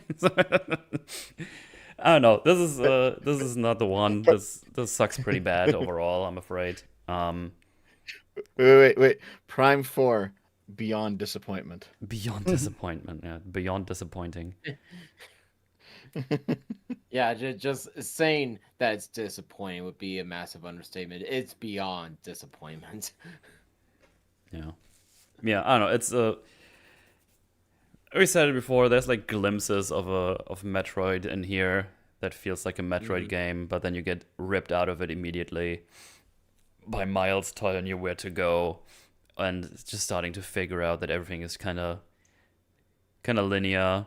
And even if you go backtrack when you go backtrack, when you have all the tools and you go to the areas again, the way you do it is just you go the same way through that you did the first time. That was a sneeze, sorry. So there's nothing new you explore. There's a couple of more new rooms, but for the most part you just go into the room. Where they also give you at the beginning of the areas, they give you little robots you shoot with the electric flame, and then you just see where all the missing items are. So you just go through the map again one way, you get all the things, and you leave. That's about it. So the extra exploring is not even that interesting. I think there was like one or two puzzles that were kind of neat, where I actually had to do a little bit of trial and error. But for the most part, it's just, oh, there's a flammable wall. Now I can burn it, and I grab the thing. Hooray! Now I have the super rocket. I'll destroy this thing that I see on the map now. Okay, got that. And then you just leave, do it again, and that's it. So yeah. Get Metroid Dread. That game is good. You know what? I will say, a couple of the new mechanics they introduced, they're good, and I wish they were in a better game. Right? Like when they added that slingshot ability to the spider ball, I was like, oh, that's kind of neat. You know, you hook to like a point, and then you like stretch it back like it's a slingshot, and you launch somewhere. Like, oh, that's cool. Why couldn't it be in a better game though? Oh, also, How can you do something with it? that actually reminds me, because one of the puzzles was with the slingshots, where you had to sling yourself into next to a thing, and have to time the morph ball properly, so you do the bomb, and then you get it properly. That was like the most exciting puzzle I've had in this whole game. I think it's like, oh shit, I that guess was the morph ball grapple was kind of the big new thing that actually felt new, and even that was like it's like an ability from Mario Galaxy, right? Yeah. Where you right. grab onto those blue stars and like pull your yeah. When using a Yeah. bubble. So Yep. the first thing I thought, I was like, oh, it's that cool Mario Galaxy bit, but it's in Metroid now. Okay, it's fine. It Oh my- works. Doesn't seem we strange. didn't talk about this. I'm looking at your stream right now. We didn't. Okay, listen, we got to talk about this. Okay. There's that part in Ice Belt where you're going down for the first time, and there's those snowflake doors. And there's 2 snowflake doors.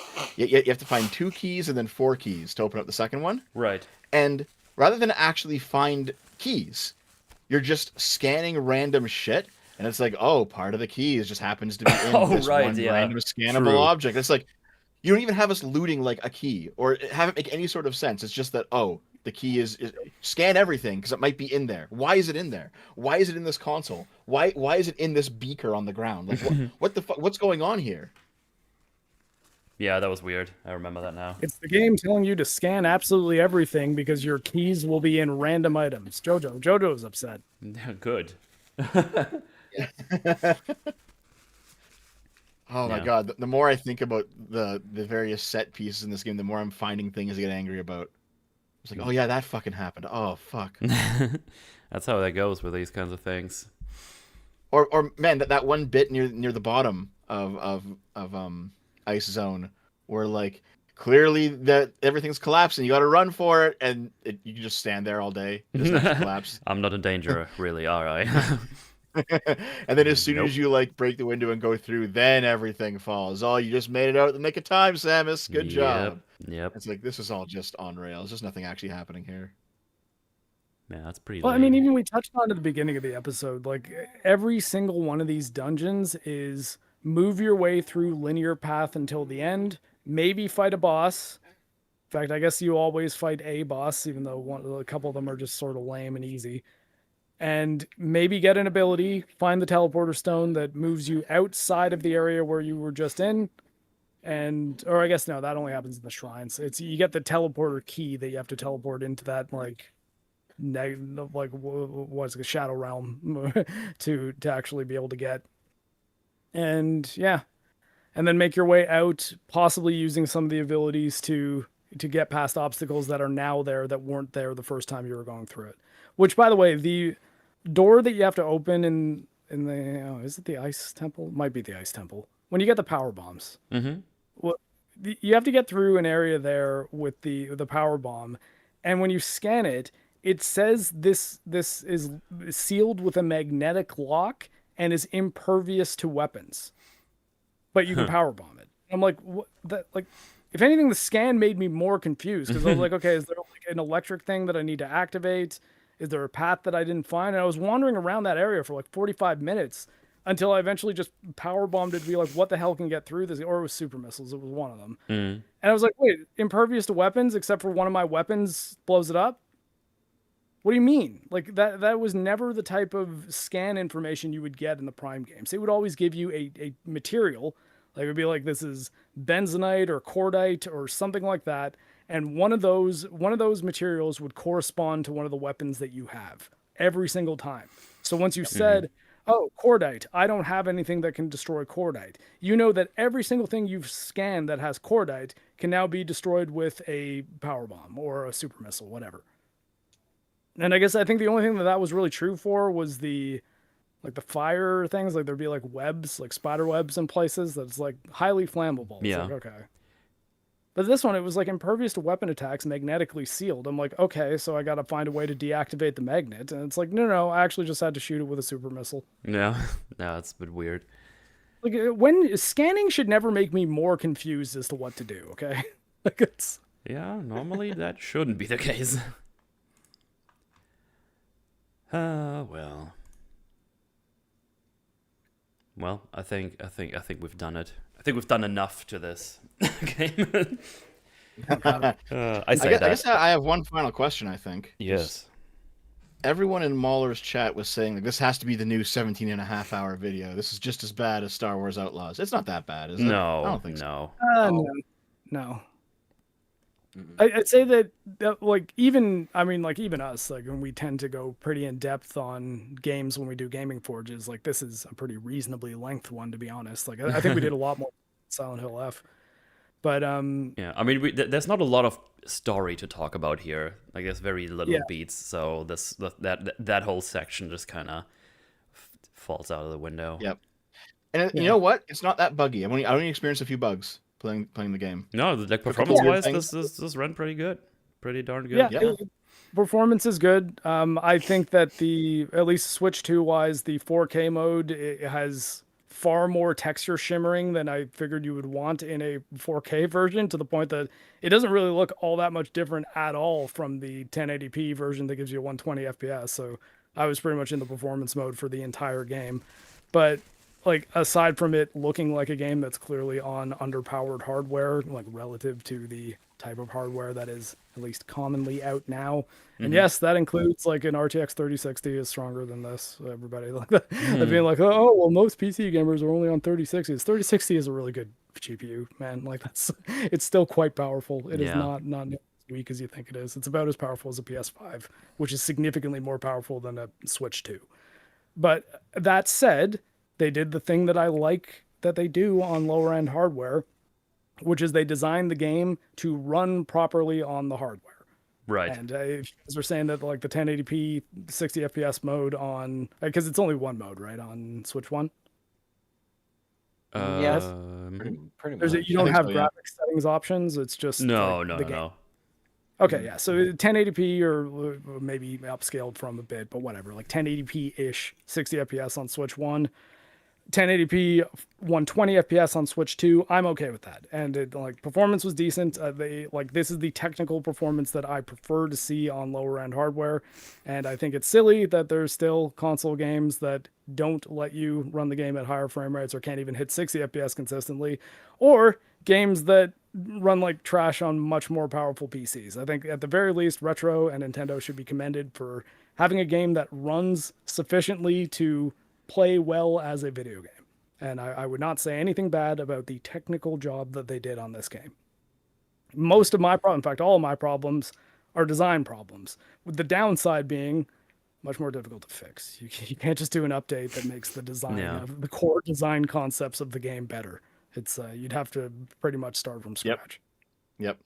In fact, I think I was in a call with Fringy maybe last week or something, and we were having this exact discussion, and I was like, listen, when it comes to Star Wars Outlaws, you can clearly see they wanted to do significantly more than they actually ended up doing. They had all these plans, and none of them worked out, and the game was a fucking buggy, unfinished mess. But like they had this vision that was just completely unfinished. Meanwhile, you look at this game, and this game is not a buggy, unfinished mess. This game, it seems like it was largely meant to be the way that it is, because all the pieces do kind of fit together. It's just that the puzzle they're making is not really that appealing of a puzzle. So, which of the two is the greater sin? Is it to have this huge vision and to be really passionate about your project and to want to make this big thing and then fail spectacularly, or is it to just shoot for mediocrity and then succeed at being mediocre? Shoot for mediocre, succeed at being mediocre every time. I'm not even. I will take a functional game that is not trying anything too crazy, that works and plays generally pretty well, and I may or may not like the design concepts in it, but at the very least it's functional, over a game that wanted to do a whole bunch of shit but is flat out broken every time. So you think functional but mediocre and kind of disappointing is worse than like a nightmare? Yes. A nightmare that had a good plan but just failed in every way. I mean, most of our lives are functional and mediocre, and most of our nightmares generally be awake in a mediocre existence than asleep in a nightmare. Like, I don't think that's really a hot take. I think I largely agree with you on that. Yeah. Which is why, by the way, this game is ultimately a better game than Star Wars Outlaws, even though it's not a good game at all. No. Yeah, and I think though that's like it's one of those things that it's almost like not a valuable point of comparison because it's like no game should be like Star Wars Outlaws. There are games that should be like Metroid Prime 4 but better, and like they succeeded in making a thing, and I'm not crazy about that thing, but at the same time I wouldn't be like this game is broken and unplayable. It's like no, I at least understand the people who love this game enjoying playing it while they're playing it. I get it. I get how they got there. It's not like, wait, what are you even saying? Like, there's no way that this is like a 7 out of 10 game, like the way people called Outlaws a 7 out of 10, right? Like, it's like, no, that game's broken.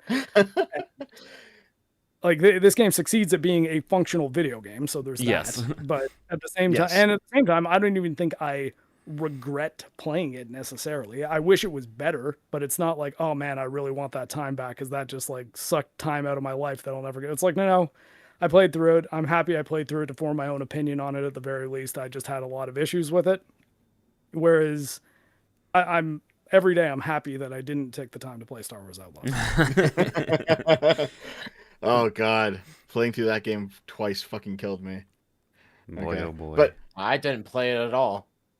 Lucky you, man. I knew Lucky it was a bad game.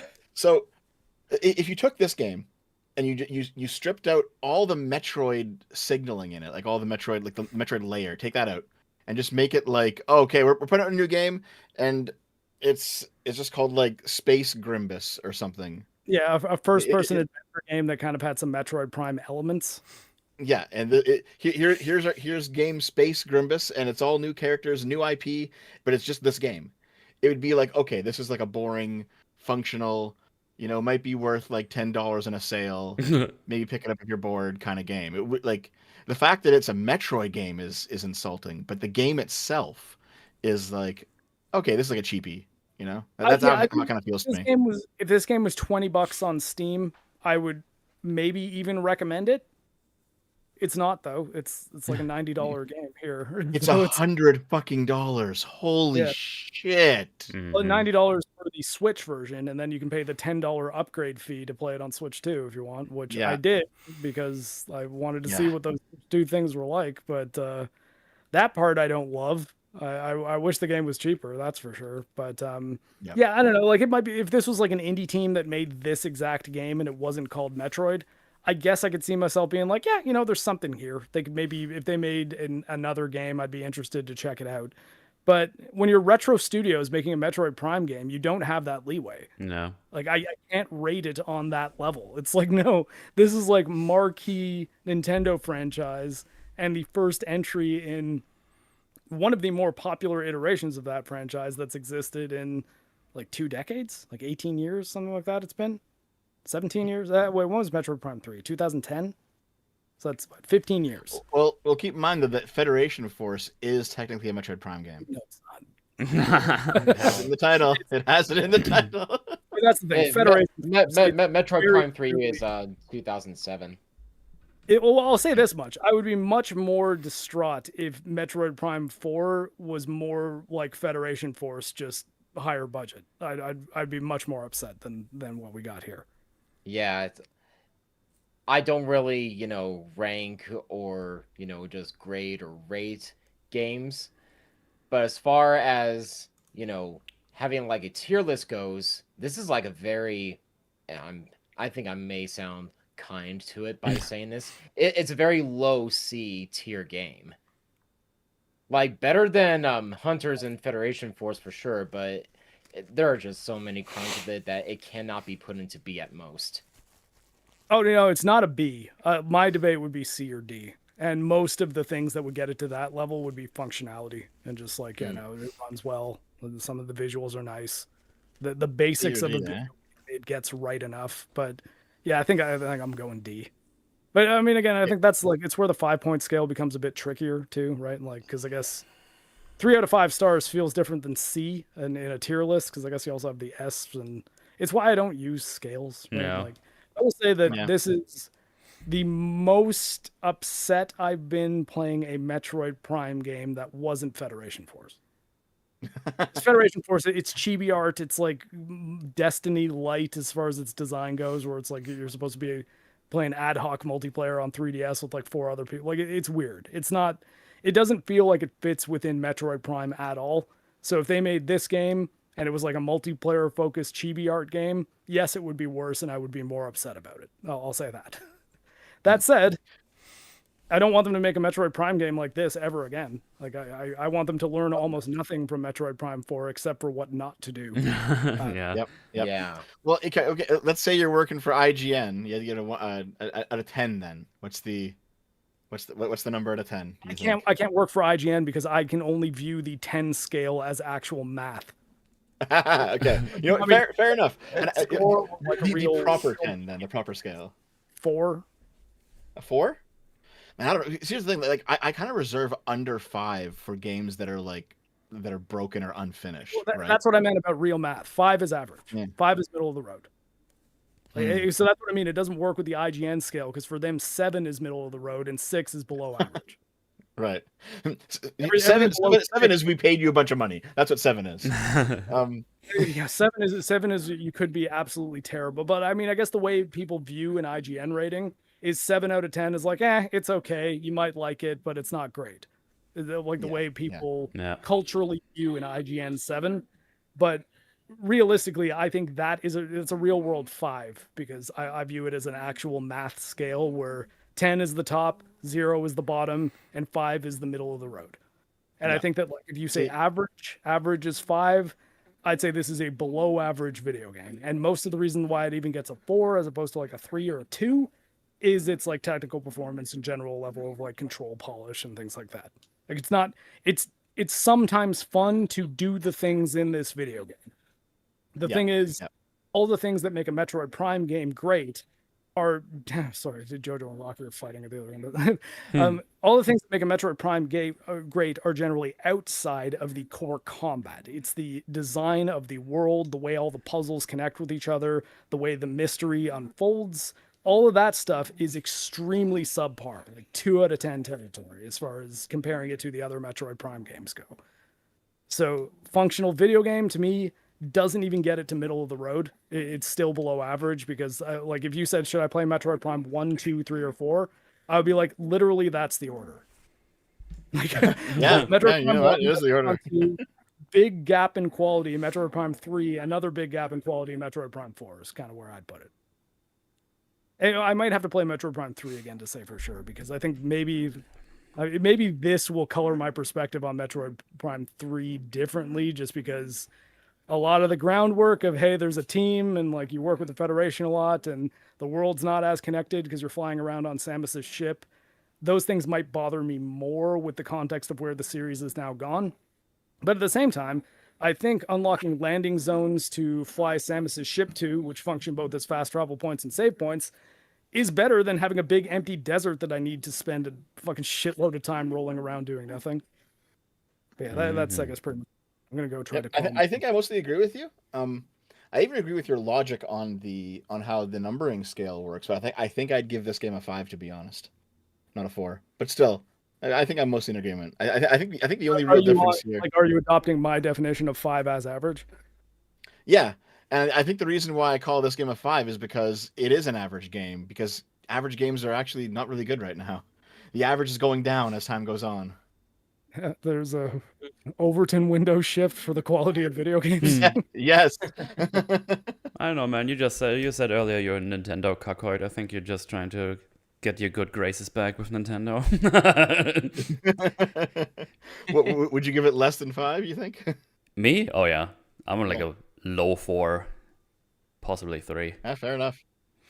It's 4. From my gut feeling. Yeah, I mean, I think I could be talked down to 3. I don't think I could be talked up to 5.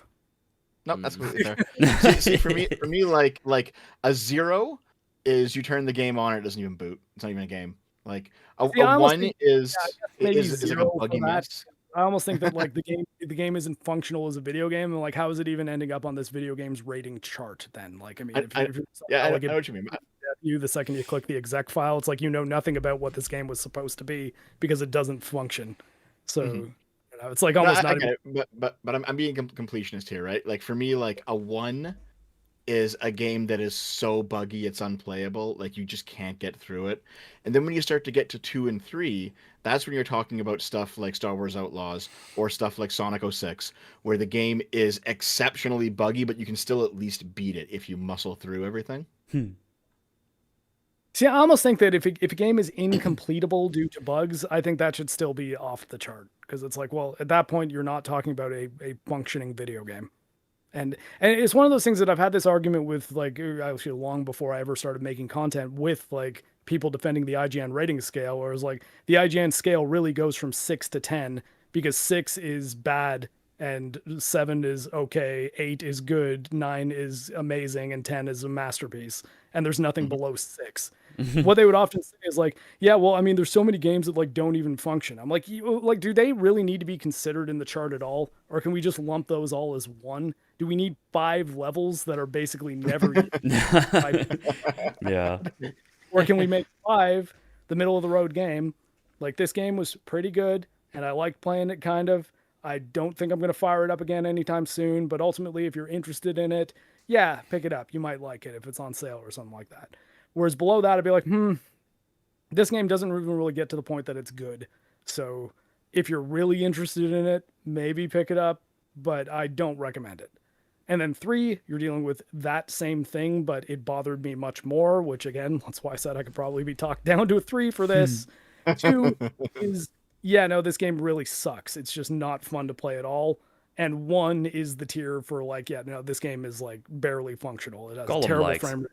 10 frame. Yeah, Gollum Gollum. Like 0 would be like, if I'm going to put 0 on the chart, 0 would be like, this game doesn't even fire up. Like, it doesn't even rate. It's like, it doesn't hit the chart because it is not a video game. I can't even rate it because I don't know what's happening in there. Exactly. No, I think we mostly agree. Like we're mostly in alignment here on this. I think. Yeah. Maybe like I'm not gonna sit here and be like, yes, I am a true Nintendo cuck. This is a 10 out of 10. No, dude, this game fucking sucks. This is a terrible game. If you're still trying to rate the game honestly, and you're like the actual type of Nintendo cuck that just wants everything they make to be good, I think those are the people that are saying 7.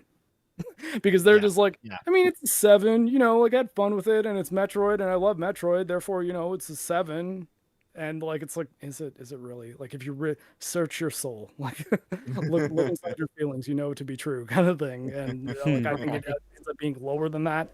And I think that if you are one of the people that are saying this is an 8 out of 10, 9 out of 10, 10 out of 10 game, whatever your math scale is, you don't know the Metroid franchise. And I'm not saying you're a tourist. I'm saying you might have played all the games. You might have played them all a bunch of times. I think you don't understand what makes those games special.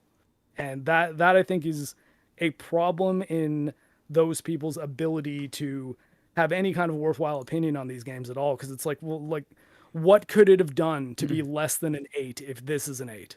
What is the thing that would have made it a 7 or a 6 or a 5? Yeah.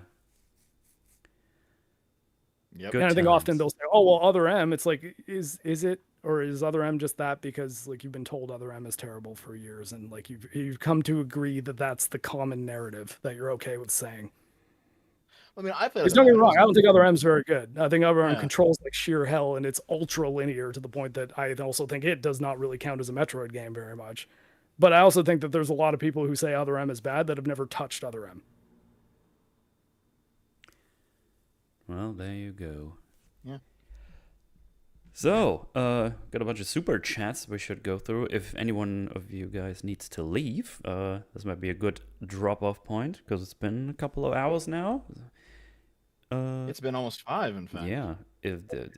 Obviously, you're free to stay around. I'm just offering the opportunity right now, so...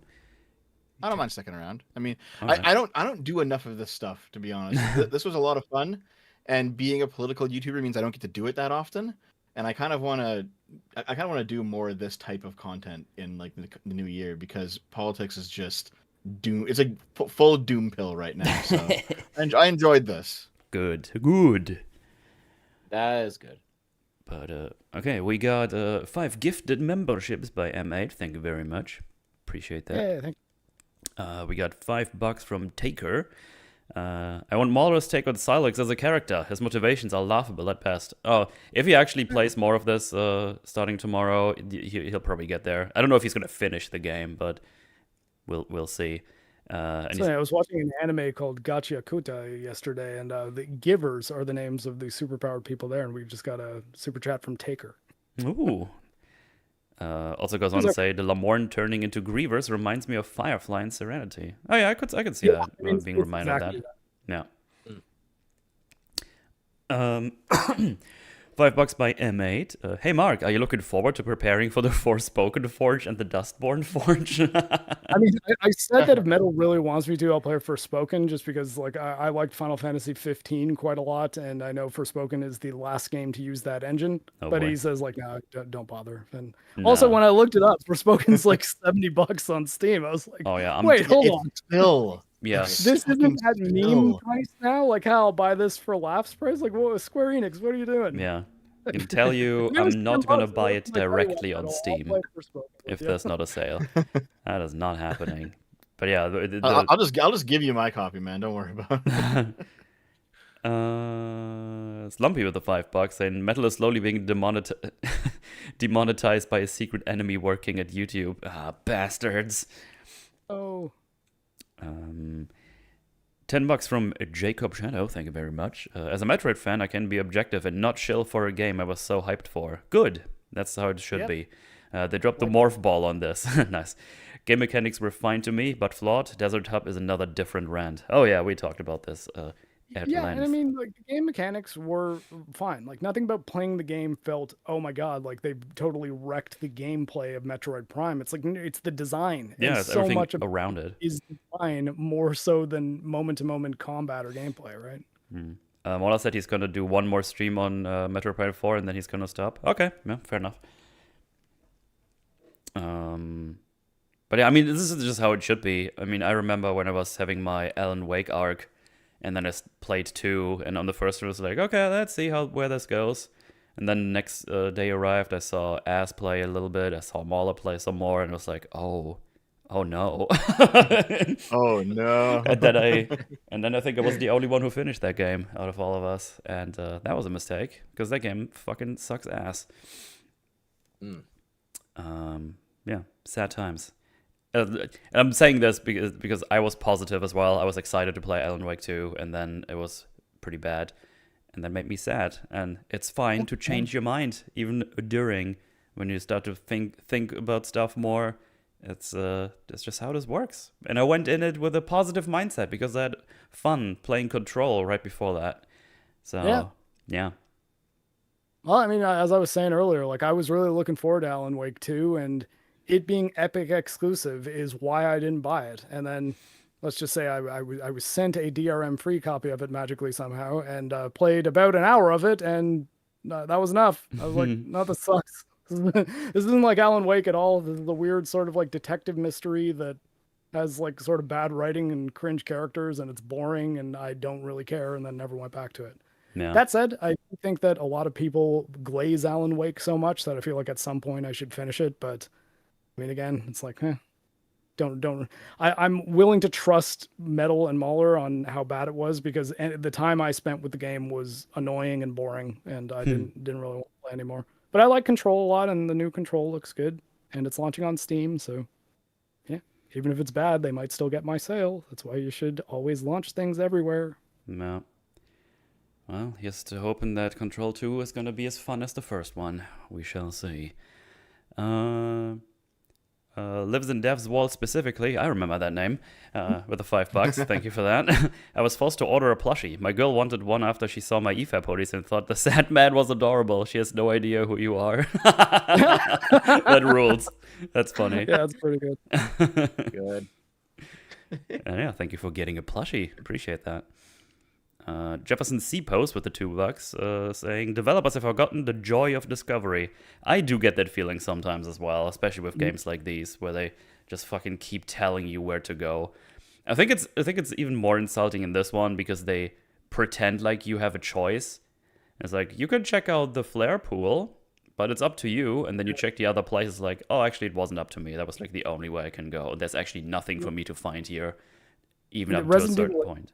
same thing, where it's like, oh, there's these 3 bosses that you have to go fight that are all hubbed off from this different direction. Which one do you want to go to? Mm. Oh, this door is locked. Oh, this door is locked. I guess you're going to this one. Yeah. It's like, why do that? Like, why even have it seem like I can just do these in any order and do whatever I want?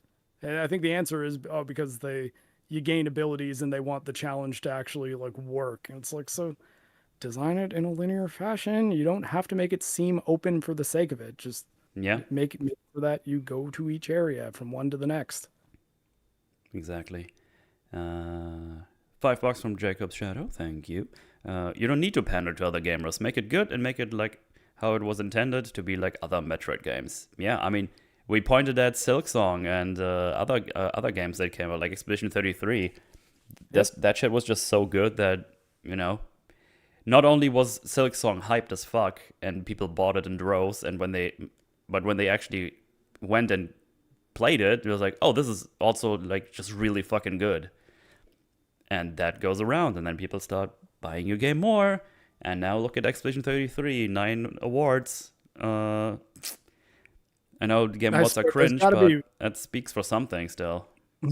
There's got to be people at Square Enix that are like, fuck, we could have just made a turn-based Final Fantasy game this whole time, and it might have been the biggest game of the year. Yeah. I did a video on that like last year or something. Just there was this push within Square Enix to move away from turn-based after the success of the Final Fantasy VII movie, Advent Children. It was Advent Children, right? Yes. Yep. And they were like, Advent Children was the Final Fantasy VII one. The first one was Spirits Within. Oh, that's true. Yeah. That was the Ming Na Wen one that was like a standalone thing. Yeah, but I'm talking about the Final Fantasy VII movie though. Is that after the 7 movie? Oh, okay. There was somebody at Square was like, I want to basically stop doing.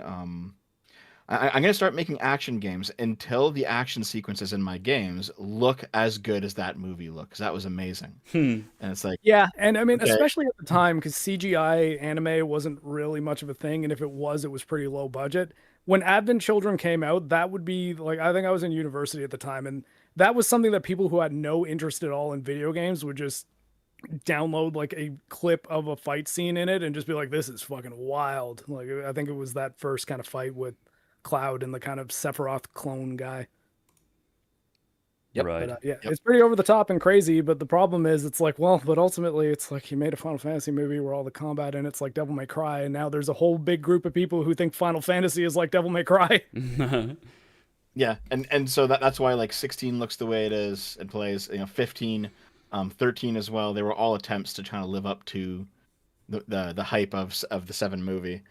And 13's a weird one though. I've only played a bit of 13 so far because I've been on kind of a Final Fantasy historical journey as of late, and I played about 2 hours of 13, and I don't like that combat system. I'll say that much. It is not real time though. It's like almost not even turn-based. It's you kind of give them vague commands and then they kind of just happen eventually. It's strange. I know exactly what you mean. But basically, like there was the shift within Square Enix, and also part of it was because, like, I don't know if you guys remember this, but during the 2000s there was a lot of hostility towards JRPGs in the Western market, like in the English-speaking market. There was just like lots of hate, quote, right? Like the Phil Fish quote. You guys don't know how to make games anymore. Where like Western game development is crushing you guys, and it's because you're old. Essentially, yeah. Oh, that boomer to all of Japanese game development. Yeah, and then where are you now, Phil Fish? You're fucking gone. You haven't made a game in 10 years. Actually, the reason that quote was fresh in my head is I think Gamer from Mars just made a video on him. Yeah, I think he did too. Fuck Phil Fish, man. Phil Fish actually sent me a DMCA back in 2014. That's not shocking. Yeah, he's a piece of shit. Be like, oh, that's the one I read. $2 from Schnitzel Rad, huh? Schnitzel. Dev made his best friend suffer through most of it. Through what? Was that? This game. Yeah, Dave and I played it together. Oh, okay. Okay. I thought this was like a completely different game to talk about. Okay, yeah. Well, get wrecked. Nope. That's the problem with us doing the super chats at the end. Sometimes if it's like a game someone does a super chat with no context, we have to guess what they're talking about. Yeah. Usually when I stream on my channel, like I'm playing games, I'm usually doing it with Dave or with Naomi. But like Yeah. usually it's like we're doing it together, you know. Nice. That's fun. Now we're coming to the J Mac train here. First, his own membership, 50 gifted memberships. Thank you very Thank much. you so much, J-Mac. Holy And hell. also $20 before that, saying all is complaining, yet no mention on the fact the game has vagina doors. Vagina doors!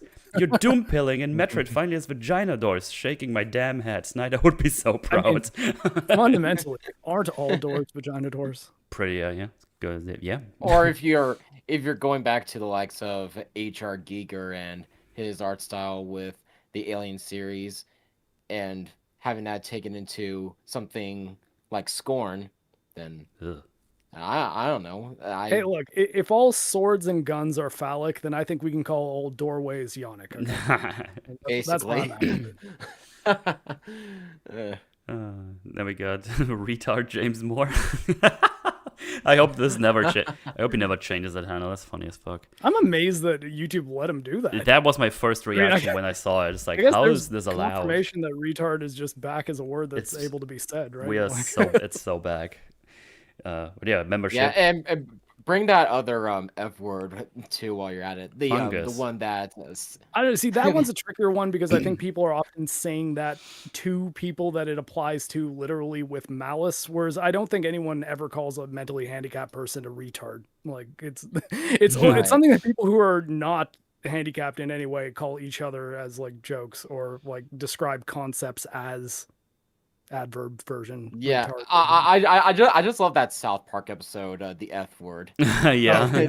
Harley Davidson drivers. Yep. Yeah, the Harley riders.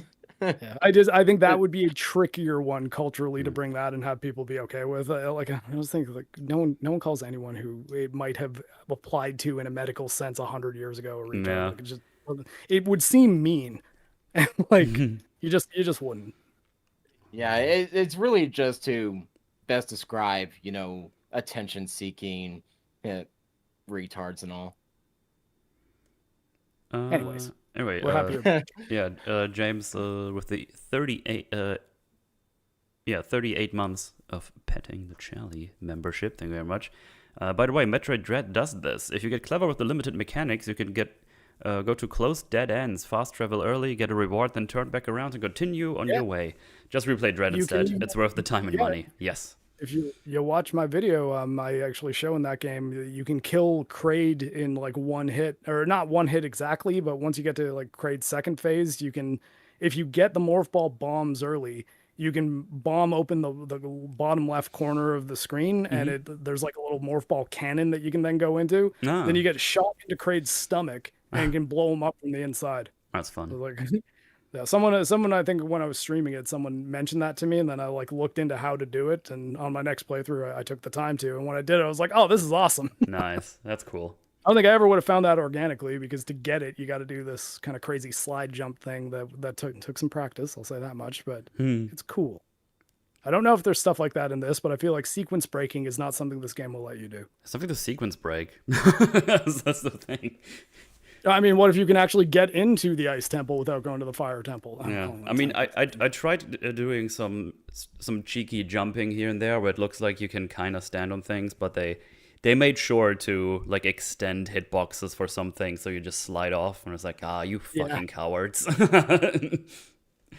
Yeah, I think it's actually outside the fire dungeon. There's like a boost thing, because you scan the areas, then there's like a psychic jump pad thing that you can get up, but then there's like a ball boost on the other side. That's exactly that's the one I was thinking of as well. Yeah, I tried that too. It seems like there's an archway that it's like there's no reason why Samus should not be able to stand on this. Yep. And the game is just being like, nope, you'll not be doing that right now. We can't have you getting this missile upgrade early. Yeah. Fuck off. So dumb. Another $5 from J Mac. Thank you very much. The proper way to write starstruck soldiers is how they did in Iron Man. Yes. Yeah. Yes. That's good shit. That is good stuff. Slumpy with the $5. Did you guys ever play the Lord of Shadow Castlevania games? I think Patrick Stewart voiced Death in the first one.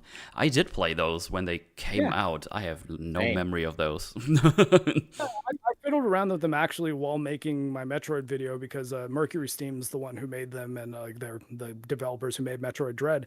I believe it is Robert Carlyle of 28 Weeks Later who plays. I don't know, do they call him Dracula in the game right off the bat? Gabriel Belmont, but yeah, he does become Dracula. I was about to be like, he's Dracula though. So like, I think of him as Dracula now. I was like, did he have a name? Was he a Belmont? I guess he was. Yep.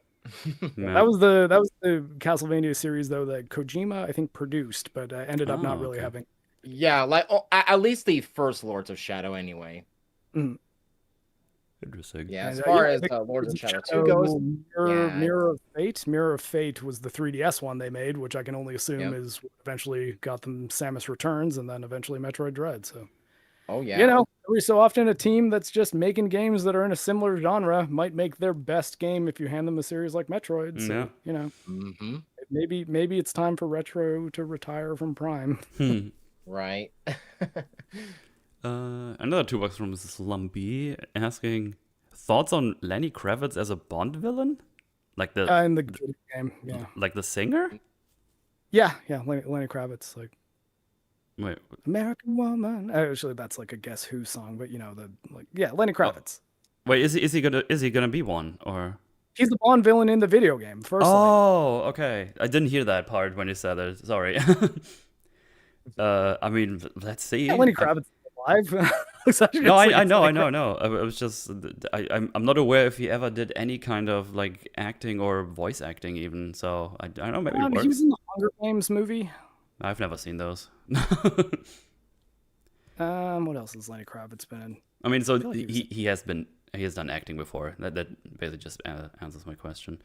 But we'll see. I don't know. Maybe he's gonna do well. I have no idea. I guess my big question was like, is he doing the Bond song for this one? Like, because I feel like it would be a waste if they didn't have one. But Yeah. I guess we'll see. We still haven't decided whether or not we're going to do a Forge on that game, but it's one of the big games of next year that actually has a release date. So when we were talking about That's planning, true, yeah. it came up, but I don't think either Metal and I are like super pumped for it. So I don't know. I wouldn't mind Well, checking maybe it out. I don't know how passionate I will be about that game. I don't know. We'll see. I kind of want to play a lot of weird games next year. I want to give Fear and Hunger another try because I've just recently watched a 7-hour video about that because someone released it. I think the channel's called Dogma and released like a 7-hour video about it. It's like, ooh, more Fear and Hunger content because I like watching content about it, but I didn't really enjoy playing it that much. I never really got super into it, but I kind of want to give it another try. But with the streaming mod where it just censors things so you don't just get banned from YouTube immediately because it's a little bit graphic, those games. I guess I don't know. After playing Pragmata, that one's kind of weird, and I actually wouldn't mind doing a Forge on that one. Having an excuse to Okay, play but it. I don't mean this kind of weird. I mean more like the weird where it just kind of goes Obscure. off the rails and maybe a bit more dark. Like I've seen videos about the Lisa games. Like one of those is apparently really good, and some of the fan-made ones are also pretty good. So I'm kind of interested in those. I'm definitely going to play Look Outside next year. That's definitely happening. I'm very much looking forward to that. So I don't know. It kind of depends how much time I have, but I kind of want to check out some more weird games. I find them more interesting to check out than most of the AAA stuff. Lisa's actually really good. It's a really good game. It's old now. It's over 10 years old at this point. I think it's a from really like good game. 2012 or something. Yeah. I've seen Yeah. some videos about it. It's like, oh, this looks kind of cool. Like the ideas sound cool. So yeah, I don't know. There's some wacko games out there I want to check out. I think Lisa was really the big game that brought RPG making into basically out of the realm of hobbyists and into a place you can actually make money off of it because it was it was sold on Steam and it's making money. It's like, wow, awesome. Yeah, it's good stuff. Yeah, we'll see how it goes. I also need to finish Darkwood finally. I've started that like Halloween 2 years ago, and both Halloweens it was a Silent Hill game that took away all the time for Spookyween because those games are fucking long as shit. Yeah. Let's see. Adrian with the $2. Place called Chrono Tower, but no time travel? Yeah, apparently not. It's more like dimension hopping or That's the thing. It's not even clear. Maybe. Yeah, maybe. We don't know. It's a bit weird. Definitely no time traveling. I'm pretty sure of that. But, yeah, I don't know. It's a big sundial, I guess. It's smack dab in the middle of a desert. There's no day and night cycle. No.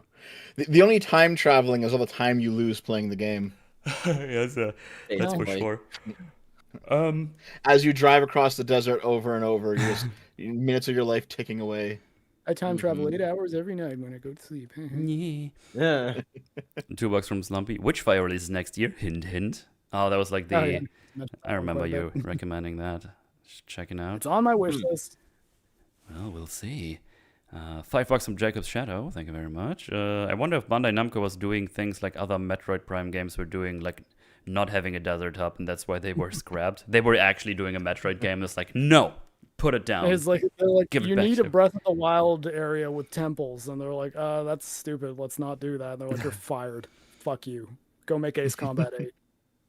Jesus. Which, by the way, Yeah. I'm happy they're making Ace Combat 8. And another $5 from Lives and Devs, Walt specifically. Weird Dark Game. Highly recommend Pathologic 2 for that genre. I've seen Mendo's videos on the Pathologic games. They seem kind of fun and interesting and weird. Going drunk Apparently and there's- blind. I'm not completely blind to those games. As I just said, I watched the videos of those. I never played them myself, but they might be fun to check out. There's no reason to play the classic Pathologic. Ooh, interesting. Finish Dark so you can play I've Dark not World 2. played it. Yes. And that we caught up on the super chatteroonies. Thank you very much, Hooray. everyone. Everybody. Great. Appreciate Thank it. you. Awesome.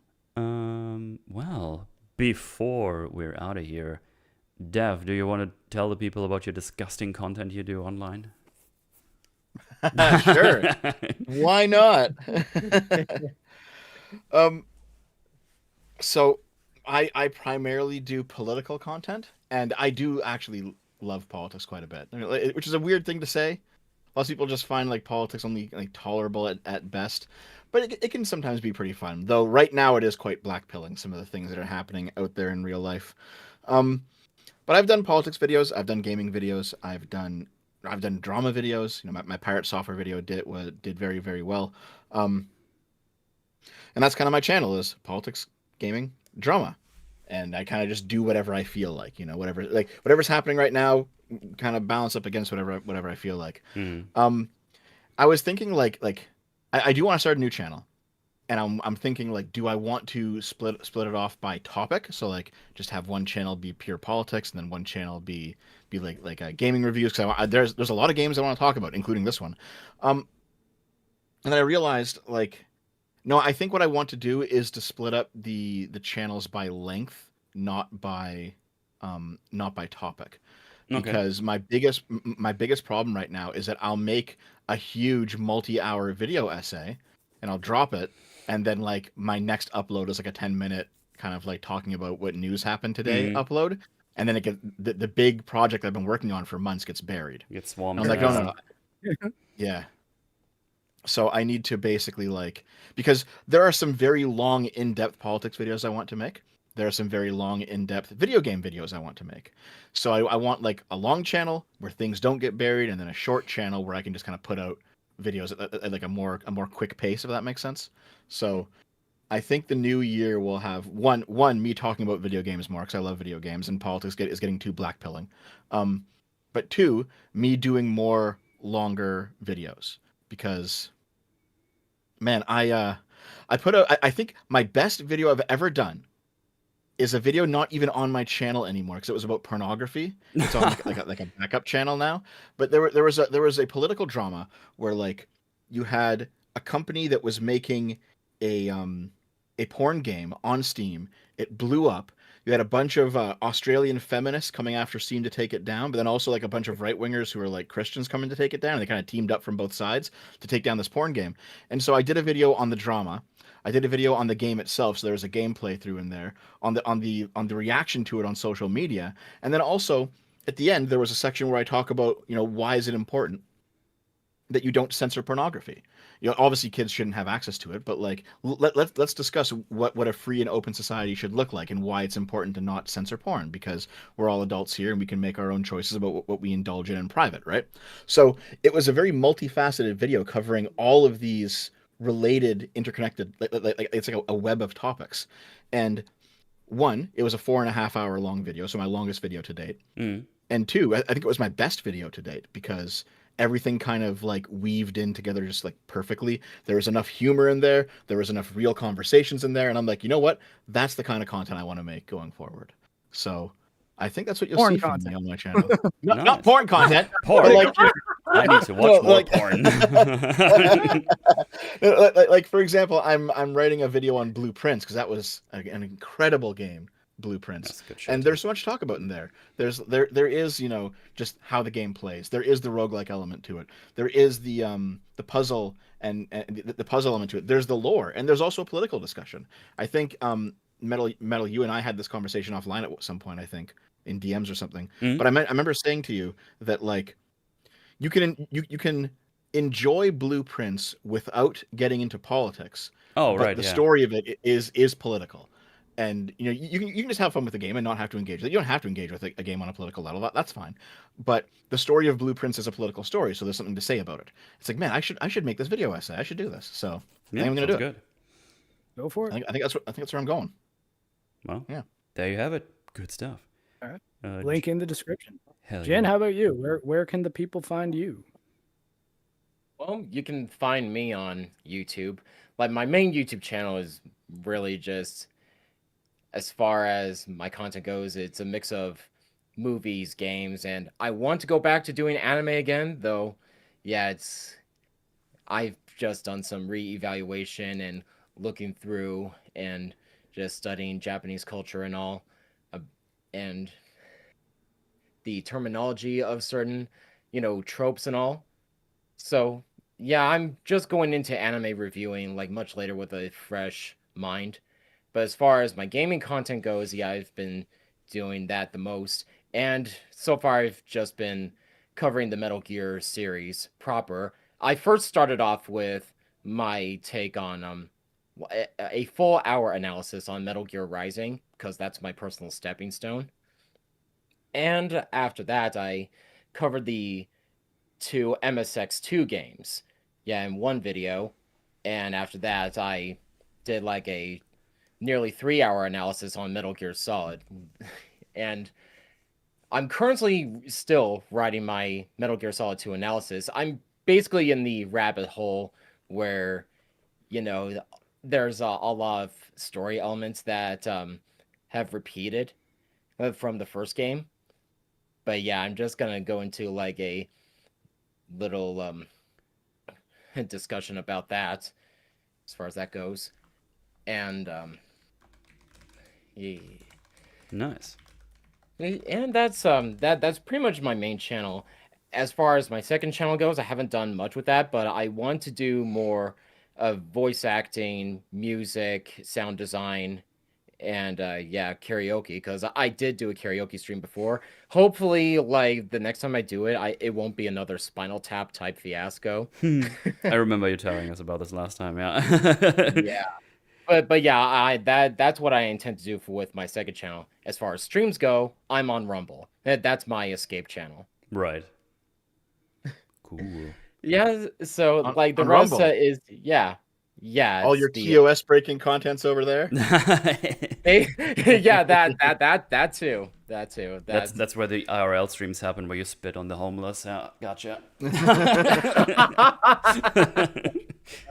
But yeah, like the rest, like Twitter and Minds and such, I'm not really functional on Minds that much as I am on Twitter. But yeah, you can just find my socials on a link tree. Good. Well, there you have it.